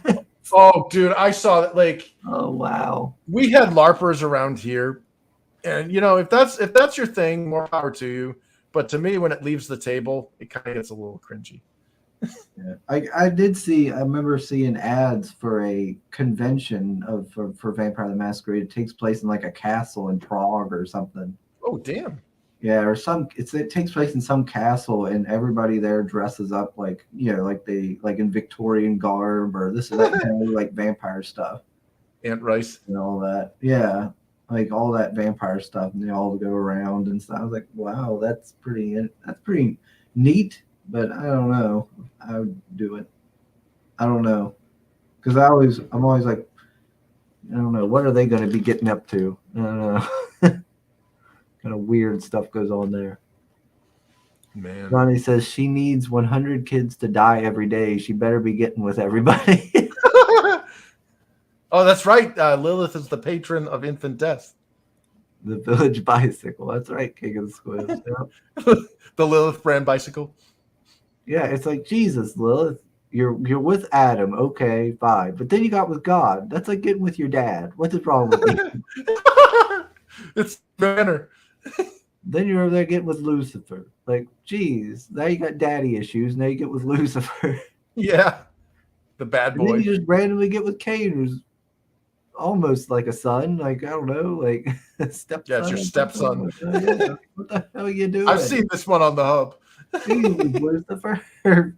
Lilith, you're a mess. Get your shit together. Yeah. But that's the thing. That's feminism, is a lack of accountability and irresponsibility. Everything is a man's fault. You know, you're never held accountable. That's why they have like the Lilith Fair. You know, they call the angry lesbians that hate men go out there to listen to music that nobody wants to listen to elsewhere. Yeah, he says, "Yep, green marble with the rose." Fisk, I think you're the one that told me it was the first. Yeah, yeah, dude, a hardcover. Well, there's a hardcover and a paperback version. And I think it's supposed to be like a gravestone, but it looks more like marble. Yeah, unfortunately, I've never got to participate in any of these tabletop stuff except for Pathfinder. Really? Well, dude, Pathfinder is like like learning how to drive by jumping into a fighter jet cockpit. You know, like in my opinion, that stuff's like really advanced, and you know, it's intimidating. You know, there's like an intimidating barrier to entry where you're like, I don't know what any of this shit means. This is really complex. I liked it. I liked it because I liked how in depth it could be with like being able to customize and make the character you want. Yeah. Well, I think that's the key to any system is, in my opinion, you know, as a failed game designer, so take it with a big grain of salt. But like, in my opinion, the ideal game is something that's easy to pick up and play, but difficult to master. So like, if you just want to get in, you should be able to get in with like without having to read a website, you know. Yeah. But like if you want, like you said, to customize it and start making it to however you want, you should also be able to do so. But you're going into like the advanced settings. Man. Let's see. Paris says, I didn't mind too much to vampire LARPer chick that hung out at the dungeon, a bar off of Bourbon Street. They were slutty. Oh man, dude, those Anne Rice goth chicks. What is the big titty goth chick? Hey now. Jeez. He says, my book is paperback. Yeah, I've seen them both. God, the original books were pretty expensive too. They came out around the same time as AD&D 3. And our Barnes and Noble, like when I was doing research for my game stuff, and I'm looking at their books and I'm looking at other books, and stupid ass me, I'm sitting there sprawled out in the shelving area or whatever, and I got all these other books and I'm looking at it, and I actually asked one of the people at Barnes and Nobles if they had a Xerox machine. Because I thought I was in the library. Like somehow, stupid me, I was like, because when I go to the library, I was just like, okay, I want to take notes of this, and I'll just Xerox it. Oops. Well, now we got iPhones. I just take a picture of it like a James Bond spy camera. That's right. Let's see. The most complex RPG book I have ever seen is the Immortal box set of old D&D. You need a few doctorates to understand that book. Yeah, like in my opinion, that's where like D&D started losing it for me. And I don't know if it's just because I'm too dumb to get into the hardcore stuff, but like when it was like a new system, I want to be eased into it. I don't want to be dropped in the deep end from the start.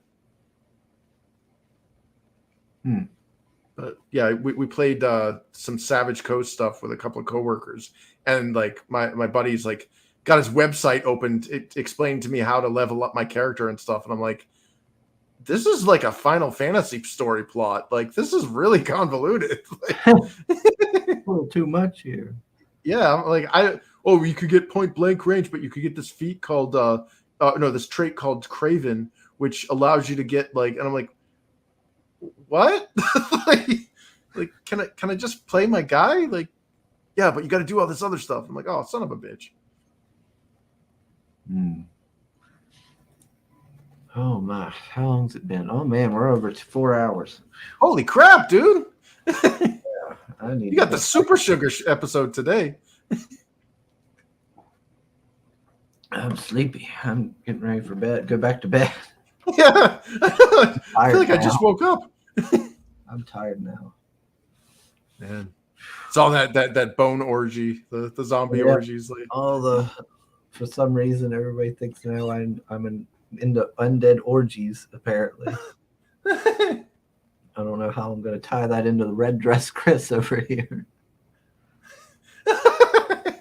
Maybe that'll be instead of herpes, it gives a plague that turns people undead or something. I don't know. Yeah, it gives them all red dresses. They all have a penchant for wearing red dresses. I don't know why I'm wearing it, but I'm compelled to do so. Where's your armor, soldier? I can't help it. It's strictly a comfort thing. Yeah, I'm getting ready to wrap it up, I think. Oh, yeah. I got to go lay down. Yeah, we took a lot out of them. Yep. Wore out. Never got the Savage Coast. Never thought I'd like that setting, says Pale Rider. Yeah, I wasn't a big fan. Oh, Transonic TV is here. Hey. I'm here for Tug. Where is the dress? That's going to be... So since we reached over 1,000, I'm going to be going and doing the red dress run, but it's not until August. I looked it up. It's in August that they do it. So in August, I will be going to New Orleans, and I will wear that dress. And I also decided if we do like reach like 2K subscribers before then, I'll do like the fancy long red gloves and stuff. I'll do like little subscriber stretch goals, I guess. And but yeah, I will be in August doing that. I just need to get me a dress and all that stuff. Nice. I don't know exactly what charity it's going to be for yet, though. I've just got to figure that out. because they haven't posted this stuff yet. I think the last time I had checked it before, like in the previous ones, it was for like cancer of some kind. That's always a good cause. Yeah, I'm always happy doing something for that. Sim says we're gonna need to set up that giveaway stream soon.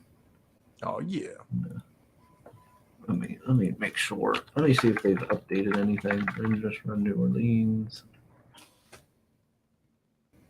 Yeah. There it is. August 12th. August 12th, 2023. Oh. That's what it says. This is going to be expensive for me. It's going to cost me a lot of money. Because I got to find my way there. Got to get a hotel. Admission $65. Yeah, it's going to be a little pricey. Look at all. Look at these people. How far away is it? Quite a bit. Let me. Oh. Yeah. Quite a bit. Let's see. I'll just run the Rio here. Virginia to. Well, where's this at? French Quarter. Oh. Well, I'll just do New. There we go. That'll work. Oh god. Oh gosh. Oh. That's like 18-hour drive. Oh god. Oof. What's the quickest way to get there? Bus to Baltimore, fly to New Orleans. Well, Baltimore's north, isn't it? Well, a little bit from but it wants me to bus to Baltimore and then fly there. That's 9 hours. Or I could take a train to DC, basically, and then fly there. Oh, you're over in the BWI area? That's probably what I'll have to do. Because I can go to Cumberland, take the train to DC, and then I can fly down to New Orleans.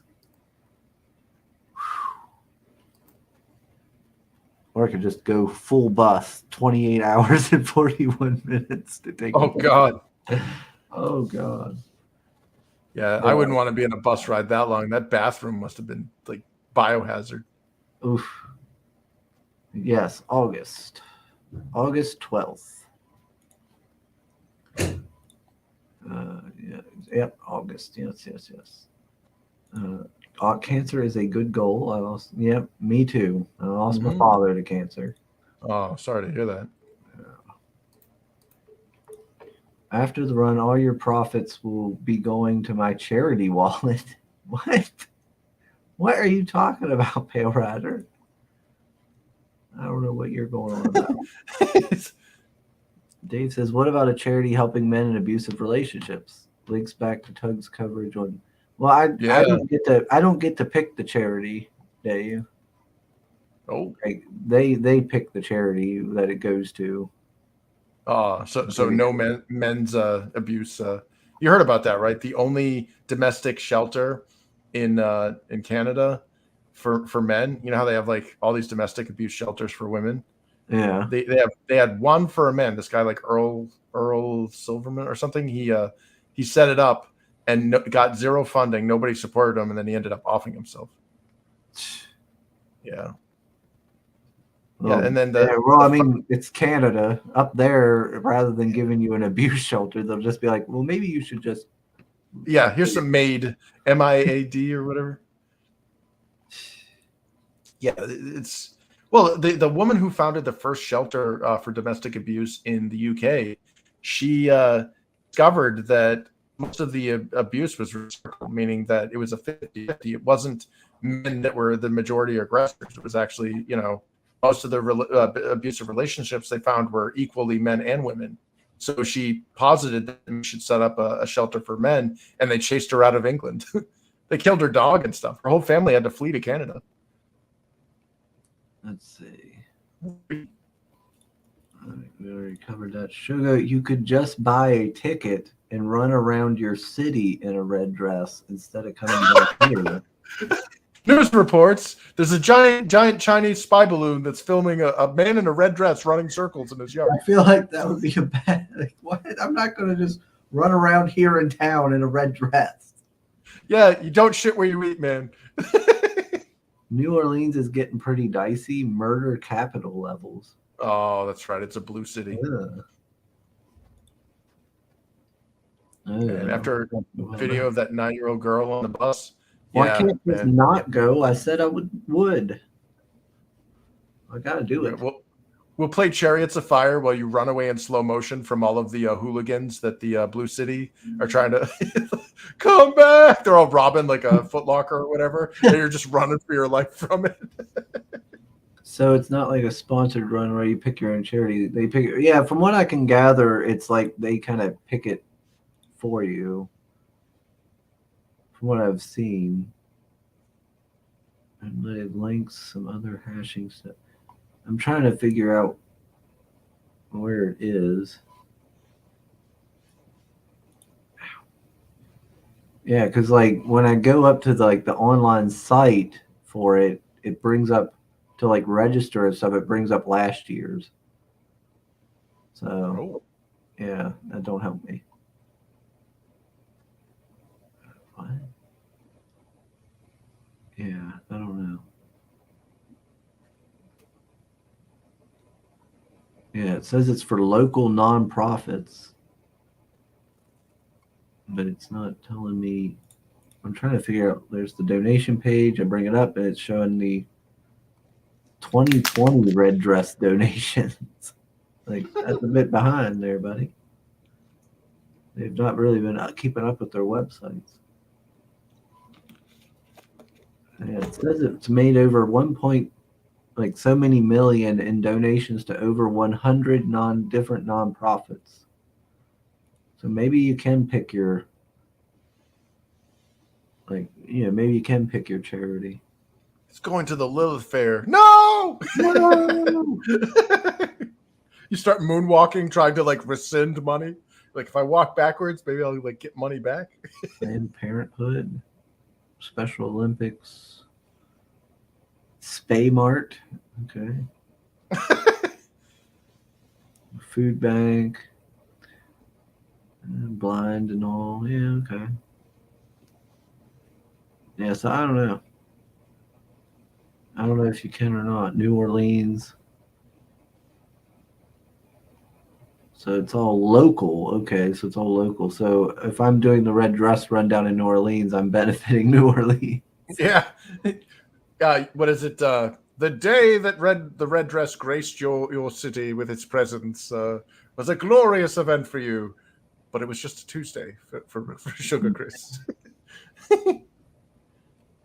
There'll be statues erected, then bolts of lightning will hit it. There we go. Cancer Crusaders. You could do that. Oh, nice. I don't know. I'll have to figure it out. Yeah. Well, they're all good causes, so, it sounds pretty cool. Yeah. Trend says, just in case I'm from another side of the globe, Poland, if you need something translated, let me know about it. Oh, okay. Oh, nice. Oh, dude, Poland. That's cool. Yeah, I watched DeWitzen there, the Witcher, the Witcher series from like 20 years ago, and it was all in Polish, so I had to read the terrible Google subtitles. Man, that would be sweet getting like the legit translation of that. I didn't know there was a Witcher series from 20 years ago. That's cool. Yeah, I mean the budget's low and everything, but like it was so much better paced and written than the Netflix version. Probably truer to the source, I would assume. Yeah. I think YouTube took it off because too many people were watching it. And Netflix is like, hey, don't let them watch the real one. No one really cares where you do it. People just want to see you run in public wearing a red dress. Got to train those ankles too, man. Those heels are killer. Oh, I don't know. Don't feel right not doing it to the event. Yeah. Yeah. When you're doing it outside of the event, that's just called a fetish. Yeah, it was weird. Just run around DC in a red dress or something. That's just my kink. I ain't running around here in a red dress. Yeah, I don't want people in my vicinity to know that I do this. I don't want, like, local people seeing me in a red dress. I'm gonna disappear into the woods one day. Jeez. Let's see. Yes, Cancer Crusaders. Yeah. It says I can do that. Oh, sweet. Yes, there is low budget version with very known Polish actors. Nice. Yeah, it was well acted. It was a great series. It was just it was all in a language I couldn't understand, and Google's translation sucks. So it was like I was getting most of it. Call an audible, donate money to whatever charity, and then run around your neighborhood wearing a red dress singing I Feel Like a Woman. The Shania Twain version. This seems like a horrible idea, Pale Rider. No. Yeah, I'll get back to you on that one. With the red dress run, I get the excuse that it's for charity and it's an event. Charity? What charity? And I only have to worry about New Orleans people seeing me. And people on YouTube. Oh, so is Sim gonna come down there and film it? Probably not. Or are we gonna get Pale Rider and like he's in the director chair? Yeah, I don't know. He's got one of those bull horns. Cut! New angle. Get the fluffer. Yeah, that's another thing. I gotta figure out how I'm gonna film it and all that stuff. I don't know. 'Cause I don't know if Mom's gonna be able to go. Not with that long of a trip and all that stuff. I don't know. Plus, if I do fly, then I got to go through plane. Oh, and then they do all that vaccine crap, and you're gonna wear masks and Yeah. Well, that's a good point. I'm not vaccinated. Yeah. You're pure blood. So then it's like, oh, if that's the case, well, then maybe I won't be flying. I don't know. Yeah. Yeah, I don't think I think they dropped that after too many people, disappeared suddenly. Too many collapses in professional sports. Yeah. But yeah, I'm not a conspiracy theorist or anything. I'm not anti-vaxxer, but come on. I mean, enough's enough. How many more people you need to drop dead from this? And they're like, nothing is happening, nothing here to see. I'm like, okay. Yeah, I think I'll take my chances with the coof.